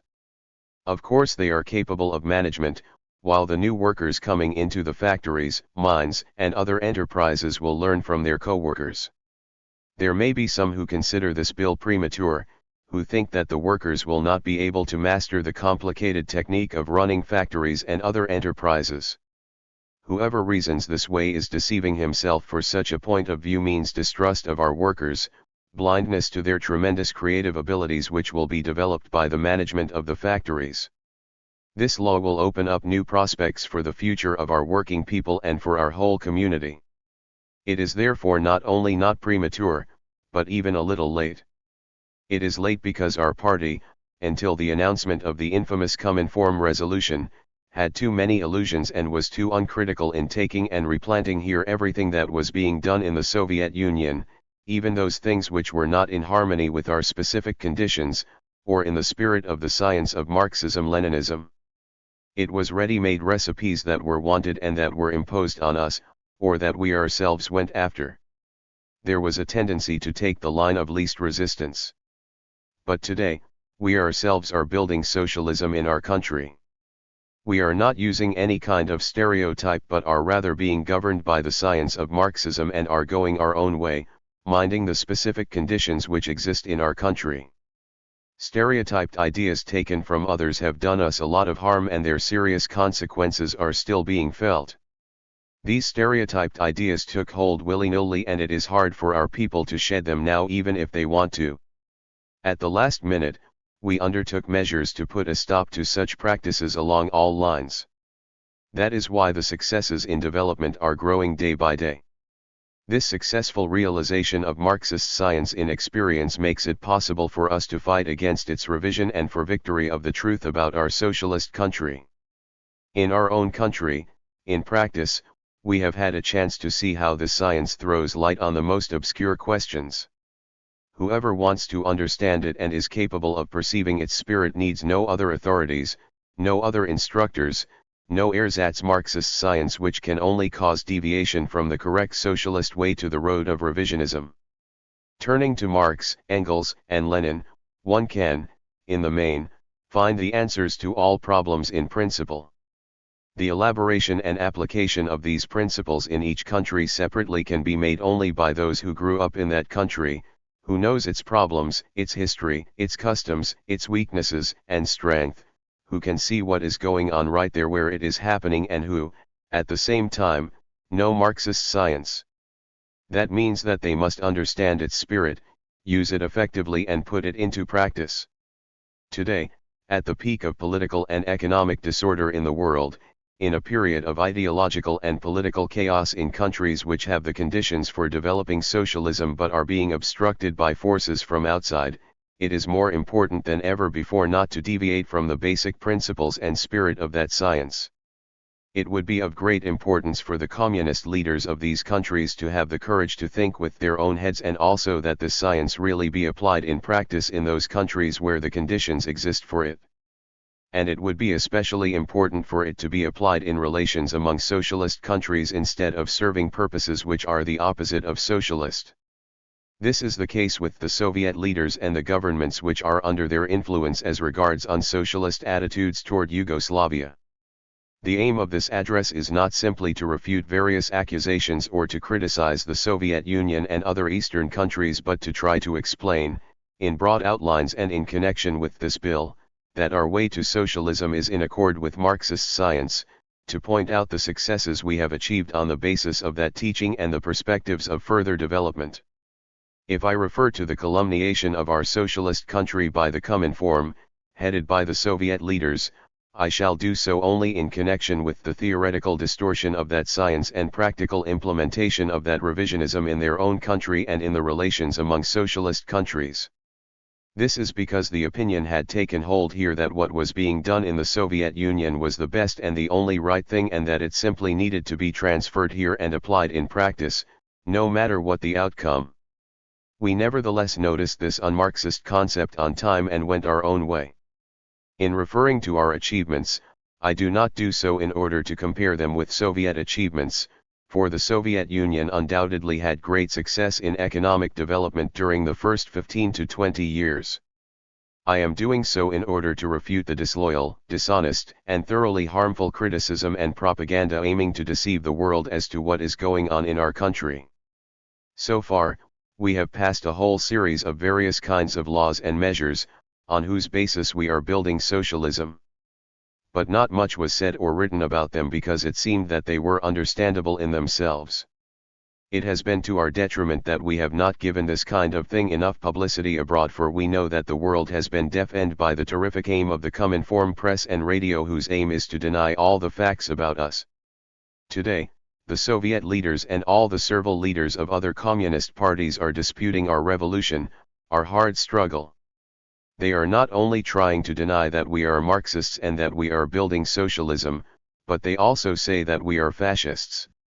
There is no length to which they have not gone in blackening our name. This is simply the most ordinary kind of unethical propaganda worthy of fascist mouthpieces of the type of Goebbels and others. It is to be expected that it causes a certain amount of confusion in the countries where it is carried on and where facts about our country are still not well known. But that propaganda cannot change things here because it cannot make us over to suit itself. Their propaganda will never succeed in getting us to be false to ourselves, or to betray the teachings of those great thinkers Marx, Engels, and Lenin. To prevent anyone from thinking that we are defending ourselves with words alone, I shall bring out some of the most important facts illustrating what we have done so far, what our country is like and where it is going. Firstly, during the Liberation War, we put an end to the old state machine as an instrument of the invaders. This included a. Administration, b. Police and gendarmerie which were sustaining the ruling bourgeoisie, c. The remainder of the military organization of the émigré government in the person of Draza Mihailovic's Chetniks, Pavlish's Ustasha military organization, and Rarpuk's White Guards. We were consistent in carry out this revolutionary work in the spirit of the principles laid down by the classics of Marxism because we applied their teaching in full measure. Our army is an entirely new one from the soldiers to the officers. It is made up of workers and peasants armed in the course of the Liberation War, in the People's Revolution. Its commanders, from the non-commissioned officers to the generals, are workers, peasants, and professionals who took part in the war, in the People's Revolution. The militia and the security forces are made up of the same type of people. The state administration is composed of workers, peasants, and professionals, and this is especially true of the executives. The executive positions in the economy are in the main held by tried and true men and women from the ranks of the professionals, workers, and peasants, so that it can really be said that the state power is in the hands of the working people of our country. The Cominformists will probably say that this is not true, that the Red Army liberated the country. But the facts are otherwise. The facts testify that we were obstructed by them during the war in our revolutionary work of realizing the achievements of the Liberation War. The facts say that the foundations of our people's government were laid in 1941, when thousands of miles lay between us and the Red Army, which was at that time in retreat. The facts bear witness that we ourselves destroyed the military forces of the ruling class, i.e. the pro-fascist reactionary, bourgeois class of Yugoslavia, not with the help, but in spite of the policy of our critics. The facts also tell us that we ourselves destroyed the old state machinery before the arrival of the Red Army on our borders in the fall of 1944. They also prove that the peoples of our country armed themselves and so formed a force of over 7,000,000 workers and peasants in arms. Hundreds upon hundreds of thousands of our citizens lost their lives in that life or death struggle, fighting against the forces of occupation and the local traders. Secondly, as soon as hostilities ceased, we proclaimed Yugoslavia a democratic, federal, people's republic. During the war, we solved the national problem and this eliminated national oppression in our country. This was realized by the creation of the People's Republics of Macedonia, Montenegro, Croatia, Bosnia and Herzegovina, Slovenia and Serbia, the work of the Communist Party which fought over 20 years to achieve this aim. We solved the national question so thoroughly that it can really serve as an example not only to countries with an unsolved national question, but to the Soviet Union itself. For here, the nationalities really administer their own affairs and do not have administration imposed upon them from without by a so-called leading nation. This is simply because we deny the existence of any sort of leading nation. As soon as one allows that such a leading nation does exist, this fact itself inevitably leads to national oppression and economic exploitation by the stronger nation which has a monopoly over leadership. This is such a simple matter that it is not necessary to talk about it much. It is easy to see in the Soviet Union today what the leading nation means for the other nationalities and what terrible consequences it can have for peoples who are forced to leave the places where they have been living not only hundreds but thousands of years and go to regions where the climate and other conditions are murderous for them. Accordingly, we have the right to pretend being the only one of all the socialist countries which has correctly solved the national question. This means that we have solved it in the spirit of Marxist science. The unsocialist behavior toward various peoples in the USSR and the incorrect attitude toward national minorities in Bulgaria, Hungary, Romania, etc. confirms that. Let anyone who wants to do so come and see on the spot, not only in our country but in the above-mentioned countries, too, where are there elements of racism and nationalism here or in those countries ascribing such things to us. Thirdly, right after the proclamation of the Republic and the adoption of the Constitution we accomplished an historic act in laying down the foundations for the elimination of man's exploitation by man. The state took the means of production from the hands of the private capitalists, we nationalized all factories, mines, and other enterprises, transport means both water and land, large-scale estates and trade, hotels, sanatoriums, etc. We did this thoroughly so that today there is not one enterprise, mine, or any other institution having a public character in the hands of foreign or local capitalists. All the clamor of the commonformists about the supposed re-infiltration of foreign capitalists into our country is simply an impudent lie and malicious slander. When this House decides on having the working collectives take part in the management of the factories, mines, railways, etc., that will be the most definitive and convincing answer to all calumniators. The working people of our country will answer such slanders in the future with still greater creative energy which will develop in the factories and enterprises which they manage. They themselves will say to whom the factories and mines belong. Fourthly, we have carried out such a thorough agrarian reform that we left a maximum of 25 hectares of land in the hands of the rich peasants. About 700,000 hectares were distributed to the poor and landless peasants from the Fund of Nationalized Land, the big estates and land which was taken from the rich peasants and church on the basis of land reform. Fifth, keeping in mind that socialism cannot be built in an industrially backward country such as ours is without creating the material conditions for it, we took the state power and means of production into our hands and began creating the conditions for the victory of socialism in our country. We adopted the 5-year plan for the industrialization and electrification of the country. That is really our hardest task, but we are nevertheless carrying it out successfully. Testimony to this are the hundreds of new factories and enterprises, railways, modern roads, new schools, scientific institutions, etc. What does all this mean? Does it mean fascism or socialism? And what do some of our other laws mean, like the law prohibiting incitement of national, racial or religious hatreds and dissension under which strict punishment is meted out to all violators? Has any fascist country ever had such a law? Then there are the law on confiscation of war profits made during the enemy occupation, the law of nationalization of private economic enterprises, the law on transfer of enemy property to the state, and this enemy was not only the collaborator but also the class enemy, the law on confiscation of enemy property and implementation of confiscation, the basic law on expropriation, the basic law on cooperatives, the law on transition to socialist economy in the villages, the law on agrarian reform and land settlement, the law on final liquidation of agricultural debts, the law on insurance of workers, employees, and their families for which the state has undertaken the insurance, the law on people's committees which are the foundation of the people's power, the law on the 5-year plan, as a precondition for the development of socialism in our country. Almost all our laws have been adopted in that spirit, which is also true of their application. Do these laws, from the legal point of view, too, provide our country with socialist features? Of course they do, and at the same time they are facts refuting all attacks on, and slanders of, our country. These few facts, which are the most important ones historically, throw a clear light on the character of our revolution, our social order.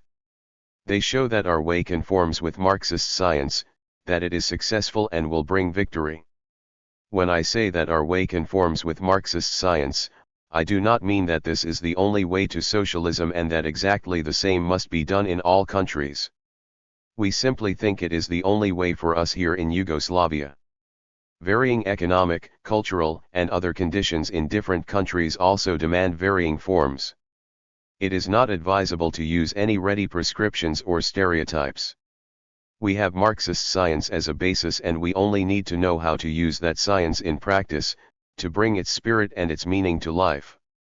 The experience we gain on the basis of that science is the best school. Of course, that experience may be used by others, but not in all details. It is necessary to take a look at the positive results attained in a socialist country and then seek the most suitable methods to achieve those results. It is similarly necessary to see the negative things in a socialist country and to endeavor to avoid them, to find the best way to do so. On the other hand, when communists criticize the weaknesses and shortcomings in other socialist countries, they must base that criticism primarily on the special conditions existing in that respective country and not on those existing in their own.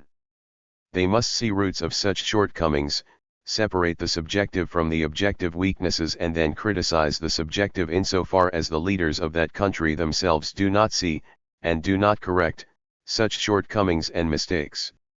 I have brought this up so that we do not make the same error being made by the leading communists in many countries, not only in the East but throughout the world. It is a great tragedy not only for the working class but for the entire progressive movement throughout the world in general that the leaders of a party, the Soviet Communist Party, have succeeded in fettering the minds of the leaders of other parties. They succeeded in doing so because they made use of the authority of the Great October Revolution and achievement of the great Lenin. Of course, one of the reasons pertinent here is also a crisis of many years standing that has held sway since before the war in the workers' movements of many countries in the world. But it never occurs to any of those people to look for the cause of the crisis. In consequence of the weakness of the workers' movements, the leaders look with increasing awe and respect at everything the Soviet leaders say or do, thus creating unreachable authorities and gods, such as was once done by the primitive world. The primitive people knew no natural laws but in each good or evil saw some sort of divinity, of course with the difference that these divinities were invisible while those today can be seen and heard. They expect help from this authority brought in on the bayonets of others. Should a courageous investigation of these weaknesses be made, certainly many of the roots of the trouble would lead right up to those who pretend to infallibility. It would certainly be proven that dictation and stereotypes have in the past and today, too, been the main reason for the weakness of progressive movements in the world. It is precisely these infallible authorities that are the brake on the correct development of the progressive world in general, causing people in the communist movements to deviate to a road of revisionism and thereby weakening the workers' movement in the world. Let us take our own experience as an example. While our party was getting orders from abroad as to what it should do and how, we had a weak, numerically small party, torn by internal factional struggles, set apart not only from the broad masses of the peoples but also from the majority of the working class. But, from 1936 on, as soon as we had less directives from abroad, our party began developing faster and became the leader of the broad working masses. When we were preparing for the uprising, we got no orders from outside but worked on our own, on the basis of our own appraisal of the situation, and we were not deceived. We asked no one whether or not to rise against the fascists, but started fighting them immediately on the basis of our own estimate of the situation as soon as we saw that the time had come for it. In 1941, in Uzhais, when we started setting up our people's government, we luckily had no connections with Moscow, so that we were able to lay down the first foundations for it, on the basis of which we are now building socialism. After withdrawing from Serbia in 1941, we began forming our proletarian brigades, asking no one for permission to do so. As soon as we were in a position to inform the leaders in Moscow of this, they immediately started attacking and criticizing us for having done what we did. They did not want to understand that we formed proletarian brigades then when the insurrection in the most important regions was being threatened. They did not want to understand that we thereby wanted to emphasize even more strongly the participation of the working class and the role of the Communist Party in the uprising. Our experience had convinced us that, without mass participation of the working class and its self-sacrificing efforts, there can be no success in an insurrection. The workers, communists and youth, were best represented in these proletarian brigades.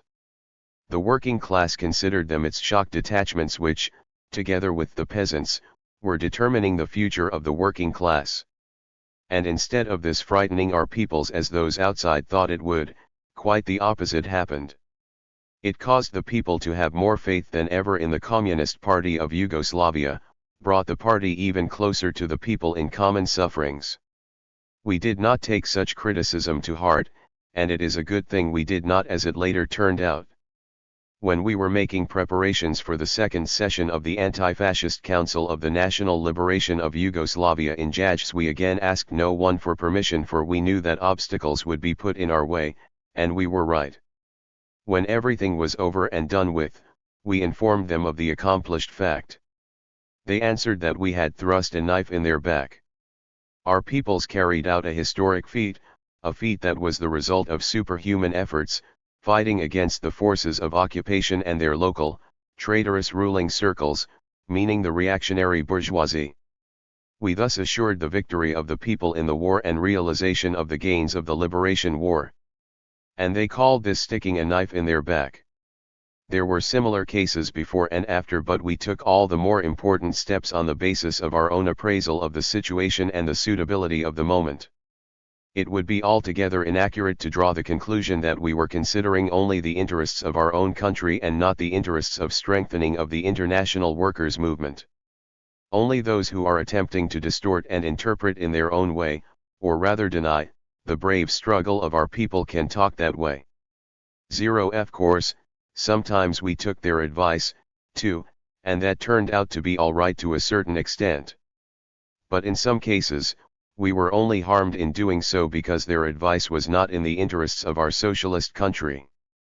First of all, I should like to make an accurate appraisal of the essence of our road to socialism. Is it something new requiring theoretical explanation, something that would negate the correctness of Marxist science in the present stage, at least along some lines? Of course it is not. The essence of our road to socialism, or better said to communism, can be defined in a few words.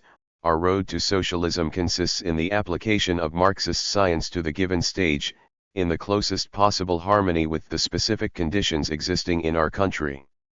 For us, that science is not a dogma but a means of leadership, a means for orientation in every concrete situation, regardless of how complicated it may be.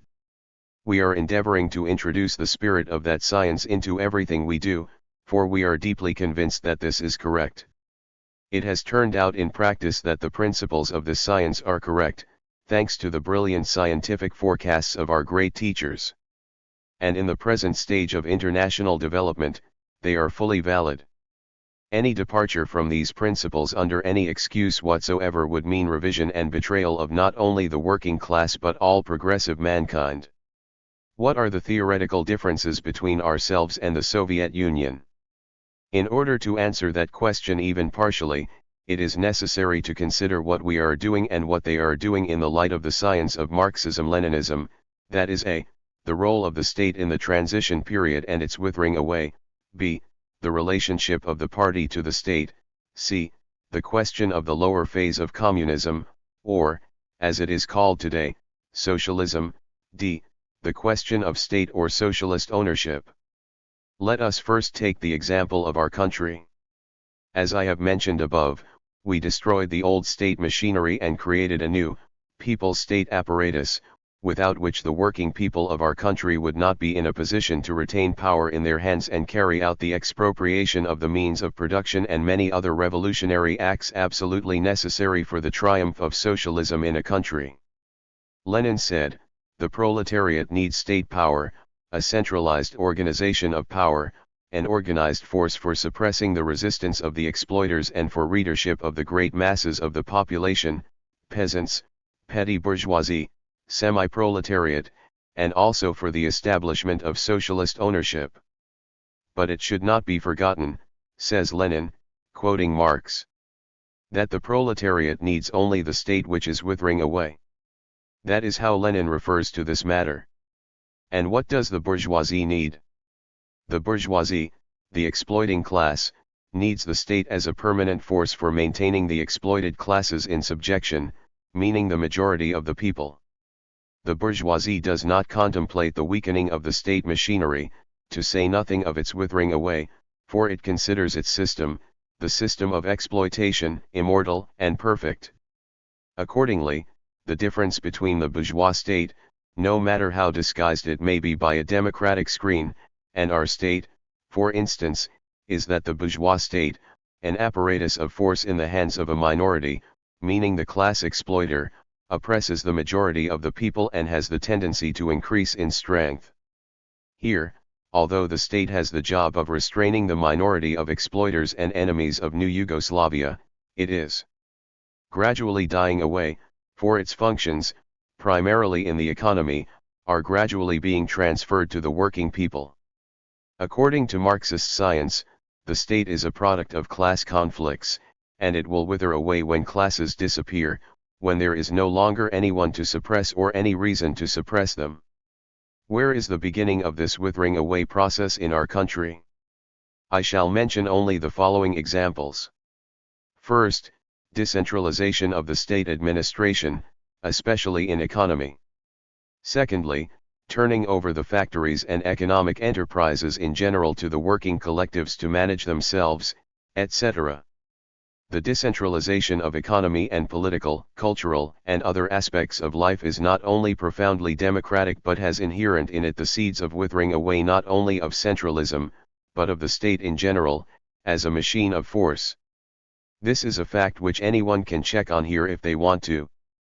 How do things look in the Soviet Union 31 years after the October Revolution? The October Revolution made it possible for the state to take the means of production into its hands. But these means are still, after 31 years, in the hands of the state. Has the slogan "the factories for the workers" been put into practice? Of course not. The workers still do not have any say in the management of the factories. They are managed by directors who are appointed by the state, that is, by civil service employees. The workers only have the possibility and the right to work, but this is not very different from the role of the workers in capitalist countries. The only difference for workers is that there is no unemployment in the Soviet Union, and that is all. Therefore, the leaders of the Soviet Union have not, so far, put through one of the most characteristic measures of a socialist state, that of turning over the factories and other economic enterprises to the workers so that they may manage them. Since the Soviet leaders consider state ownership as the highest form of social ownership, the fact that they have not turned over the means of production to the workers to manage probably issues from such a conception of state ownership. Besides, this is altogether in accordance with the strengthening of their state machine. That is also a fact that anyone can ascertain for themselves, if they want to learn the truth. In speaking of the 31 years that have passed since the revolution, we are not making the slow tempo of economic development and creation of material conditions for socialism the main targets of criticism of the Soviet Union. To do that, without taking into consideration all the factors conditioning the pace of development would be unjust and incorrect.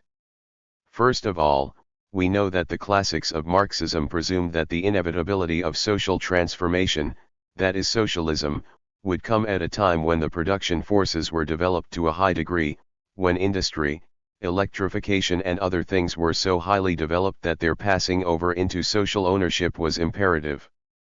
We know that the Soviet government inherited one of the most backward industrial countries, and that, therefore, it was necessary to create the material conditions for socialism, which already exist in highly developed capitalist countries.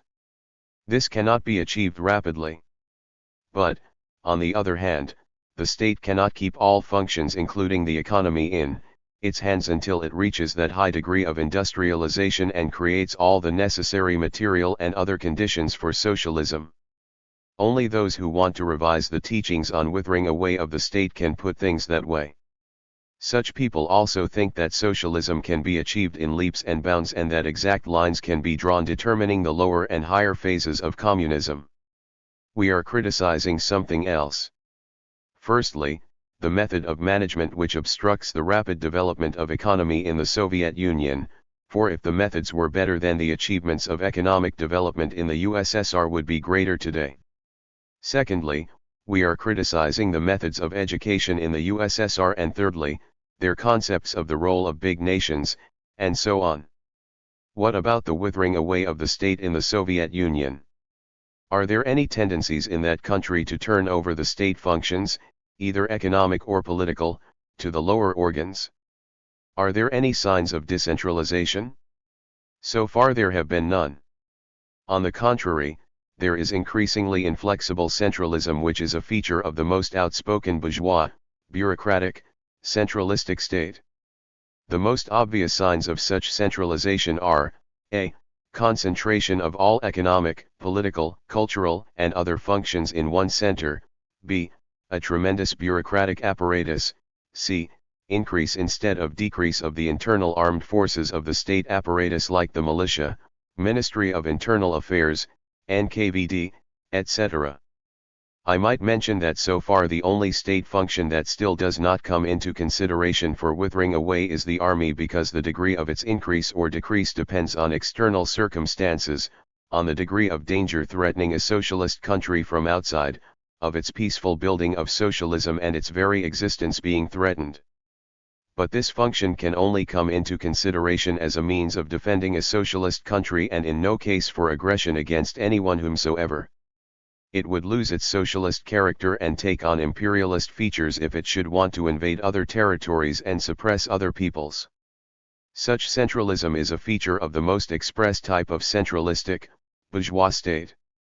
Lenin said, centralistic state power, typical of bourgeois society, emerged in the epoch of the decline of absolutism. Whence this centralism and stagnation in the development of the Soviet Union towards socialism. It issues from the Soviet leaders' interpretation of the teachings of Marx and Lenin on the state. Stalin has another point of view on the withering away of the state. Marx, Engels, and Lenin taught that the state begins withering away at that moment when the proletariat comes to power. Of course, this means that the proletariat should really be in power in every respect. This withering away of the state begins first of all in its economic functions, in management of production by the producers, in gradual transition of economic functions from the state to the working collectives, not in leaps and bounds, all at once, but gradually, to avoid anarchy. As soon as there is no longer any class of society be held in subjection, as long as, along with class domination and the struggle for individual existence based on the former anarchy of production, the collisions and excesses arising from these have also been abolished, there is nothing more to be repressed which would make a special repressive force, a state, necessary. The first act in which the state really comes forward as the representative of society as a whole, the taking possession of the means of production in the name of society, is at the same time its last independent act as a state. The interference of the state power in social relations becomes superfluous in one sphere after another, and then ceases of itself. The government of persons is replaced by the administration of things and the direction of the process of production. The state is not abolished, it withers away. These are the teachings of Marx and Engels. But what did Stalin say at the 13th Congress of the Soviet Communist Party in 1939? First of all, he added two conditions to Engels' formulation on the withering away of the state, saying, "Is this proposition of Engels correct? Yes, it is correct, but only on one of two conditions: if we study the socialist state only from the angle of the internal development of the country, abstracting ourselves in advance from the international factor, isolating, for the convenience of investigation, the country and the state from the international situation, or, if we assume that socialism is already victorious in all countries, or in the majority of countries, that a socialist encirclement exists instead of a capitalist encirclement, that there is no more danger of foreign attack, and that there is no more need to strengthen the army and the state." Right after that, he says that the function of the state as the organizer of the economy remains, and that the Soviet state has no internal but only external functions. He stated, the principal task of this period was to establish the socialist economic system all over the country and to eliminate the last remnants of the capitalist elements, to bring about a cultural revolution, and to form a thoroughly modern army for the defense of the country. And the functions of our socialist state changed accordingly. The function of military suppression inside the country ceased, died away, for exploitation had been abolished, there were no more exploiters left, and so there was no one to suppress.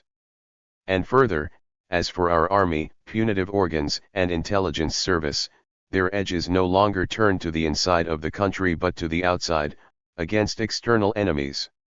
The function of economic organization and cultural education by the state organs also remained, and was developed to the full. This is the way Stalin treated the question of withering away of the state and the way he described the situation in the Soviet Union in 1939. In 1939, it could really be said that the Soviet Union was entirely surrounded by capitalist countries. But after the Second World War, when a whole series of new socialist states emerged in the proximity of the Soviet Union, there could no longer be any question of the capitalist encirclement of the Soviet Union. To say that the functions of the state as an armed force, not only of the army but also the so-called punitive organs, are directed only outwards means talking with no connection with reality, just as it has no connection with the present situation in the Soviet Union. What is the tremendous bureaucratic, centralistic apparatus doing? Are its functions directed outwards? What are the NKVD and the militia doing? Are their functions directed outwards? Who deports millions of citizens of various nationalities to Siberia and the far north? Can anyone claim that these are measures against the class enemy? Can anyone say that whole nations are a class to be destroyed? Who is obstructing the struggle of opinions in the Soviet Union? Is not all this being done by one of the most centralized, most bureaucratic state apparatuses which bears no resemblance whatsoever to a state machine that is withering away? Stalin is right in one thing here if it is applied to the present period, and that is that the state machine really has functions regarding the outside world. But this must be added, too, that these functions are aimed where they are necessary and where they are not. They are directed at interfering in the internal affairs of other countries, and against the will of the people of those countries. Therefore, these are least of all the functions of a socialist state that is withering away, but rather resemble the functions of an imperialist state machine which is fighting for spheres of influence and the subjugation of other peoples. Further, how does Stalin present the question of the role of the party in relation to the state? In his works he never determined the role of the party in the first phase of communism, i.e. in socialism. He reduces the role of the party to administration of a state apparatus that still bears the stamp of class society. Therefore, It is no wonder that the party in the Soviet Union is becoming more and more bureaucratic and is growing to be part and parcel of the bureaucratic state apparatus, becoming identified with it, and simply a part of it. It is therefore losing all contact with the people and with those things which should be occupying it. Its duty is to be the organizer and most active participant in all political, cultural, and economic actions, to take active part in all fields of social activity and to keep a check on the same, to increase the creative enthusiasm of the masses by its own example. To reduce the role of the party to being a part of the bureaucratic apparatus, a part of the state machinery of coercion, for the implementation of various enforced measures. All this is contrary to the teaching of Lenin on the role of the party in the first, transitional period, as leader and educator, and not persecutor. This stereotyped concept was beginning to take hold here, too, but we undertook the necessary measures and will keep a strict lookout for any such thing here. And how do the Soviet leaders treat the question of development into communism? Nowhere does Marxism speak about reaching communism by way of leaps and bounds, although two phases are referred to, the lower and the higher phase of communism, which represents a whole in which the transition to communism is gradually brought about. There is reference to gradual development to a higher phase, communism, after the proletariat has taken the state power. Nevertheless, the Soviet leaders put matters as though they can determine when it is to be considered that the higher phase, communism, has been reached. This is no joke but rather the sad truth, for everyone knows that in 1948, Molotov announced that they were entering a higher phase of communism. Here is how Marx defined the passage into the higher phase: in a higher phase of communist society, after the enslaving subordination of individuals under division of labor, and therewith also the antithesis between mental and physical labor, has vanished, after labor has become not merely a means to live but has become itself the primary necessity of life, after the productive forces have also increased with the all-round development of the individual, and all the springs of cooperative wealth flow more abundantly, only then can the narrow horizon of bourgeois right be fully left behind and society inscribe on its banner, from each according to his ability, to each according to his needs. That is how matters stand with the higher phase of communism. The Soviet Union is still very, very far from that, and of course, so are we. There have been people who think that the problem of management of the means of production is solved simply by appointing the best workers directors or managers. Such a measure is a good thing because we get people in those positions in whom we can have faith, in whom the state of the working people can have faith. Through such worker directors who emerged from the ranks of the working people themselves, the people's state can keep a better check on the running of business. Such a director also understands the needs of the workers better and will concern himself with them. He will also take good care of the state, meaning the people's property. This was the most urgent measure connected with the state's taking over of the means of production. But, of course, things cannot remain at this point if we want to avoid the many inconveniences which might crop up from this over a long period of time. That is one thing. The second is that the slogan "the factories for the workers" has still not been realized, nor could the idea of the withering away of state functions in economy be realized this way either. As I have already pointed out, the draft of the bill we are considering is of tremendous importance for the further correct development of our socialist country, but it still does not solve the question. It is simply one step further toward communism.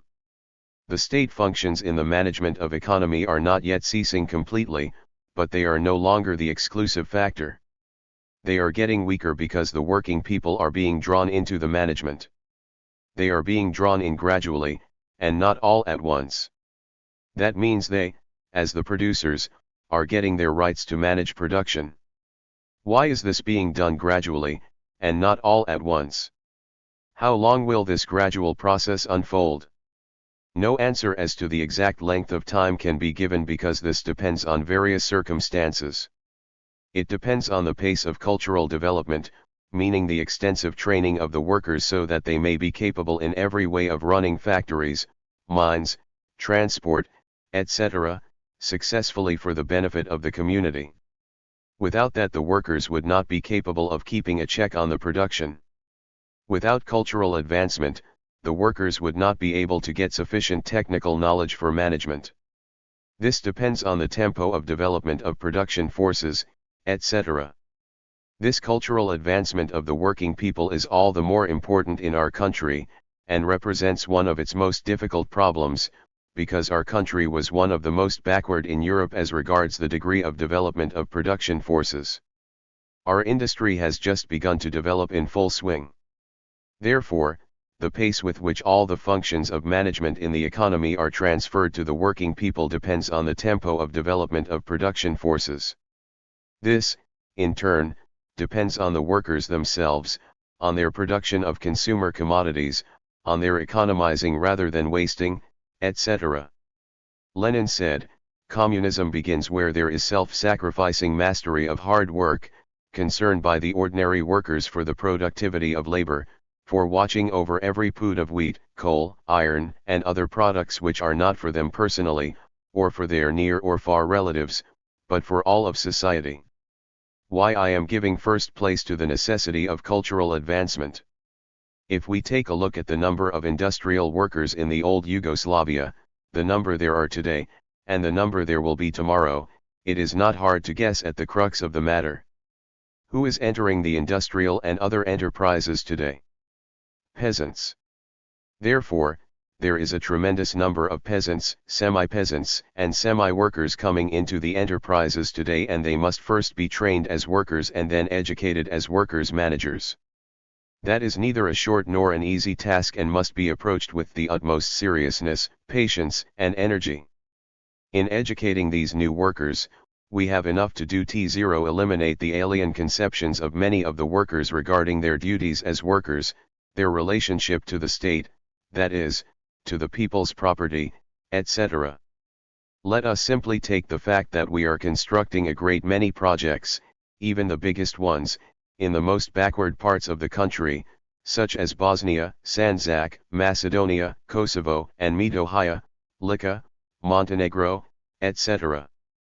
Up to now, there had been very little or no industry at all there. And who is to work in those factories, mines, and other enterprises? The peasants from these backward regions. The poorer peasants in these backward areas are to go to work, and they will do so, in these factories and mines. From poor peasants who have for centuries been vegetating at the lowest possible cultural level and standard of living, they are to become conscious workers, builders of a better life for themselves and the whole socialist community. This will not be an easy or a rapid process. We are conscious of that, for we already have considerable experience in how hard it is to train a semi-peasant or semi-worker into a conscious and disciplined industrial worker. Great efforts are necessary to achieve this, and it must be shown to these semi-workers that in our socialist country they become not only producers in industry, mining, etc., but also the owners of the means of production. They must be shown that in entering the factories, mines, and other enterprises they have at the same time become their owners. It is not that little piece of unfertile land which never could offer them a life worthy of man, but the factories, mines, and other things that will give them a better life than they and their ancestors had. Why is it necessary for semi-peasants and semi-workers to become conscious industrial workers? It is necessary, in the first place, because we are building many factories and enterprises, more and more mines are being opened, in a word, we are industrializing our socialist country to make it richer, to make the unexploited wealth accessible to all the citizens of our country, so that the people can make use of these riches, etc. So that these factories, mines, etc. can be put into operation, we need workers who will be capable of mastering new, modern techniques. Such modern techniques cannot be mastered by semi-peasants thinking more of their parcel of unfertile land than of the contemporary means of production, which are no longer private and capitalist, but the social property of the entire community. They are no longer managed by capitalists or their well-paid and faithful employees and bureaucrats who cared only for the interests of the capitalists and for squeezing as much profit as possible out of the workers for the capitalists' pockets. For this the bureaucrats also got their little cut. Only the workers will manage these factories and mines in our country. They themselves will determine how to work and how long, they will know why they are working and what the results of their labor will be used for. In order to be able to introduce the system everywhere throughout the country, we must work persistently to overcome its backwardness, to help the semi-peasants rise to the level of the conscious industrial workers, who will understand their own duties and their rights as builders of socialism. We see, therefore, that there are great difficulties on the road of building communism in a backward country, as ours is, for instance. What should we do then? Should we wait for all workers to be equally intelligent and capable of managing enterprises? Of course not, because we should have to wait a long time. In the process of management, in the unceasing process of labor and running the enterprises, all the workers will gain experience. They will become acquainted not only with the process of work but also with all the problems of their enterprise. It is only through practice that the workers will learn to make use of records, to learn how much material they may use and how much they can save, to see what the surplus of their labor goes for and what it is used for. They will find out what the share of accumulation of their enterprise must be as a part of planned accumulation in general, and how much they can raise their standard of living. They must know how much and at what a pace they can increase the productivity of labor, etc. They will unconditionally have to become acquainted with work discipline, because from that moment when the working people take upon themselves the responsibility of participating in the management of economy, the problem of labor discipline becomes their first duty. It will be an especially important thing for the workers' councils to see to it that the labor force is distributed as rationally as possible, not to allow unnecessary and unproductive manpower to sit around the factories doing nothing. This means that they should cut down on bureaucracy and administration because otherwise they would simply be raising the costs of production and lowering the lucrativeness of their enterprise at the expense of their entire collective. It is necessary to know how to differentiate between the need for specialists and superfluous administrative, unproductive machinery. By turning over the factories, mines, etc., to the workers to manage, we will make it impossible for an infectious disease to take hold there, a disease bearing the name of bureaucracy. This disease is unbelievably easily and rapidly carried over from bourgeois society, and it is dangerous in the transition period. Like a polyp, thousands of tentacles, it obstructs and impedes the correct and rapid process of development. Bureaucracy is among the biggest enemies of socialism precisely because it insinuates itself unnoticed into all the pores of social activity and people are not conscious of it in the beginning.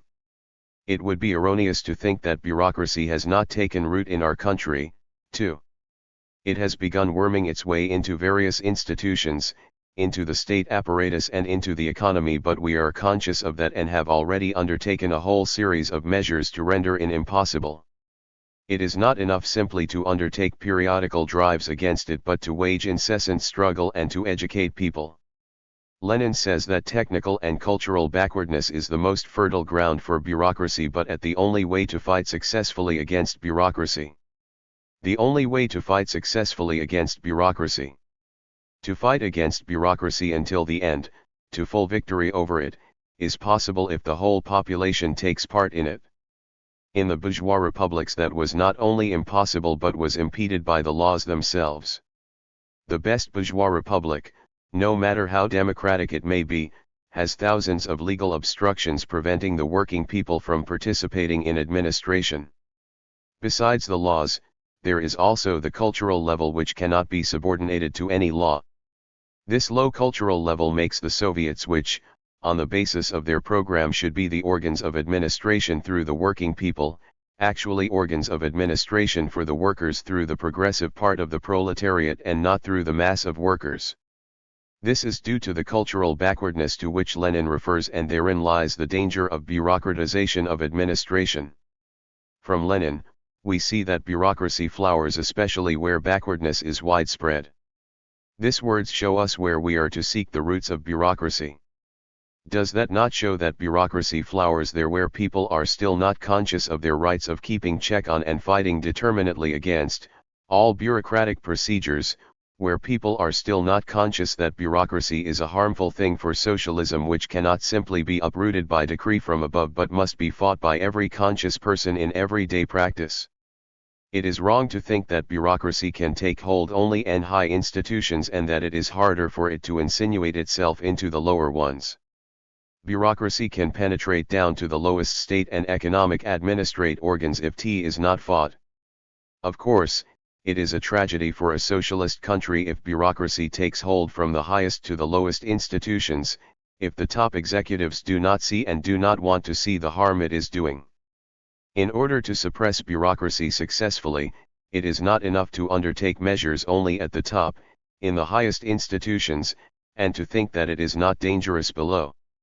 It is very dangerous below, as our experience has shown us. Therefore, bureaucracy is dangerous in the administrative machinery of the republics, the regions, the districts, and municipalities, and in the running of various kinds of commercial and other economic institutions.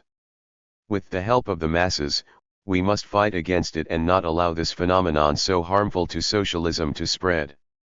Today, when not only the state administration but the whole economy is in the hands of the people must keep an alert check on the work of those who are appointed to administrative posts to see that they are doing their duty for the benefit of the socialist community.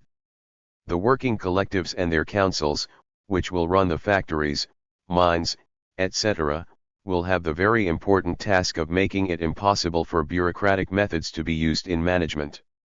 Role of the trade unions. The role of the trade unions under new conditions where the working people are taking part in the management is somewhat altered. Their functions are now directed mainly toward the most important problem in trade union work, the training and all-round cultural advancement of the working people. The work of the trade unions is aimed at helping the new workers, that is, the former peasants, through persistent work by the trade unions and under the leadership of the party, get rid of their small owner habits as quickly as possible, and advance rapidly to the level of the most conscious workers with a new, socialist relationship toward the means of production, toward the factories, mines, social ownership, toward work.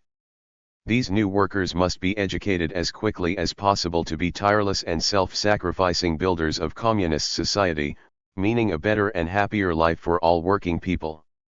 As far as the participation of workers in the management of enterprises, or production, is concerned, the trade union's task of protecting the workers' interests weakens to a certain extent. Now, these matters are decided by the workers themselves through their councils, that is, through the management boards in production. This also facilitates the twofold role of the trade unions, which on the one hand had to protect the interests of the workers and on the other, also had to keep track of the interests of the people's state, of the whole, of the entire community. The work of the trade unions will also be eased by the fact of the workers becoming acquainted with the process of management of production, with all its problems, with accumulation, cost of production, and various difficulties which the directors, or rather, the former boards and trade unions had to face alone before. In any case, this will contribute a great deal to the stabilization of work discipline in the factories, mines, and other enterprises. The bill shows that the workers take over the functions of management in the most democratic way. The workers in the factories, mines, and enterprises by secret ballot, directly elect the workers' councils. These workers' councils and the management board, which is elected by the members of the council, must have the full support of the trade unions. To make this possible, the management boards also include representatives of the trade union of workers and employees in that enterprise.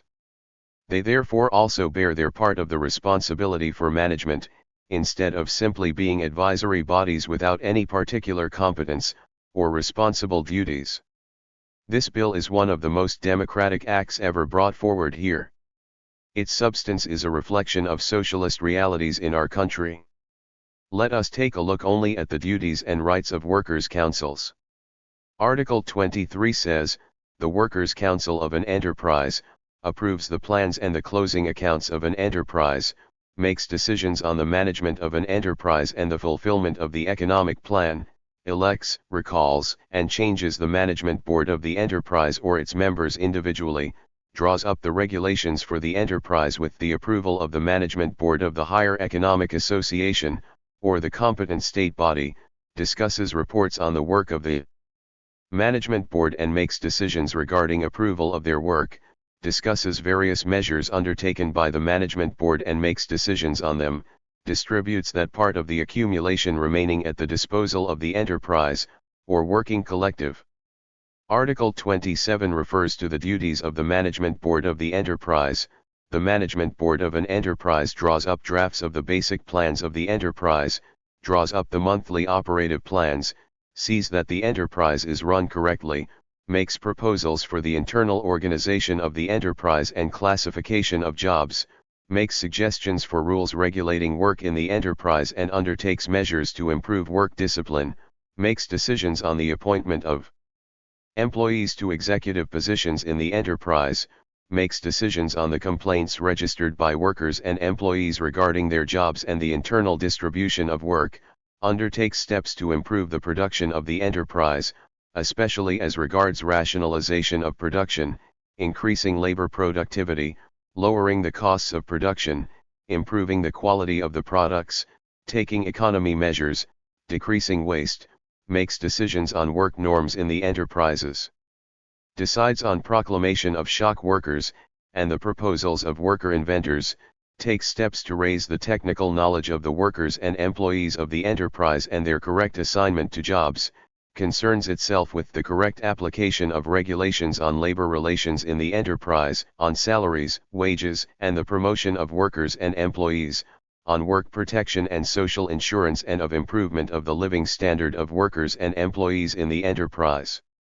Discusses and decides on a plan of annual vacations for the workers and employees in the enterprise, takes measures to protect and make correct use of national property under the management of the enterprise and measures to discover, prevent, and eliminate cases of damage, waste and other forms of unconscientious behavior toward state property. The management board of the enterprise is responsible for the fulfillment of the plan and the correct running of the enterprise. These two articles of the bill demonstrate what kind of functions in production are being transferred to the working collective. These were formerly in the competence of the state and were carried out through its representatives with a certain degree of participation by the trade unions. From now on, the state ownership of the means of production, factories, mines, railways is passing gradually onto a higher form of socialist ownership. State ownership is the lowest form of social ownership, and not the highest as the leaders of the USSR consider it to be. Therein lies our road to socialism, and that is the only right road as regards the withering away of state functions in the economy. Let the commonformists remember that their slanderous hue and cry cannot obscure the correctness of our building of socialism. On the other hand, this bill on the participation of working collectives, of our working people, in the management of the economy of our country is the best answer to the question of where there is true democracy here in our country, or in the much praised and lauded Western democracy. In our country, democracy is based on a material basis for the broadest masses of working people. It is felt by the masses, they are making use of it to build a better and happier future for all the working people of our country. This is an answer to those in the West who talk so much about there being no real democracy in our country, that we have a police state here, etc., who like to talk about our scarcities, about the things we do not have, and so on. It is true that we still lack many things, for we are not yet in a position to produce the means for making them, to produce enough consumers' goods, enough of everything making life better for people and raising their standard of living. But we are on the road to doing so, and we will do so, but not only for a minority as is the case in the West. What good is it that the stores in the West are full of things that people can only wish for? Who there today can satisfy their desires to purchase all that? Only a very small number of people. The ruling class can satisfy itself, but not the great majority of the working people. Therefore, that is democracy for a minority, because the working people who barely earn enough to live or the unemployed workers and employees have nothing of the kind of democracy which deprives them of the fruits of their labors and maintains them only so that they can support other physically capable persons and assure them a rich existence. We, however, are working so that all those who labor can enjoy the fruits of their labor, and that is the material essence of our democracy. We are conscious of the fact that we shall have not a little difficulty until our workers overcome all the hardships issuing from our backwardness. but we may be certain that our workers will see all these difficulties through, because they are conscious that the building of socialism is their own cause, that it can be realized only by their own persistent, self-sacrificing, creative efforts. From the very beginning, our people's government has shown the greatest concern for the working people, for the people of our country in general. If it were not to do so, it would no longer be a people's government. Everything that is being done and built here has one purpose: to make our workers happier, to give them better living conditions. The workers of town and country are masters of the present and of a better future for themselves. How rapidly that better future comes when it will no longer be necessary for people to make such great efforts, depends on the working people of town and country themselves, on their persistence, self-sacrifice, and patience. It depends on how hard they work, on there being fewer people just standing aside, on everyone's giving something of himself to the daily struggle for the fulfillment of the 5-year plan, for increasing the productivity of labor, for producing the best possible consumers' goods for the citizens of our socialist country. The peasants in the cooperatives, which they run themselves, and the workers in the factories, which they will from now on be managing themselves, today really have their destinies in their own hands. Kalamesh Banerjee. Interview with Marshal Tito. From 4th International, Volume 11 No. 6, November-December 1950, pages 188-192. Reprinted from Janata, October 1, 1950. Transcription and markup by Inda O'Callaghan for ETOL. The following excerpts from the interview with Marshal Tito by the Indian journalist Kamlesh Banerjee on July 15, 1950 offer a rounded presentation of the views held at the time by the head of the Yugoslav government. This interview is of particular interest in the light of recent changes in foreign policy by Belgrade. The text is reprinted from the October 1 issue of Janata, organ of the Socialist Party of India, ed. *******. I was to meet Marshal on the Adriatic island, Brioni, one-time resort of the Habsburg nobility. Since that time, many changes have taken place. It is now the summer residence of the one-time Croatian metal worker, the most plebeian head of state of our time. The grandeur of the old Brioni is gone with the Habsburgs. What little remained was reduced to rubble by the bombing of the last war. It is now a quiet, unpretentious, lovely little watering place, one of the best in the world. I arrived at Brioni the 15th of July, accompanied by the bright and charming young Usborne Columbia graduate, Kordija Milosevic, who returned to her country about 3 years ago. She is now a high-ranking Yugoslav civil servant. She was to act as the interpreter. At 4 o'clock in the afternoon of July 15 we reached the Marshal's modest villa. As we entered the house, I was greeted by a strikingly handsome man of about 58, who looks at least 15 years younger. The Marshal was neatly and simply dressed. We got down to brass tacks at once. I immediately asked a whole series of questions on Russia. I was anxious to find out how far the political and theoretical break with Russia was complete.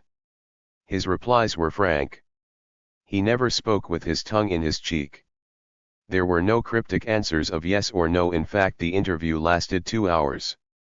I do not think that Tito had ever given such detailed replies to any other journalist before. Attitude to Kremlin. I asked, how do you explain the hostility of Russia towards socialist Yugoslavia on a Marxist basis? Any antagonism between socialist states is not consistent with Marxist theory. Does it mean that Marxism is wrong? Or, if not, that the USSR has ceased being a socialist state and that the Soviet bureaucratic caste has become a class? I knew very well that the ruling clique in the Soviet Union is considered by all good Marxists outside the official communist parties as a bureaucracy, which has the monopoly of all powers and privileges in the country, but in their view, it is not a class of private proprietors. Marshal Tito replied, "This is an interesting question and I will begin from the end. Undoubtedly, the bureaucratic caste has taken hold in the Soviet Union and is now governing the country. This doesn't mean that Marxism is wrong, but that the Soviet leaders have deviated from the science of Marx and Lenin, regarding relations between socialist countries. The character of the hostility of the Soviet Union towards Yugoslavia is not the same as that between socialist and capitalist countries. It is a hostility of a caste towards a socialist country and not the hostility of the people of the Soviet Union. That caste became infuriated when a socialist country resisted its attempts at economic subjugation. The domination by this caste is not a class phenomenon as yet. The USSR is a socialist country regardless of the mistakes its leadership is making. According to Marxian economy, the labor expended on a commodity determines its value. Since the productivity varies between backward and advanced countries, Russia is exploiting the undeveloped countries by demanding the same world prices for buying and selling. Russia, being the first socialist country, demands heavy sacrifice from other socialist states. Marshal Tito then passed on to characterize the Russian policy as imperialist, which he would never have done even 1 year ago. This caste, continued Tito, has introduced elements into the relations of the socialist countries, which are not unknown in the capitalist world. For example, the trade of the Soviet Union with the socialist countries is carried on a purely capitalist basis. They sell as high as possible and buy as cheaply as they can, trying to get as much as possible from socialist countries under the pretext of strengthening the international working class movement by helping the FTRST country of socialism. Actually, this means helping one imperialist country, since Soviet foreign policy deviated completely from the right path, a path which consists of all-out aid to a small socialist country and non-interference in the affairs of other countries. The next question was difficult for the head of a state to answer. What would be his attitude toward a movement for the overthrow of the regime in Russia? I could see this startled the marshal a little. In these circumstances, is the bureaucratic caste in the USSR counter-revolutionary, and if there were a movement to overthrow it, how would you look upon it? Marshal Tito replied, this is a big question. All factors tending to weaken the international working class movement contain elements of counter-revolution. The question of the overthrow of such a caste is not a simple one. The moment is not at all suitable for such a matter, and I do not care to discuss the question further. Independent parties. Next I asked, since the European communist parties have become the agents of the Kremlin, would you view with favor the growth of independent communist parties? This is the first time that Tito had called upon the communists the world over to throw off the yoke of Moscow. He declared that the communists had lost the confidence of the working classes and that conditions were ripe for building up new communist parties, independent of the Kremlin. This is what the marshal said. This is a timely question, because the communist parties and trade union movements in many countries have regressed. This holds true of England, Germany, France, Belgium, and almost all capitalist countries, because the working class has lost confidence in its leadership, due to the fact that the communist parties no longer follow independent policies and that the main struggle is not for the improvement of the living standards of the toiling masses, but on the contrary, they are becoming more and more instruments of the policy of the Soviet Union. The fact that they do not pursue an independent policy is becoming more and more evident to the masses, who see that their leaders obey dictates from outside, without any regard for the objective conditions in their own countries. The masses are deserting their organizations in large numbers and becoming a prey to non-Marxist influence. It is now necessary to create new organizations on a class basis. The conditions for building new parties exist in all capitalist countries. It is not important what they are called. What is important is their aim. This shouldn't mean the formation of splinter parties and small groups, but the rallying of all such groups and individuals who are already organized within the working class movement. Though such a movement should be founded on a class basis as regards fighting for the day-to-day interests of the workers, it should at the same time be broad enough politically to rally all progressive people to fight for peace and progress and against reaction and calumny. The new international. The question that naturally arises now is, what is his attitude toward a new communist international? Again, for the first time, he explained in detail his reasons for opposing it. This reply can be divided into two parts. In the first place, he is of the opinion that the working class movement in each country should be strengthened. In the second place, he thinks that such an international organization should under no circumstances exercise centralized leadership. Tito replied, "It is important that the labor movement in each individual country becomes strong. However, if the communist parties in various countries cannot mobilize the masses, because they have lost the confidence of the working class, thanks to their own incorrect policy which consists in the subordination of the working class interests to those of the USSR, in that case the masses must be mobilized in some manner in their struggle for higher living standards and a better life. Any talk of building an international is for the time being premature, because there are no organizations that could constitute such a body. Even if some such organization existed, this should not mean the founding of a new organization center for the world proletariat, and it would not be in the interests of the working class for such an international to exercise centralized leadership." Is it because Tito has burned his own fingers that he added the following? It was proven by Moscow that this is a poor policy. If such an international were founded, after individual communist parties were strengthened, it would have to be a medium of exchange of experience among them, without the power to dictate from above.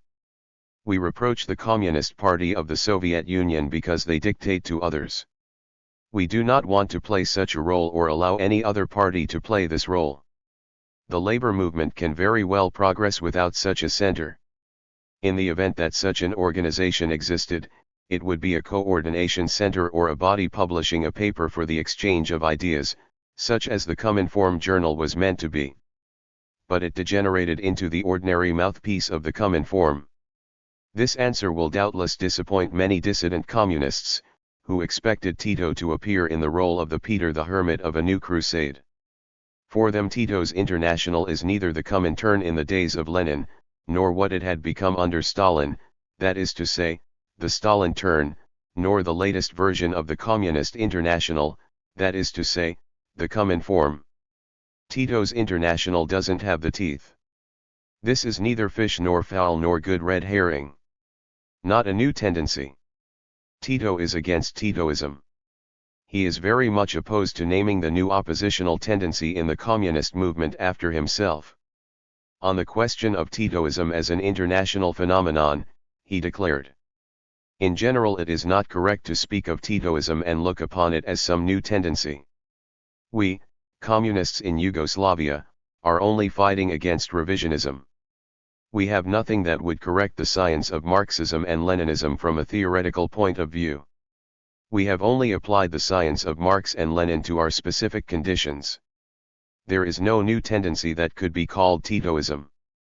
This must be explained to the masses. Otherwise, it would be harmful to the international working class movement, if it were thought that this is some new tendency. A new theory is not needed.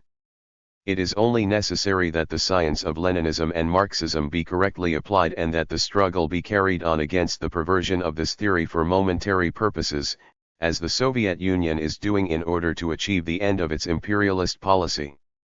We then came to a very ticklish subject, namely, Chinese Titoism. In the past the Marshal had consistently and carefully avoided this matter. I had a feeling that my fate was going to be no different. I was naturally pleased when he answered the question in great detail. Chinese Titoism. Do you think, I asked, that the communist parties in the Far East are likely to play independent roles in view of the little practical aid that they have received from Moscow? These tendencies toward independence, insofar as the Far Eastern countries are concerned, will not manifest themselves for some time to come, because this struggle against the Soviet domination can only arise out of the attempts of the USSR to interfere in their internal affairs. If it interferes more and more in the affairs of these countries, these parties will offer resistance. In this connection it would be useful to bear in mind the difference between the communist parties in the capitalist countries and those in power. Where a communist party is in power it cannot accept dictation from abroad in the form of crude economic exploitation, without undermining national independence. After the Yugoslav experience, I think the Soviet Union will be more careful in interfering in the internal affairs of other socialist countries. This question of interfering in the internal affairs of other countries doesn't have an ideological character but is of an economic nature. Tito made the important point that the influence of the Soviet Union in regard to the communist parties not in power assumes only an ideological character. As long as the communist parties are not in the government, the Soviet influence, of necessity, cannot take the form of economic exploitation. The Soviet Union, Tito went on, didn't put pressure on Yugoslavia for ideological reasons, because there were none, but in order to exploit her economically and subject her economy to its own. The Soviet Union is subjugating the Eastern European countries not in order to maintain them on a level of ideological purity, but in order to exploit them economically. If the Chinese people ever finds itself economically exploited, it is certain to resist. A good deal of confusion exists about the question of Yugoslav participation in future wars. On this I found that many Yugoslavs were not quite clear in their minds. Whether morally Yugoslavia is going to be on the side of Russia in case of war is a matter which is worrying a lot of people. I think that Tito's reply finally disposes of this question, which was declared by the United Press to be the first definite pronouncement of Tito on war. This is how I put it: in case of war, would you maintain the policy of independence with respect to the two blocs, if your country is not made a battlefield by one or the other? Marshal Tito: Yugoslavia does not belong to any bloc. If not attacked, she will not participate in any war. She will only go to war if attacked. No aggressor can count on the sympathy of the Yugoslav people, irrespective of who he is, since this would be incorrect from the moral point of view. Aggression is not our method of spreading the revolutionary movement in the world. Since the beginning of the Korean War, Tito had not expressed any opinion. The fact that Yugoslavia recognized the North Korean regime and didn't vote for the US resolution at the Security Council appeared disturbing. What Tito said in this connection dissipates all doubts. Views on Korea. The struggle of Korean people for unification and independence would be unconditionally just, provided that the Korean people were solving it themselves. But what are the motives of today's struggle? Will this struggle of the North Korean people against the South Koreans lead to independence? I doubt it. The Korean people, of course, has the right to find the solution to its own problems itself. In his conversation with me, Tito again and again came back to the question of the bureaucracy in the Soviet Union. His main concern was to eliminate bureaucratism in his own country. I expressed the opinion held by many that the power of the bureaucracy in the Soviet Union was the result of the lack of vigilance on the part of Lenin's party, which degenerated without Lenin. Tito's remarks in this connection were revealing. Bureaucracy in the Soviet Union didn't spring up because of the lack of vigilance on the part of the Soviet leaders, but because of the method of leadership of the Soviet Union, which is directed from top to bottom. Nothing can be achieved there without approval from the top. There are no independent decisions. The Russian ruling party. As to what he said about the composition of the Communist Party in Russia, with the knowledge and authority of a man who was so closely connected with it until 1948, ought to be an eye-opener to those who think that there still exists a Communist Party in Russia in the real sense. What is the Communist Party in the Soviet Union? Tito asked. It has about 5 million members. The million people in the NKVD are party members, the members of the party in the militia, in the army, officers and generals, and in the bureaucratic apparatus and government institutions. This is the entire party. It is identical with the state apparatus and in no way represents the rank-and-file workers and peasants. This is a party of leaders, a party of bureaucrats. This is what has led the Soviet Union to the wrong road, from Stalin downwards. This is definite proof for me that Tito has shed all Stalinist influences, politically, theoretically and even ideologically. We then passed on to the question of the new law affecting the workers in Yugoslavia, insofar as the management of industries is concerned. In terms of this new legislation, workers' councils have been set up with a view to eliminating bureaucracy in the sphere of industry. Workers' control and management. To Tito, Russia is not an example but a warning. The new law has introduced workers' control and management of industries, as opposed to state control. This is considered as the beginning of the withering away of the state, to use a Marxian phrase. At the next stage, the factories, mines, etc., are proposed to be transferred directly to the workers. Tito is mindful of the difficulties of such a step. Besides, if the state dies in Yugoslavia, it still exists in the surrounding countries. Is not this process of decentralization, as it is called in Yugoslavia, an invitation to aggression in the present state of international relations? Tito replied, "There are many well-meaning socialists outside our country who think that decentralization will weaken our state in the sphere of foreign policy. This is not accurate. Such decentralization is simply applied Marxism. We are giving factories to the workers, and this strengthens our state and makes the workers feel, more than ever, that it is their state, that they are the owners of the means of production, and that it is they who are creating the prosperity of the country. This consciousness of the workers creates a moral factor which makes us monolithic and strong. The workers will defend the factories which they feel are their own. This is a source of strength and not of weakness." Tito came back to the question of bureaucracy once again in this connection. "Bureaucracy is a very dangerous matter," Tito continued, "even in socialist countries, as has been proven in the Soviet Union. It is most dangerous when used as a method of leadership in a powerful centralized apparatus. There is no more fertile soil for the growth of bureaucracy than strong centralism. The working masses want to struggle against bureaucracy. Consequently, we do not risk anything and are not traveling along an insecure path. We know what the results are going to be. Today we are giving factories to the workers, not to be able to tell the Eastern European countries and the USSR that we have stolen a march on them, but because we consider that we have reached the stage of our development when it is necessary to undertake such measures, according to the science of Marxism and Leninism. Although not much time has passed since we took this step, we can already see that it is justified. In my report to both houses of the legislature, I referred to many difficulties facing us in our further construction. It is precisely because of these difficulties that it was necessary to undertake these steps, so that the workers, who perhaps are not conscious of this, should come to the realization that they are the real owners of the means of production.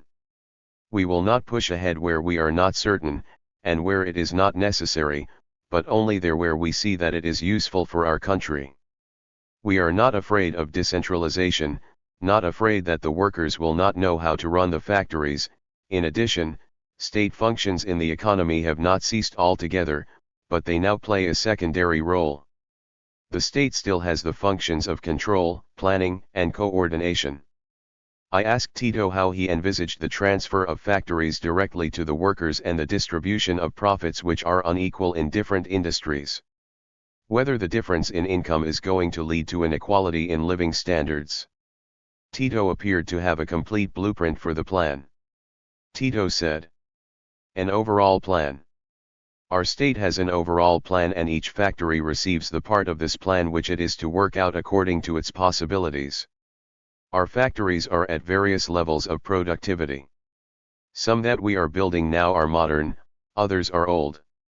Our state also has a general fund for capital accumulation, and each factory is obligated to give a part of its accumulation fund to the state accumulation fund in relation to its productivity.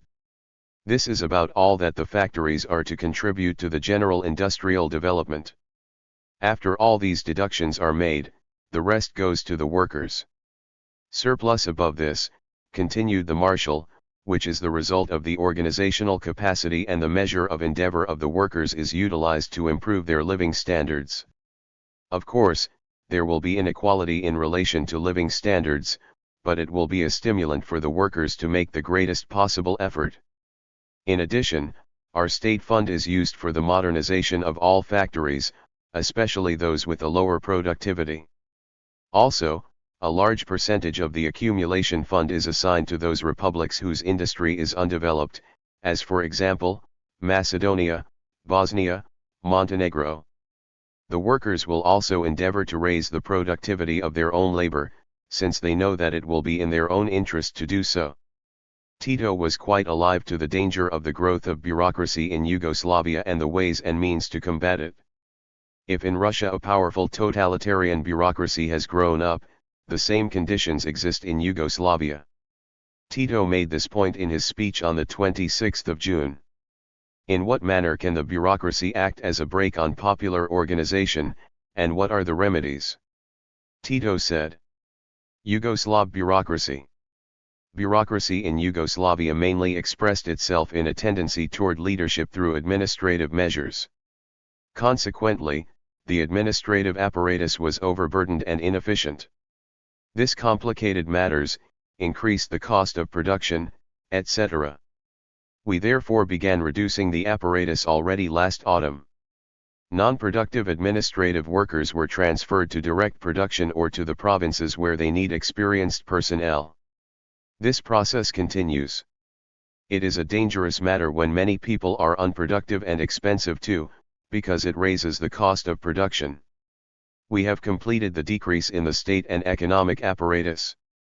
We then discussed the differences between the Kremlin and Yugoslavia during the war. Tito was extremely guarded in his statement on this issue. It is perfectly clear that Tito was already pursuing a different policy from other communist parties during the war. He refused to cooperate with the royalist forces in the country when they openly supported the Germans and the Italians. In fact, no cooperation was possible at that stage. It was Churchill and not Stalin who realized that Tito was doing all the fighting during the war. It is significant that the first aid to Tito came from Churchill, and Stalin only followed suit a few years later. One thing was quite clear to Stalin: Tito was going to play an independent role. From that very moment Stalin really washed his hands of Tito. Stalin had already written off Tito. Cordell Hull in his memoirs reveals how Molotov and Eden made a deal behind the scenes, according to which half of Yugoslavia and Greece was to pass to the British in return for a Russian free hand in the Balkans. This is the nub of the question. Differences between Tito and Stalin were already well advanced during the war. Tito did not deny these far-reaching differences during that period. What he said is very clear: ideological and political differences were not the reason for the break, at least not from our side. We had specific conditions in our country created through the uprising. As soon as our uprising started, it took on a class character more and more. The bourgeoisie of Yugoslavia was on the side of the invader, so that our national liberation was simultaneously linked up with the class struggle. We had a people's front with democratic forces led by the Yugoslav Communist Party. Our uprising was revolutionary from the very beginning. Such conditions existed nowhere else, thanks to the incorrect policy of the communist parties, as for example in France. Tito also drew a distinction between the resistance organizations in Yugoslavia and Moscow-dominated countries.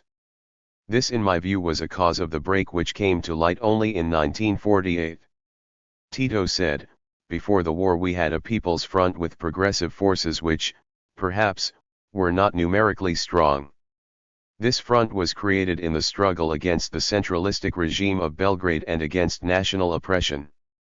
It was strongest amongst the oppressed nationalities and did not have merely a rhetorical character, as was the case in France, but it actually achieved something.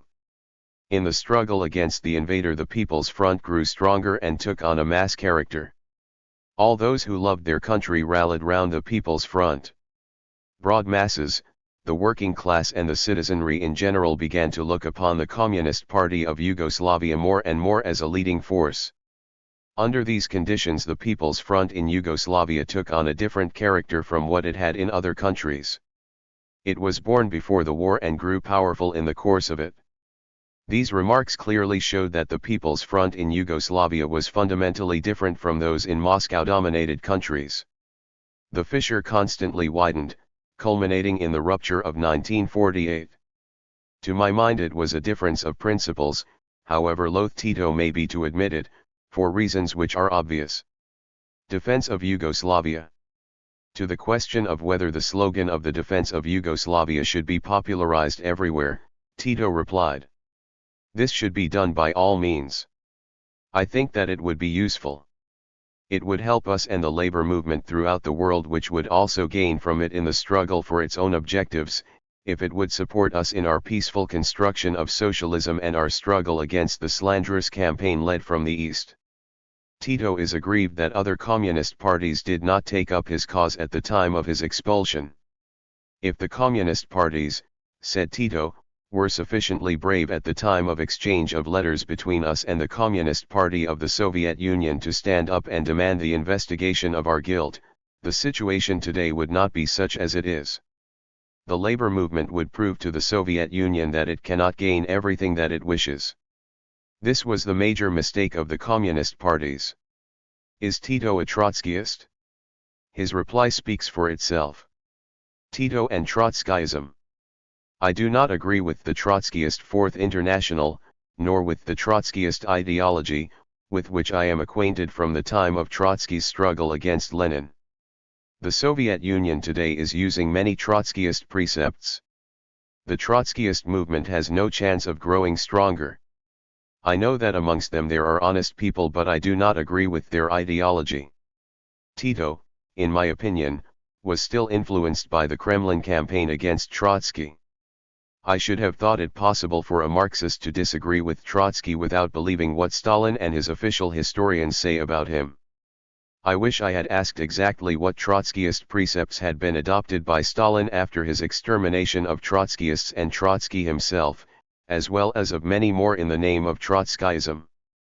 Tito only wanted moral support in building socialism in Yugoslavia. He said that the progressive people in all countries should become acquainted with the truth about Yugoslavia and not fall prey to the various lies and provocations concerning his country. I was convinced that Tito needed moral aid, but that could hardly be enough. He would need other help too. Tito then enumerated the specific contributions of Yugoslavia to the cause of socialism. The fundamental lesson of the Yugoslav Revolution is, that it demonstrated that it is necessary to rely upon one's own internal forces, without waiting for liberation from outside. The second lesson is linked up with the breadth of our movement. We have proven that TH's working class can rely upon its allies, the middle and poor peasants, and on the progressive forces. Also, our country proved that one small state under the leadership of the Communist Party can build socialism without the aid of other socialist countries, if it mobilizes all its forces. Tito was of the opinion that the Yugoslav example was important for the colonial countries fighting for their independence. The importance of the Yugoslav revolution for colonial and semi-colonial people has already been proven. Concerning the national question, I think we have solved it in the best manner possible. To the question as to whether Yugoslavia can hold out without the help of the international working class and socialism in other countries, Tito replied. It can hold out. Why not? The best methods by which we can help the international working class consists of this, that we struggle to construct socialism in Yugoslavia with the fastest possible tempo and for the raising of the living standards, in one word, for the creation of socialism. This would be the best example for other countries. We are not afraid of being alone. It would be well if only the capitalist countries were against us, but we also have the socialist countries or those who call themselves socialists against us.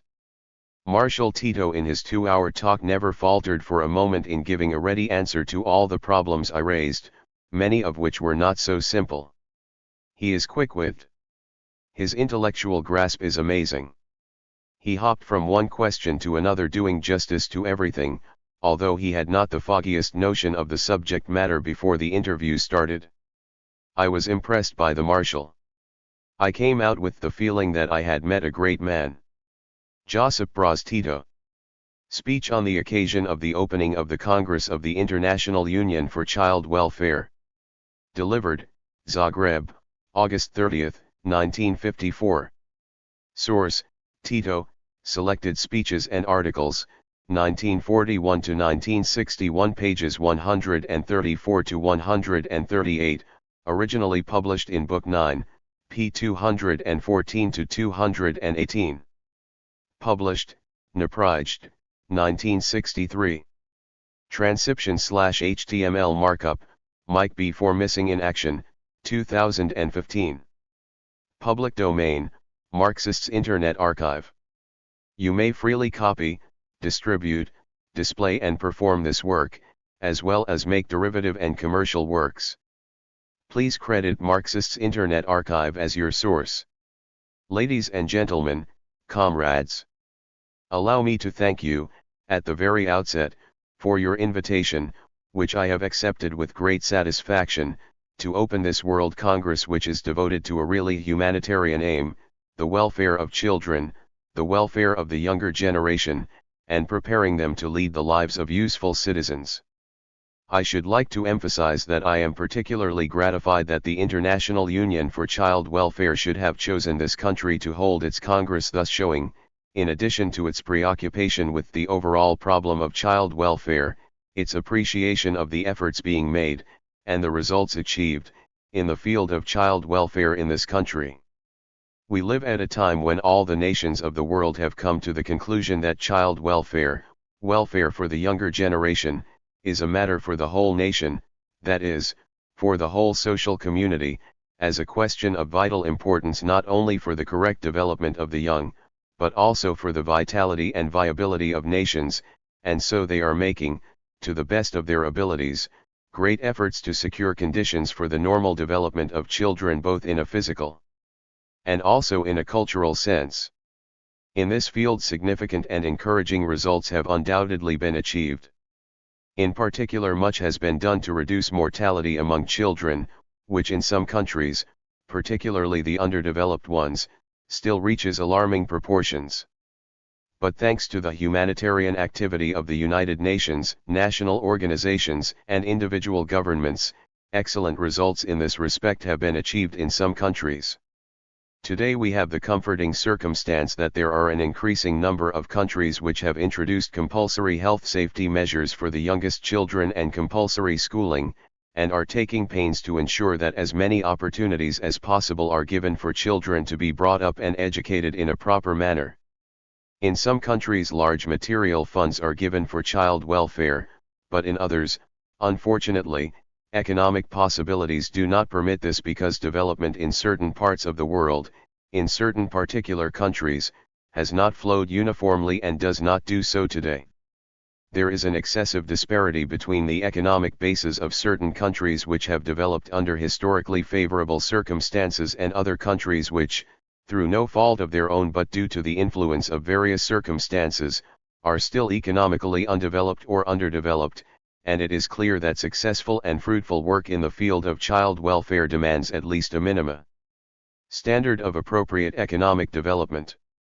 In addition to all these economic reasons, difficulties in the way of child welfare also arise as a result of the after effects of the war, for children are nearly always the chief sufferers, and this was particularly the case in World War II, when because of war devastation millions of children were left not only without parents but even without enough to eat and without anyone to look after them, so that assistance from outside was essential to alleviate distress and make it possible for the children to be looked after. Great credit is due to the United Nations and its members, and to individual national organizations, for their efforts in looking after children, for they, applying the experiences of countries which have shown significant and satisfactory results in the field of childcare, have been exerting tremendous efforts to assist, with the cooperation and help of the rest of the world, in implementing as quickly and efficiently as possible fundamental measures for ensuring at least minimal conditions for the overall development of the rising generation. I am convinced that the method chosen by the majority of countries and by the United Nations itself together with its ancillary bodies, the method of affording technical and material assistance to underdeveloped countries, is the correct one, and that it gives prominent results not only in that it affords effective help in the welfare of children but also because it makes a significant contribution to better understanding and friendly cooperation in the world. Consequently, the activities of all the national organizations ought to be developed in this direction, and new forms and methods of affording assistance should be continually introduced. The activities and results achieved in connection with the implementation of such aid should be investigated and analyzed, and the relevant material and subject matter should be elaborated to discover the best method of implementing it. In taking over the experiences of other countries, particular attention must always be paid to the conditions under which they are to be applied, to the material resources and personnel which a given country has at its disposal. I am convinced that this Congress will make a valuable contribution in this respect and that it will constitute a forward step in the field of universal child welfare. Our country is particularly interested in the successes achieved, through social activities, in other countries in the field of child welfare, because we attach great importance to this matter and wish to take advantage of every positive achievement. This is understandable, for even during the Liberation War we gave top priority to the problem of child welfare. We did so because, due to the appalling conditions created by the war, our children were in very great danger. Total war and the occupiers' physical extermination first of all of the adult population created a basis for the terrible dangers that threatened the children of this country. And then, while they were engaged in armed struggle against the occupier and exerting all their efforts to liberate the country, our peoples, although in great want, found ways and means, with what success they could, of giving top priority to the urgent problem of the care of their children. Today we are devoting, as we have done in the past, in the war, and as we shall continue to do in the future, the greatest attention to problems directly connected with rearing and educating children and the youth. As with the United Nations on a larger scale, our new people's authorities realized, right at the beginning, the significance which properly established child welfare holds for the future development of our country and its peoples. In addition to the large number of children who were left without one or both parents, as a result of the enormous devastation and destruction inflicted by the occupier upon our country, there were numberless families without roofs to their heads and without the bare minimum for their subsistence. After the liberation, a huge and heavy task awaited us in connection with the need for urgent help to uncared for children. In order to afford them urgent and effective assistance in the immediate post-war years, we went ahead with the group settlement of children in various institutions, and by 1951 we had brought the number of institutions up to 1,966 with a total of 174,909 children in their charge. We also made it possible for the children to spend their summer holidays at public expense in collective summer resorts. The number of such resorts in 1950 amounted to 653, and 214,286 children were accommodated in them. In the insufficiently settled conditions of the post-war period, we have devoted considerable attention to supplementing children's food outside their homes, and in this UNICEF has afforded us a great deal of assistance. Thus, in 1951, we provided 807,164 children with one hot meal a day in school and milk kitchens, whereby the children, particularly of poor families, were saved from hunger and given an opportunity to learn. With economic and social development, and with the successes that our people have been achieving daily, the material circumstances of the family have been improved, and in this way an opportunity has been provided for the family to solve, with as few difficulties as possible, the problem of rearing and educating children. Our social policy in relation to the family has in the first instance been to enable the family to solve the problem of child welfare in the best way.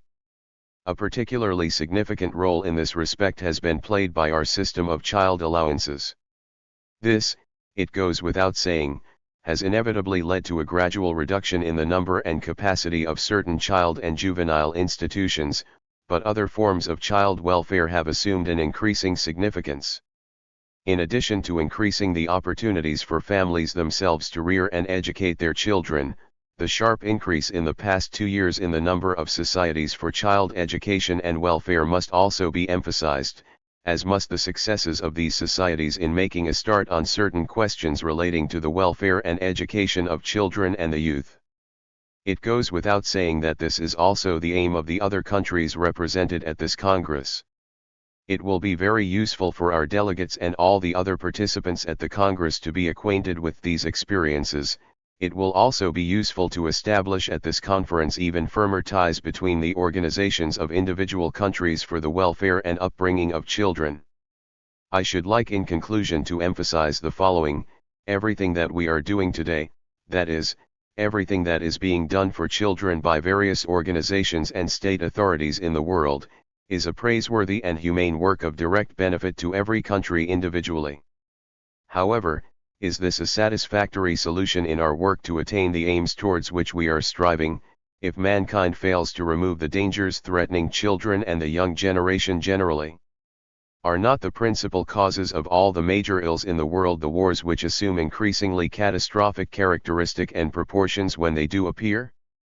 These are the principal causes of evil, not only for children and the younger generation but for the whole of humanity, and no effort or sacrifice must be spared to eliminate them in order to achieve the ideal for which mankind is irresistibly striving. I am convinced that cooperation between various countries in the field of child welfare also has a part to play in safeguarding peace in the world and creating peaceful cooperation among nations. In wishing this important Congress much success in its work and in its efforts to make beneficial decisions relating to the welfare of children and the younger generation in general, I send my warm greetings and best wishes for success both to the children themselves and to all who understand the problems and are making their contribution towards the achievement of this humanitarian and universal goal, the welfare of children. Josip Broz Tito. Speech in the Indian Parliament. Delivered, New Delhi, December 27, 1954. Source, Tito, Selected Speeches and Articles, 1941 to 1961, pages 158 to 166, originally published in Book X, p. 22 to 32. Published, Naprajed, 1963. Transcription/HTML markup, Mike B4 Missing in Action, 2009. Public domain, Marxists Internet Archive. You may freely copy, distribute, display and perform this work, as well as make derivative and commercial works. Please credit Marxists Internet Archive as your source.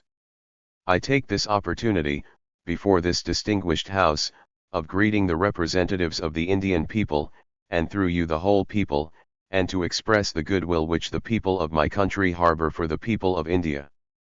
This goodwill has existed for a long time, but it reached its climax in more recent times, when the aspirations of the Indian people became better known, their desire not only to safeguard their hard-won independence but also to work tirelessly for the preservation of peace and for peaceful cooperation with other countries and nations.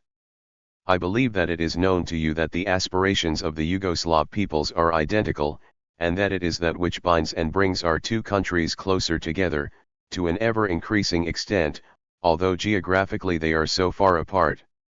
We have come to India at the invitation of your government, and we are very happy that we shall be able on this occasion to exchange views with your responsible statesmen on various problems of interest to both countries. I should like to deal briefly, before this distinguished House, with certain questions to which I imagine you would like to have an answer. First, what are the factors that condition the present foreign policy of Yugoslavia? Secondly, why does Yugoslavia refuse so stubbornly to join any bloc, and why does she strive so tirelessly to preserve her independence? Thirdly, why are we such implacable adversaries of the division of the world into blocs and spheres of interest? Fourthly, why are we in favor of active coexistence between states and nations with different social systems? Fifthly, why are we in favor of integration, not only on a local scale but also on a world scale? Sixthly, why are we in favor of comprehensive assistance being afforded to underdeveloped countries for their development? Most important of all is that the foreign policy of Yugoslavia is a reflection of her internal development and her character. One of the principal roles in this is played by the fact that Yugoslavia has passed through a very grave period. I do not wish to speak of her development up to World War II, the less so since the old Yugoslavia up to that time did not play an independent role in international affairs but was more of a hanger-on of various European countries. At the beginning it was those Western countries on whose side she had been in World War I, but finally, on the eve of World War II, the then government tried to join the bloc of Axis powers, which, naturally, the people were most bitterly opposed to. From that moment the Yugoslav people's place was assured in alliance with the world powers fighting against fascist darkness. The Liberation War was a grievous epic struggle for our country, but the Yugoslav people precisely in that most grievous hour found themselves, and the unity of the people, which for 20-odd years the regimes of the old Yugoslavia had tried to impose by force, was created on a completely voluntary basis in the common struggle of all nationalities against the occupier. Right at the beginning of the struggle the contours of the future development of Yugoslavia could be discerned, in that the people adopted the slogans that were given, as for example, in the first place, the slogan referring to the settlement of the nationalities problem, that every nationality in Yugoslavia has the right to self-determination. During the war itself the proper settlement of the social question was stressed as a slogan, and the features of the future Yugoslav state were also marked out. Thus, the unity of the people and the features of the future state were forged in the process of the liberation struggle, and after the war this had a tremendous significance in the definitive formation of the Yugoslav state as a country with a new social system. And it was just because a new way of internal development was decided upon, and the nationalities question settled properly, that not a single nationality in Yugoslavia wished to avail itself of the right to secede from the existing community that had been forged during the war. All these things enabled us to triumph over the appalling difficulties after the end of the war, which had been caused first and foremost by the devastation of the occupier in our country. If we just take the proportionate figures of those killed and compare them with other countries, apart from the USSR and Poland, it can be seen that Yugoslavia with 1,700,000 dead and 400,000 disabled is at the top of the list. The question arises, in what way did we succeed in overcoming the consequences of the war, in the course of which our industry, which was in any case too small, was almost completely destroyed and our agriculture retarded? When account is also taken of the fact that we did not possess any reserve material resources, money, or anything else which might have made the work of reconstructing the country, industrialization and the rest. I only want to give a few how we produced our results can be found in the fact that this time, also, the unity and zeal created during the war came to the fore and was now expressed in the readiness with which everyone devoted all his efforts to the reconstruction of the country through voluntary work, in mass undertakings and so on. Many people from your country and from other countries, who have been in Yugoslavia, have seen this zeal, which has been particularly marked among our young people. I do not intend here to go into the process of construction in our country, industrialization, and the rest. I only want to give a few examples to explain the manner in which such self-confidence among the people in their own powers came about, something which has given even greater strength to the independent spirit which has always existed in the people of Yugoslavia, and finally to explain why our people are striving so tirelessly for peace and international cooperation. Although founded on a federal basis, Yugoslavia between the end of the war and 1950 had a centralist system of management in the economy and to a large extent also in the administration. Why was this so? The first reason was that the country was exceedingly backward, and furthermore it was completely devastated. For that reason it was necessary, for the sake of rational utilization of basic resources and an even distribution of those resources and the means of production which were in any case slender, that economic matters should be directed from one center. Here it is particularly important to stress the fact that the state at the very outset took the line that the developed republics should help the backward ones. This direction from one center was just as necessary in the state administration, for the state was still in process of being set up. It was necessary to pass a whole host of laws, on the basis of the Constitution, to enable the federal units to work. But as soon as the material conditions had been created, as soon as the industry of our country, in the first place heavy industry, had reached a level at which centralist management of the economy and the administration was becoming a brake on further development, we went ahead with the decentralization and democratization of management both in the economy and in the administration. The first significant act of decentralization was the transfer of all economic ministries to the jurisdiction of the republics, and in April 1950 one of the most significant laws was passed, by which all means of production were handed over to management by workers' collectives, which has to date produced outstanding results.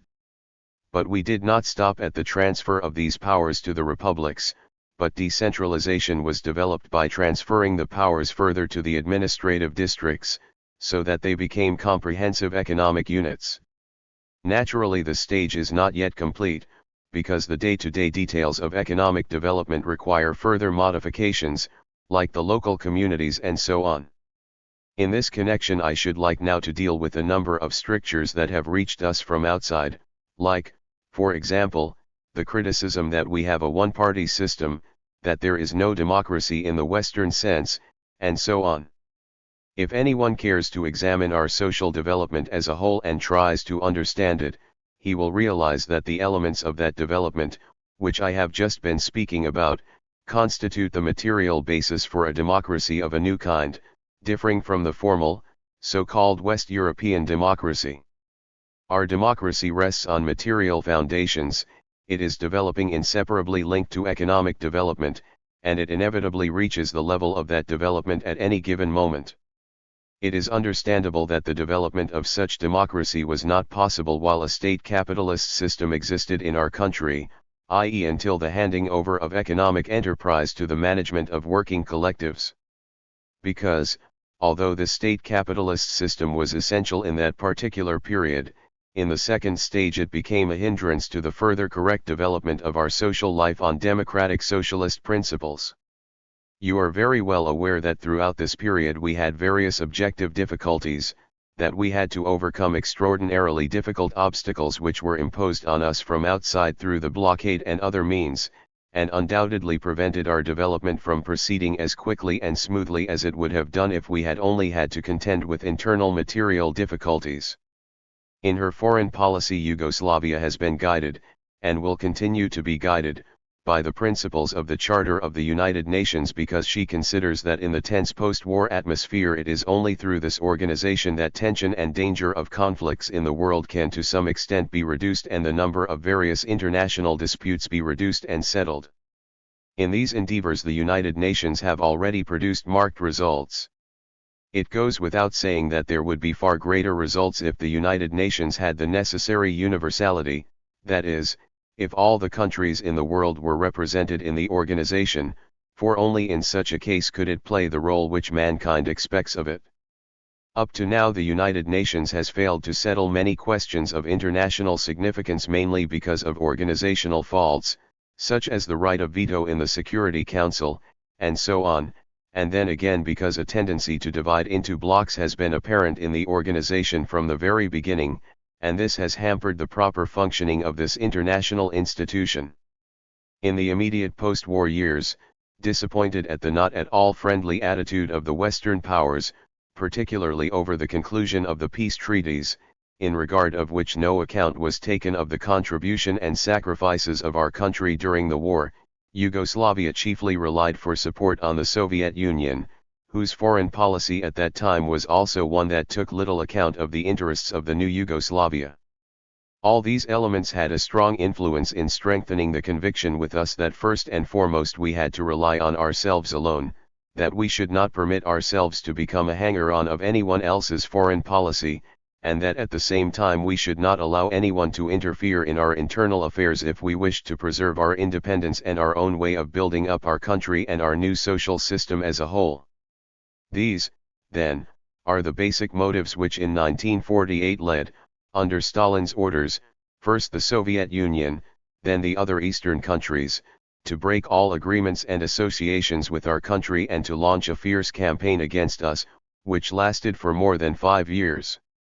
After the break, the policy of building socialism in our country underwent only slight modifications in that we are now turning more boldly to our own methods of development, which are in keeping with the specific conditions obtaining in our country. But in our foreign policy there have not been any major changes, except that because of the economic blockade from the East we have had to make a switch towards the West in our economic policy, and in so doing it must be admitted that for one reason or another we have met with understanding and support, and at the same time we have not jeopardized for a single moment the principles of our independence either in our foreign policy or in our internal development, for up to now no such conditions have been seriously put forward, nor would we accept them, even if we should be involved in fresh and even greater difficulties graver than those with which we were faced in 1948. Such a consistent stand on these questions is not merely a matter for us who are the leaders, but it is the whole nation that is behind this stand, a nation which is always ready for the greatest sacrifices if it is a question of its independence and freedom to decide its own fate. Why are we in favor of the principle of equality in relations between states and nations, and against interference from whatever side in the internal affairs of other nations? First, because such interference means an infringement of, and a threat to the independence of the countries in whose internal affairs others are interfering. Secondly, because it is the most marked reflection of the division of the world into spheres of interest, a situation fraught with dangers of armed conflicts. Thirdly, because it means the prevention of the integration of nations, since such a thing is impossible between subject nations and ruling nations. This is the attitude that has given rise to our consistent and basic stand against colonialism, which contains all the negative elements which I have mentioned. Consequently, I think that today there are four basic negative elements which are the cause of all the evils which bring fear and anxiety to mankind today, which are considered by all progressive people today as not only unnecessary but absurd. They are, first, inequality between states and nations; secondly, interference in the internal life of others, and here, those who do the interfering are most often or nearly always great powers or the most developed states; thirdly, the division of the world into spheres of interest and blocks, and fourthly, colonialism. Until these four elements are eliminated from the practical politics of international affairs, mankind will not be free from fear of the future. We consider that the setting up of blocks with military and ideological features is very dangerous for peace in the world, since what is involved here is the achieving of superiority in military strength and potential, in order to settle unresolved international problem by force, not by diplomatic means, or which would be the most logical way, through the United Nations, which is the purpose for which this international organization was set up. As against blocks and ideological division in the world, and if mankind is to be saved from the greatest catastrophe in history, we can see real possibilities in coexistence between nations and states with different systems. I am not thinking here of some sort of passive coexistence, but of an active cooperation and a peaceful understanding to settle various problems and eliminate all elements which might hamper comprehensive cooperation between small and large countries. Further, such coexistence is not merely a real possibility, it is absolutely essential if we are to avoid a new world war with all the appalling consequences of the latest methods of destruction, such as atomic and hydrogen bombs, etc. As opposed to the present practice of exploiting the distress and poverty of underdeveloped states as an excuse for interfering in their internal affairs, and this is done not only by highly developed states but also by large countries which are not at such a high level of development. As opposed to this, our attitude has been that underdeveloped countries should be afforded material and technical help, for this in the last resort is valuable not only for the countries receiving the assistance but also for those affording it, for though their productive capacities have today reached the highest possible level, they might stagnate or even go into decline if they are deprived of the opportunity of having their products absorbed. You are aware that Yugoslavia, at the price of heavy material sacrifices, has created a military force which is powerful by European standards. This was necessary because our country was in danger of losing its independence. This military force has today, and will have in the future, as its sole task, the defense of the peaceful development and independence of the Yugoslav people. In other words, it will never be used for aggressive aims of any kind, but on the contrary, as the army of a peaceable socialist country, its existence conduces to the strengthening of peace in that part of Europe. In connection with all sorts of rumors which are spread in the world, either through ignorance or from ill will, I should like to say a few words to this distinguished House about the normalization of our relations with the Soviet Union and the other Eastern countries. The initiative for normalization came from the Soviet Union, along with a subsequent declaration by the present Soviet leaders that Yugoslavia had been wrongly treated and condemned in 1948. Such declarations, and others which will one day be made known to the world, have conduced to our acceptance of normalization, the more so since it is in line with our desire to cooperate with all countries which so desire and which respect the principle of equality. Normalization has been made much easier by the Soviet leaders' declaration that they respect the principle of relations on an equal footing and non-interference in the internal affairs of our country, and further by the fact that they have accepted our attitude that normalization should not be allowed to damage our relations with Western countries. In the same way relations are being normalized and improved with other Eastern countries, with Bulgaria, Romania, Hungary, Czechoslovakia, Poland, and Albania. Consequently, the tension, which sometimes used to assume a threatening character on our borders with these countries, is today relaxed and the position has become normal, which is a great relief both to us and to the neighboring countries and is yet another contribution, for the benefit of the whole world, towards strengthening peace. I consider that by normalizing and improving relations with these countries, in spite of the tremendous material damage which has been inflicted on our country since 1948, Yugoslavia has given practical proof that she is prepared for great sacrifices in the interests of peace and international cooperation. On the other hand, I am convinced that this change on the part of the Soviet Union towards Yugoslavia is not only the result of the established facts that until the death of Stalin there were in the USSR people who consciously made false accusations against Yugoslavia, but also, if not more so, the result of changes in the internal and foreign policy which the present leaders of the Soviet Union are carrying out, although they themselves, surprisingly, do not wish to admit it, although, in my view, they would get a lot of credit out of doing so. Finally, I should like to stress how erroneous are the speculations of those people in the world who see in Yugoslavia's getting together with India and Burma and in our visit here an attempt to establish a third bloc. These people are not capable of seeing the world in any other way than divided into blocks and spheres of influence. Is it not absurd to imagine that we, who have so vigorously opposed the division of the world into blocks, should now wish to create some sort of third bloc? Yes, we wish to increase the number of states and nations for whom peace is above all else, and who are fighting for equality of relations, for peaceful cooperation among the nations and active coexistence between states with different social systems, not by creating some sort of third bloc but by active cooperation against all the negative phenomena in the world hanging like the sword of Damocles over the head of mankind and threatening to destroy it. We are aware of the endeavors made by the leaders of India in the foreign policy arena to their best to bring about a relaxation of international tension.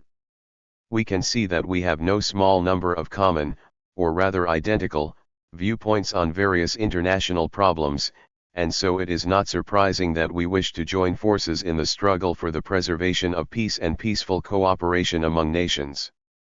Our country is well aware of the tremendous efforts made by the leaders and people of India to build up their country and create a better life.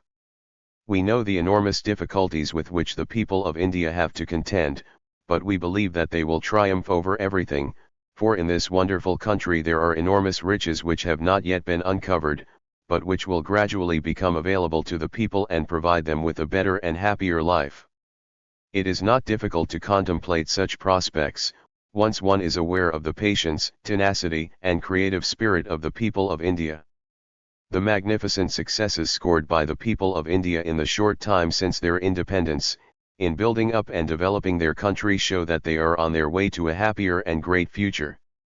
Dear friends, I am grateful to you all, and particularly to Mr. Radhakrishnan presiding here, for giving me the opportunity to explain the direction that development in Yugoslavia is taking and how we look at the major international problems. I should like now to say that we in the delegation to your wonderful country have met with a welcome far beyond our expectations. I should like, here and now through you, to send our most heartfelt thanks to the entire population of this wonderful country, India. Josip Broz Tito. Statement to Radio Belgrade on the Afro-Asian Conference at Bandung. Date, April 27, 1955. Source, Tito, Selected Speeches and Articles, 1941 to 1961 pages 175 to 176, originally published in Book X, p. 757 to 152. Published, Naprijed, 1963. Transcription/HTML markup, Mike B. for Missing in Action, 2009. Public domain, Marxists Internet Archive. You may freely copy, distribute, display and perform this work, as well as make derivative and commercial works. Please credit Marxists Internet Archive as your source. Question: the public here has followed the work of the Afro-Asian Conference at Bandung with exceptional interest. This interest is quite natural, because the principal theme at Bandung was peace and democratic cooperation among nations. For this reason, Comrade President, now that the Afro-Asian Conference is over and its results have been made known, Radio Belgrade is asking you to give us an answer to this question: how do you appraise the work and decisions of the first Afro-Asian Conference, and what, in your view, is its contribution to the stabilization of peace in the world? Answer: I must admit that the results of the first Afro-Asian Conference have come as a pleasant surprise to me. For, although I expected that the conference would be of enormous importance, I did not anticipate that so many problems would be dealt with and that in the majority of cases agreement would be reached. The number of Asian and African countries which took part in the conference and the tremendous interest in the conference prevailing among Asian and African countries show that matters have reached an historical turning point, in that the people of the two continents are determined to decide their own future for themselves, as far as this is possible. It goes without saying that the results of the conference can only inspire all friends of peace and international cooperation with fresh hope and confidence that the front of peace in the world today constitutes a powerful factor in the struggle to avoid another war and achieve international cooperation. We, Yugoslavs, are particularly delighted with these results, for the conception which prevailed at the conference is completely in harmony with our conceptions, both in respect of international cooperation and the strengthening of peace, and also in respect of the right of Asian and African countries to settle their own problems. Josip Broz Tito. Message to the International Conference on the Peaceful Uses of Atomic Energy. Date: August 27, 1955. Source: Tito, Selected Speeches and Articles, 1941 to 1961, pages 179 to 180, originally published in Book X, p. 255-256. Published, Naprijed, 1963. Transcription/HTML markup, Mike B. for Missing in Action, 2009. Public domain, Marxists Internet Archive. You may freely copy, distribute, display and perform this work, as well as make derivative and commercial works. Please credit Marxists Internet Archive as your source. The government of my country and I personally have followed the work of the International Conference on the Peaceful Uses of Atomic Energy with great interest. Its fruitful work constitutes, I am profoundly convinced, an introduction to further development of fertile international cooperation in this field, and completely justifies the hopes and expectations of mankind which were so much in evidence at the 9th session of the United Nations General Assembly. These results have further strengthened Yugoslavia's conviction that comprehensive cooperation on a basis of democracy and equality within the framework of the organization and in the spirit of the Charter of the United Nations is the basic way of ensuring harmonious development of relations in the world and of eliminating the terrible dangers that might arise for mankind as a result of a possible misuse of the great achievements of contemporary science. Yugoslavia will continue in the future to give her full support to every initiative aimed at international cooperation in this and other fields, regarding such a policy as a contribution to peace and the progressive development of relations in the world. Looked at from this angle, the conference in Geneva has gone beyond the framework of a gathering of leading scientists and government representatives and has assumed the character of moral scientific control of the new forces which man has mastered, in the sense of harnessing them to the happiness and welfare of mankind. I send cordial greetings and best wishes to all taking part in this conference, thanking them for their unselfish efforts to make the lofty aims of this conference a reality. Josip Broz Tito. Letter to the 20th Congress of the Communist Party of the Soviet Union. Date: February 20, 1956. Source: Tito, Selected Speeches and Articles, 1941 to 1961, pages 181 to 182, originally published in Collected Works, Book 11, pages 55 to 56.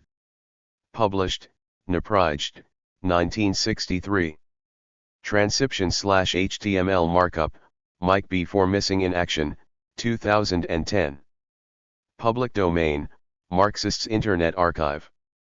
You may freely copy, distribute, display and perform this work, as well as make derivative and commercial works. Please credit Marxists Internet Archive as your source.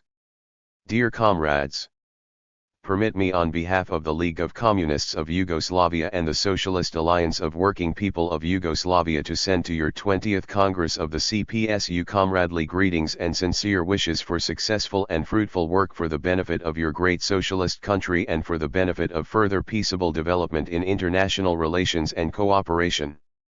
I believe that this Congress will have great significance, not only for internal plans for aiding the development and adding to the strength of the USSR, but also in the foreign policy field, in the direction of strengthening peace and peaceful solutions to the various disputes whose acuteness and immediacy still cause anxiety in the world, and also because it is necessary to rally and strengthen all progressive forces in the world in order to prevent fresh armed conflicts and devastations with all their fearful consequences for the whole of mankind.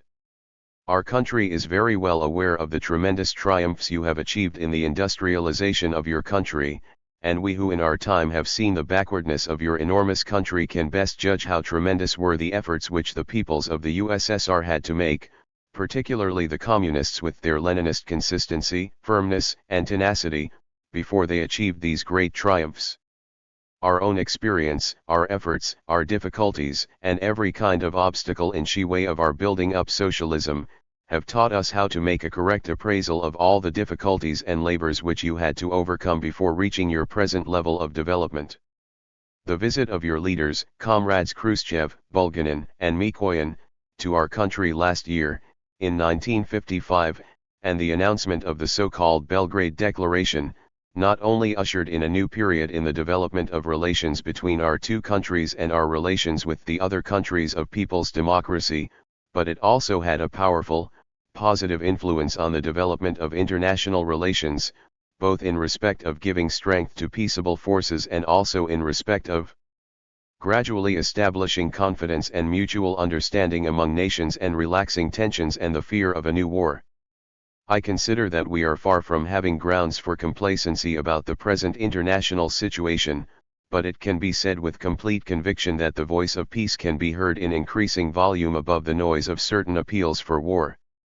Finally, comrades, I think we can be satisfied with the gradual and continuous improvement in our relations, and I think that the fact that it is gradual is a most healthy omen for the establishment of firm mutual trust and cooperation, and at the same time it makes it possible for all the elements which might hamper the strengthening of our mutual confidence to be eliminated from everyday practice.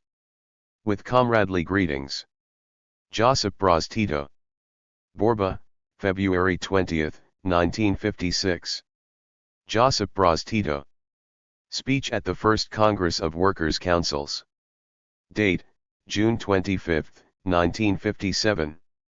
Source, Tito, Selected Speeches and Articles, 1941 to 1961, pages 190 to 196, originally published in Collected Works, Book 11, pages 380 to 388. Published, Naproject, 1963. Transcription/HTML markup, Mike B4 Missing in Action, 2011. Public domain, Marxists Internet Archive. You may freely copy, distribute, display and perform this work, as well as make derivative and commercial works. Please credit Marxists Internet Archive as your source. Comrade delegates, I am very happy to be able today to greet the participants of the First Congress of Workers' Councils and to wish you all success in your work, both in your discussions and in the decisions you will take to promote production, for the benefit of the producers themselves and our entire socialist community. In a few days' time it will be 7 years since we passed the law on the transfer of factories and enterprises to management by the producers, by the workers of our country. This was a major, one can say historic, act in the development of our socialist social system, an act dictated by our social needs at a particular stage, that is to say, the need for democratization in the economy, the establishment of new, socialist relationships in production, based on the wide participation of workers, not only in the management of production but also in its further development and in distribution. The aim of this act was to make it possible for workers to develop their creative abilities and self-initiative to the maximum, a development which had been held back by centralist management of production. At that time there was a great deal of skepticism about whether our young working class, during its influx from the country into the towns and factories at the peak of the industrialization period, would be fit for such a complex task as the management of factories and enterprises. We, however, did not entertain any doubts about our working class when we passed this law. Because even then we were able to see for ourselves its creative potentialities in action. Yes, we were aware that most of our working class were young, but then so was the great achievement of our revolution, the new Yugoslavia itself. As a heritage from the old underdeveloped Yugoslavia there was a very small number of skilled, competent personnel, and then again the Liberation War, that is to say, the People's Revolution, had claimed from the most skilled ranks of the small working class particularly heavy sacrifices. But we saw that our young workers were full of amazing zeal and skill in mastering the techniques for the production of various complicated machines, particularly in making high-quality products and creating technical means, including various equipment for new factories and electric power stations. The problem of creating and training a new skilled labor force, as demanded by the ever-increasing rate of industrialization, could in fact be settled by transferring the factories and enterprises to management by workers' collectives, which, as has been shown, has produced outstanding results. Should we then have hesitated and harbored doubts about whether our workers, who had shown such creative skill in production, would be capable of taking over the management of that production? No. We believed that they would master that, although we were aware of the various difficulties and obstacles in the way of the development of social management, something which you here today know best yourselves. Here you will be talking about these various shortcomings, because they must be pointed out so that they may be overcome as soon as possible, particularly those of a subjective character. There are difficulties and shortcomings of an objective character, but there are also subjective ones, which are more easily eliminated or avoided, because that is something depending on you yourselves. The objective difficulties which were in the way of a more rapid and suitable development of workers' self-management must be discussed by those of us who are responsible for the overall development of socialist construction in this country. For we cannot and must not fail to admit our responsibility for delays in eliminating certain obsolete regulations and devices which slow down the rate of production and, as a result of this, curb the rise in our workers' living standards. In so far as in the immediate past there have been certain difficulties of an objective character, difficulties of a material nature, we are not to blame for them, for it is outside our power to eliminate them. But it does happen that difficulties of an objective character become subjective, and then, we who are in leading positions must do all we can to remove these shortcomings as quickly as possible, because that depends on us, in the leadership. Such is the case, for example, with the wage system, which has been pending a settlement for some time now, and this is something on which a rise in labor productivity very largely depends. Allow me, comrades, since I am talking about undesirable phenomena occurring here and there in the workers' collectives, to mention the most marked of these, which, if they are not eliminated, might have very bad consequences on the building up of our monolithic socialist community. First in this category is localism, failure to take account of the interests of the whole community. Such localism shows itself in various forms, and it is incompatible with the proper understanding of socialist relations in our community. It should not be forgotten that our socialist society is an enormous collective in which the interests of the individual must coincide with the interests of the whole community. It is very harmful for the community if, instead of real socialist relationships in factories and undertakings, the principle of the stronger prevails. Disloyal competition, and the setting up of a number of enterprises of the same sort, merely for the sake of competition with already existing enterprises, is exceedingly harmful, because too much investment is absorbed which could be more usefully employed for other purposes. Another harmful practice is when certain enterprises refrain from any cooperation which might result in cheaper production of certain products, and so on. These and similar shortcomings must be eliminated, for it will be to the benefit of the workers themselves and the whole of our community. But, comrades, when we talk of our difficulties and shortcomings in workers' self-management, we must compare them with the enormous positive results that have been produced in this short period of 7 years. This should be discussed here at this Congress, in order that there may be a sharper picture of how splendidly our workers have passed through their ordeal in this great work of building socialism. This was a period of schooling on a giant scale, when 1/3 of the workers employed, that is to say more than 600,000 workers and employees, participated in management. This was a most severe period for our country, because we had to contend with almost insuperable difficulties, particularly ones of an economic character, and in this period our working class bore the brunt of the burden on its shoulders. While creating better economic conditions, it had to give up a great deal, to the detriment of its own standard of living, for the benefit of our industrialization and for the benefit of the transformation of our country. If we survey our country today, we shall see numerous factories and enterprises with up-to-date equipment, which is transforming a once backward Yugoslavia into an increasingly industrially developed country. The creative energy of our working people found the greatest expression precisely during this most difficult period. Having faith in their own abilities, our workers gave proof during that period, of a wonderful, all-round self-initiative and made it possible for us to overcome the economic difficulties in our development, difficulties which appeared to be unsurmountable. We can boldly say that the part played by our working class in workers' self-management is largely responsible for our having extricated ourselves from an exceedingly difficult situation. When the apologists of a certain dogmatism of doubtful origin today contest the value of our system of workers' self-management, calling it anarchy and such like names, we have not the slightest need to justify theoretically, from the Marxist standpoint, the rightness and outstanding efficiency of our system of workers' self-management, because it has proved its value to the full in practice. The results speak for themselves. But at the same time it has shown the vital force and rightness of the Marxist theory of socializing the means of production, in that the producers themselves are managing the means of production, whereby truly democratic and socialist relations in production are established. It goes without saying that we have no intention of imposing our system on anyone else, as is often alleged against us, but we do have the duty of defending it against those who are blind and deaf to the facts, who refuse to see the real state of affairs in our country. I think that the positive results achieved in practice are the best proof of the soundness of our system.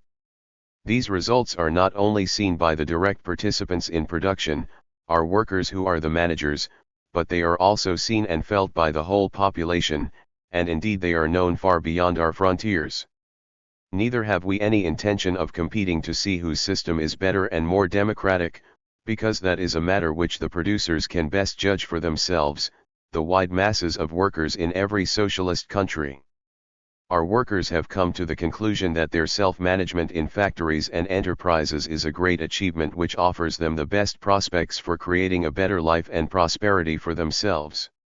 Since our working class are satisfied with this system of self-management, and I am convinced that they are always ready to defend their great achievement with their lives, then it is hard to understand why certain people outside our country are so much concerned whether the system of workers' self-management is good or not, and why do they deny its socialist character. In this connection I must note that some foreign critics often pass judgment on whether it is or is not something socialist, although many of them do not possess anything like the necessary qualifications for this or indeed possess none at all. I should not like to mention and enumerate all the sorts of absurdity that are talked and written about our workers' self-management, and I'm not going to refute them, because the best answer to all that will be given by this Congress and by the facts about our social system.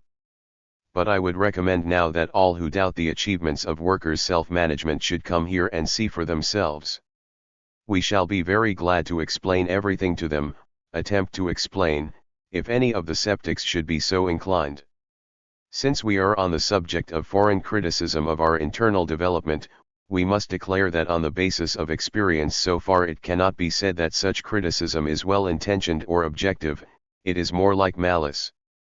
Because it usually exploits our own criticism of certain shortcomings and then generalizes on it, and it refuses to see the causes behind possible difficulties and shortcomings, it refuses to admit that our worst difficulties have come from outside, and does not wish to speak or write about the successes we have achieved in spite of certain shortcomings.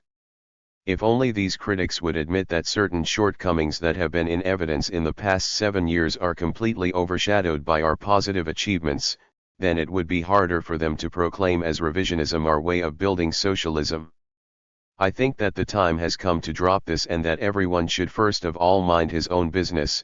Everyone should build socialism as best he can and as conditions permit. Others too have their difficulties and shortcomings, we know they have them, and in abundance, but we are not pleased about this.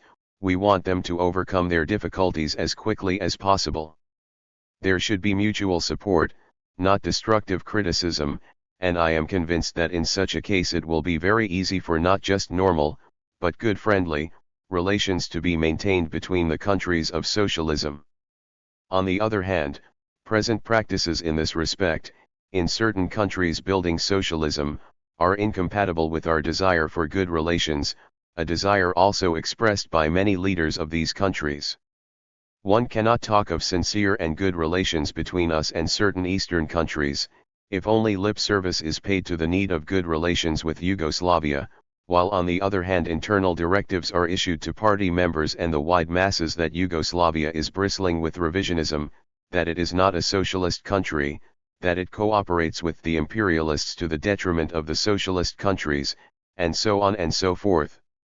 This new sort of comradely criticism, as it is called today, has a very uncomradely tendency, because at the beginning something positive is stressed only to be followed by the familiar but, to be followed in turn by a list of our difficulties and mistakes, often in a distorted form, or pure fabrications, in order that the article can end with a confutation of everything constructive and show Yugoslavia up as a sort of hodgepodge of anarchism and capitalism.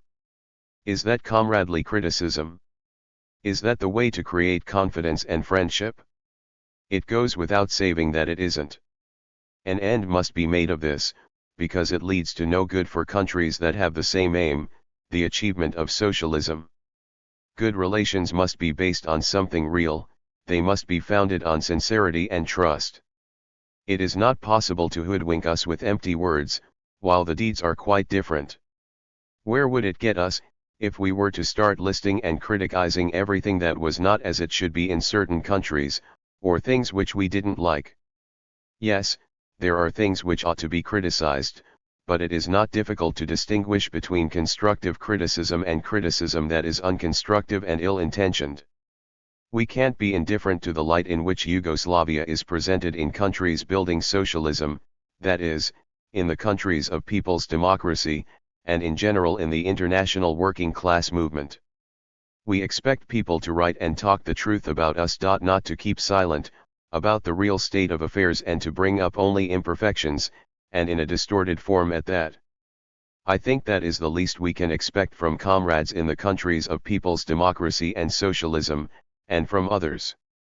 If this conception of international relations prevails, I am sure they will be not merely good but durable and beneficial to the entire socialist world.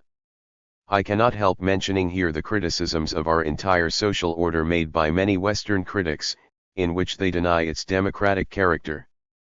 They too should come into our factories and talk to our workers, and then try to understand where the roots of true democracy lie, in multiparty political squabbling, which is doggedly proclaimed as the perfect democracy, but where there exists a legalist right for every capitalist to exploit the labor of others for his personal enrichment, or in a system where the means of production are at the disposal of the producers themselves, and where the widest masses of the people have the opportunity to participate themselves, and do participate, in management, both in the economy and in other fields of social life.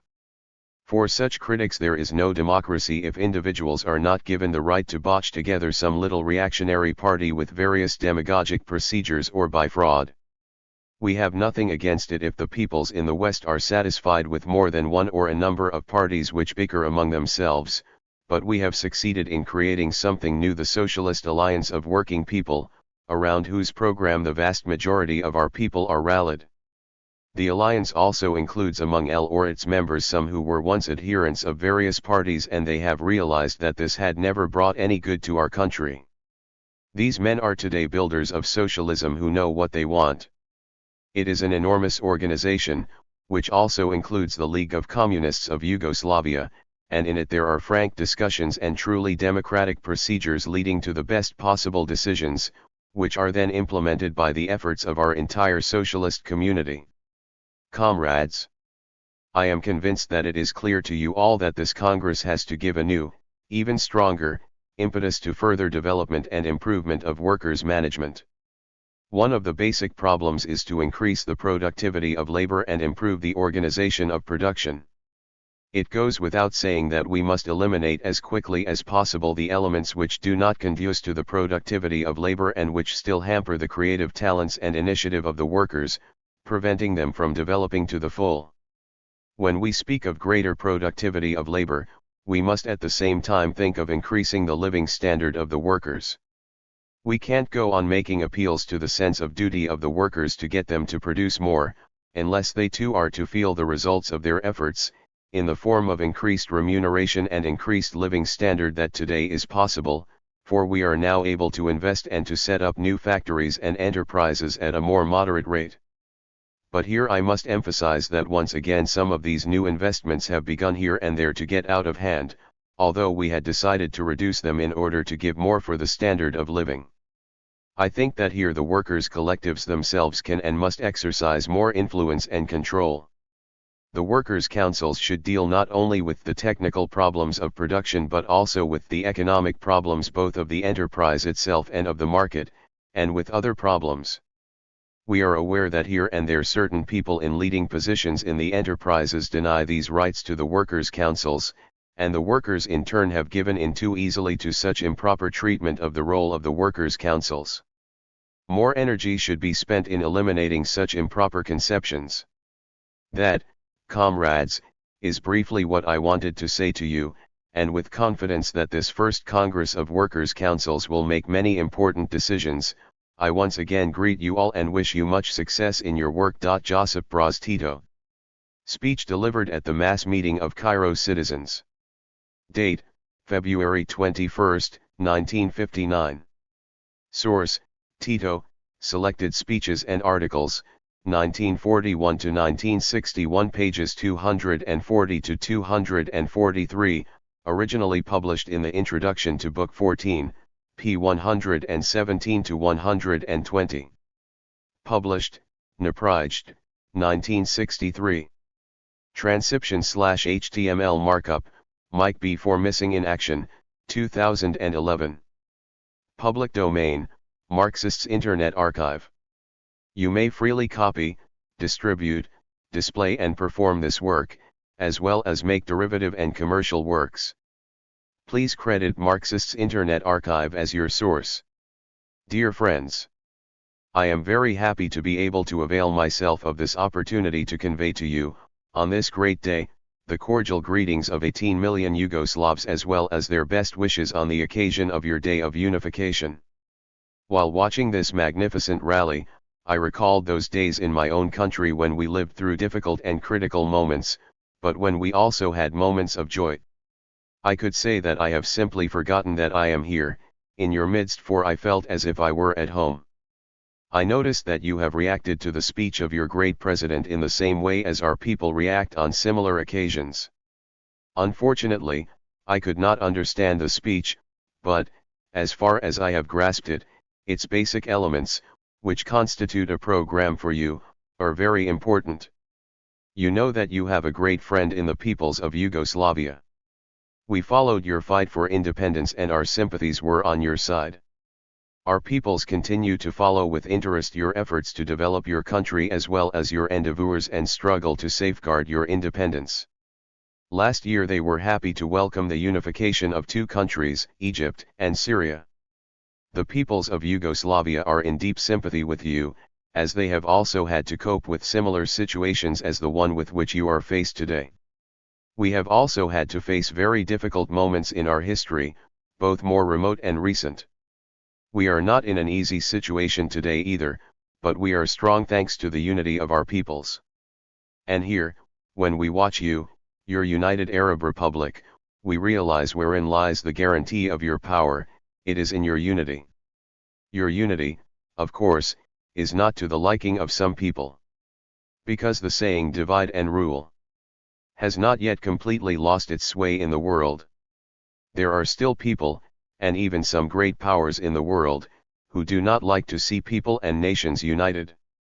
They prefer to see the peoples disunited, quarreling among themselves, because it is easier for them in that case to achieve their aims. Many objections are being raised with regard to Arab nationalism today, my friends. It is alleged that it is a negative and obsolete cause, that it constitutes a danger for other peoples. Some people, of course, have good reason to be afraid of Arab nationalism, because its very renaissance represents the greatest obstacle preventing them from realizing their imperialist aims in this part of the world. And how could you have warded off all the difficulties besetting you at present, if not through your unity, your reborn national consciousness and your will to unite your forces in order to safeguard your individuality and ensure your unhampered development? Your Arab nationalism, which is fighting for the safeguarding of its independence and whose aim is that the Arab peoples should not be disunited, that they should not quarrel among themselves but should cooperate, is a positive phenomenon. A nationalism which aims at building a happier future for the present and future generations of Arab peoples and which upholds the principles of the Bandung Conference, a nationalism which is fighting, together with all the peaceful forces of the world, against war and for peace, and which advocates that relations among all peoples should be based on equality. Such a nationalism is positive and makes a great contribution to the noble strivings of mankind. We understand you and consider that you are on the right road and that you are justified in striving to make of your country a strong factor in this part of the world.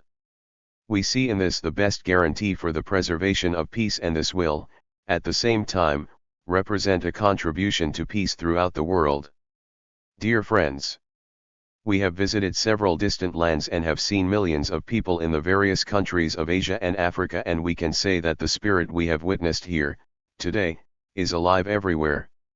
All those peoples wish to be left in peace, if they cannot be helped by those who could do it, in order to build their future as best they can and to be masters in their own house. I am happy to say that we have the best memories from these countries. We have nevertheless noticed that there are still many problems in those countries, that there are many difficulties against which those people have to fight. We have also witnessed among them a strong faith in their own abilities, a firm conviction that they would overcome all difficulties, although they might seem to be insurmountable. They have a single thought and purpose, viz. To make up as soon as possible for what they have not been able to attain so far, not through any fault of their own but through the fault of those who had, by their colonial policies, prevented these countries from developing. The peoples of those countries are awakened and they are firmly united in the defense of independence and freedom and in the efforts to safeguard world peace, to prevent interference in their internal affairs and to bring about cooperation, based on equality, among all peoples.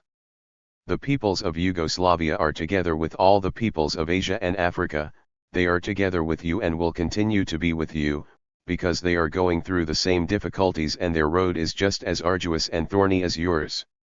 I was here 3 years ago and I wish to say how happy I am to see what a great stride forward you have made during this short period, in spite of all the difficulties created from abroad. You know that the peoples of Yugoslavia experienced great anguish during your Suez ordeal, that they supported you actively and were on your side with body and soul. You enjoy the sincere sympathies of all the freedom-loving peoples of the world, and particularly of Yugoslavia. The relations between Yugoslavia and the United Arab Republic are extremely warm and friendly. Cooperation between us is growing to the mutual benefit of our two countries. I am gratified to note that the short conversation I had with your great President Nasser and other leaders has proved once again that, in foreign policy, we uphold the same fundamental principles, that we pursue common aims in the fight for the independence, freedom, and equality of peoples, for peace and general progress in the world. I have said that you have achieved so far great successes as a result of your persistent struggle and efforts. I am convinced that you will be able to achieve even more rapid and greater successes in the future thanks, in the first place, to your internal unity. In the present-day situation, as was the case in Yugoslavia in the most difficult hours of her history, it is essential that you should preserve this unity. Everyone who fosters dissension in this difficult situation is a destructive claimant and an enemy of his country and his own people. I am happy to see that you stand united behind your president and your leadership, and this is bound to ensure your success. I greet you once again, my friends, and congratulate you on this great holiday. Josip Broz Tito. Historical development in the world will move towards the strengthening of socialism. Date, April 19, 1959. Source, Tito, Selected Speeches and Articles, 1941 to 1961, pages 244 to 248, originally published in the Introduction to Book I, p. XLIIXLVI. Published, Naprajed, 1963. Transcription/HTML markup, Mike B. for Missing in Action, 2009. Public domain, Marxists Internet Archive. You may freely copy, distribute, display and perform this work, as well as make derivative and commercial works. Please credit Marxists Internet Archive as your source. We, Yugoslav communists, do not believe that in the future the international situation must inevitably develop along lines whereby countries must align themselves to this or that camp. We consider that it will develop along lines leading to a weakening of the blocs and expansion in all countries of the forces which will carry historical development forward to add strength to socialism on a world scale. Any opposition to this process, and any attempt to limit the development of socialism to a camp framework, and to stamp it with the hallmark of a camp, can only cause and inflict harm to socialism and its rapid development. Let us just look at how much energy and how many resources have been squandered for the purpose of inflicting harm upon the development of socialism in our country. And what are the results of this policy? A great deal of material damage was done to this country, but 100 times more damage was done to the parties and countries which intr9 this policy and are today carrying it out. Our capitulation in the face of such policy would act as an incentive for its continuance, and thus the harmful consequences would be much more severe and deadly for the cause of socialism. Our resistance to this policy, however, increases the resistance of all the progressive forces of socialism which are beginning to see the harmfulness of such a policy. In addition, our resistance gives encouragement to the peoples of countries which have freed themselves from the yoke of colonialism and wish to build their lives on progressive foundations, the foundations of socialism. Consequently, it adds to the strength of socialism and contributes to the more rapid maturity of conditions for determining more suitable forms of the struggle to achieve new, socialist social relations. This is the prism through which the problem of our international obligations, and the problem of proletarian internationalism as a whole, should be regarded. The monopolists of proletarian internationalism are already hoarse with their repudiations of the internationalistic character of our party, our League of Communists. However, during the past 40 years we have not just talked about proletarian internationalism, but we have shown our attitude towards the class solidarity of the international labor movement by our deeds. We have the right to be proud of the attitude we have adopted and the part we have played in the past 4 decades, and we can look every honest worker and revolutionary boldly in the face. From our support of the October Revolution and our assistance to the hungry in Russia stretches a whole line of our activities to help and support the revolutionary struggle in other countries. When the revolt in Bulgaria was crushed in 1923, we gave refuge to more than 2,000 Bulgarian fighters, with Comrade Dimitrov at their head. When the international bourgeoisie organized an expedition against the Hungarian Revolution, we proclaimed a general strike, which prevented Royal Yugoslav troops from participating in the suppression of the Hungarian Revolution. The attitude of our party towards the anti-fascist struggle in Spain is well known, and more than 1,300 Yugoslav volunteers served in the Spanish Republican Army. Well known too are the great actions of our party to give support to Dimitrov during the Leipzig trial, to give support to Thalmann, and to save Rákosi. In the fateful days for Czechoslovakia, in 1938 to 1939, our party organized a volunteer movement for the defense of the Czechoslovak Republic and succeeded in collecting 200,000 names. However, since the Czechoslovak government decided not to put up any resistance, and since the Czechoslovak communist leadership, which today thunders at us, did not consider it necessary, or did not have the courage, to go to the defense of the independence of their country, our action remained as a great expression of sympathies with these kindred peoples, the Czechs and the Slovaks. The part played by our party in the Second World War is also known, and so is our contribution to the victory over fascism. In the heat of the fiercest battles we were not merely fighting to liberate our own country, we were also giving assistance to neighboring countries and the anti-fascist forces in those countries. We gave valuable help in founding the Albanian Communist Party and in spreading the armed struggle in Albania. During the war against fascism we formed large Italian units on our territory, and Bulgarian brigades, and Hungarian, Czechoslovak Polish, and Austrian units. At the beginning of 1942 we received a request from Moscow to issue a proclamation to the enslaved peoples of Europe, calling on them to follow our example. We did so, but the efficacy of the proclamation depended primarily on the internal forces in each country and on the ability of the communists in those countries to lead the masses into the fight. The graves of our communists are scattered over the whole of Europe. From Madrid, which is the burial place of Blagoje Perovia, member of the Central Committee of our party, and hundreds of others, through Marseilles, which is the burial place of the Commissar of the southern zone of the French resistance movement, Dimitri Kocharovje, a worker from Rakovica and a Spanish war veteran, and on to the polar regions of Norway, where there are the graves of 3,000 of our partisan prisoners of war, we come to the single graves and the mass graves of the sons of our people who gave their lives for a better future not only for their own people but for the other peoples of Europe. It can be said without lack of modesty that there are few parties which can appear before the international proletariat and claim that they have so fully repaid their debt of internationalism in the course of 40 years of work. We are firmly convinced that our present resistance to unsocialist trends and unsocialist practices in the relations between socialist countries will stand out in history as a bright example of the fulfillment of obligations towards one's own people and towards the international workers' movement. We have every right to be proud of our glorious past and of our present activity in building socialism in this country, and also of the contribution, modest though it may be, which we are making to the development of socialism in the world. It is nonsensical to call every expression of pride at the successes of our party anti-socialist or nationalist.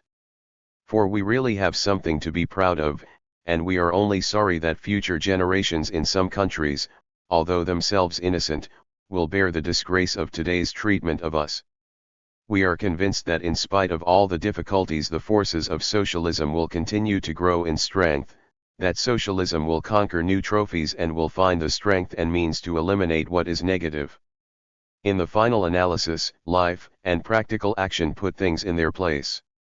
Today there is considerable ideological confusion in the international labor movement, but in practice, in the building of socialism, obsolete forms are discarded, and new ones begin to be discovered which enable the forces of production to develop more rapidly, and socialist democracy to grow in strength, and more suitable socialist relations between men to be established, both in production and in social relations as a whole. It was in this situation of great confusion in the workers' movement that the 7th Congress of the League of Communists of Yugoslavia was held last year. The Congress laid down our tasks for the future in building socialism and introduced the new program of the League of Communists. The adoption of the program is primarily of significance for our country and her socialist development. But the uproar that has been raised around this program shows that it has also a wider significance for the international workers' movement. The fact is that communist and social democratic parties have for some considerable time been in what might be called a program crisis. This fact is best illustrated by the example of the Communist Party of the Soviet Union. Exactly 20 years ago, the 18th Congress of the Communist Party of the Soviet Union passed a resolution on the drafting of a new program. A commission was elected with Stalin at its head, but its work did not bear fruit. At the 19th Congress a new commission was elected, and at the 20th Congress a third commission. The commissions were set up, but there is no program. Nevertheless, the past 20 years have produced such a wealth of events, changes, revolutionary struggles, and the decay of the colonial system, and add to that the tremendous advances in science and technology, that it is manifestly essential that the enlightened forces of socialism should pass their judgment on all these events and point to the processes of future development and the methods by which they will be steered. Keeping quiet about all this is only an illustration of a certain state of affairs in the field of ideology and practical action, but it does not solve problems nor does it arm the forces of progress for further efforts. One should not be deceived into imagining that our program gives an answer to all the major questions and that it has not got its weaknesses. It is in fact only a serious attempt to give a glimpse of the problems and a partial explanation. This is a great step forward in comparison with the existing state of affairs, and the significance of the program of the League of Communists of Yugoslavia lies in the fact that in the present stage it will considerably stimulate the Marxist thought about the necessity of dealing more seriously with contemporary problems. It will help in the general efforts to find the right answers to the questions posed by life. That is the significance of the endeavors of League of Communists of Yugoslavia up to the present, and we can with real pride look back on the glorious 40-year-old revolutionary road traveled by the Communist Party of Yugoslavia and tell everyone and show everyone that we have always carried high the banner of Marx, Engels, and Lenin. Belgrade, April 19, 1959.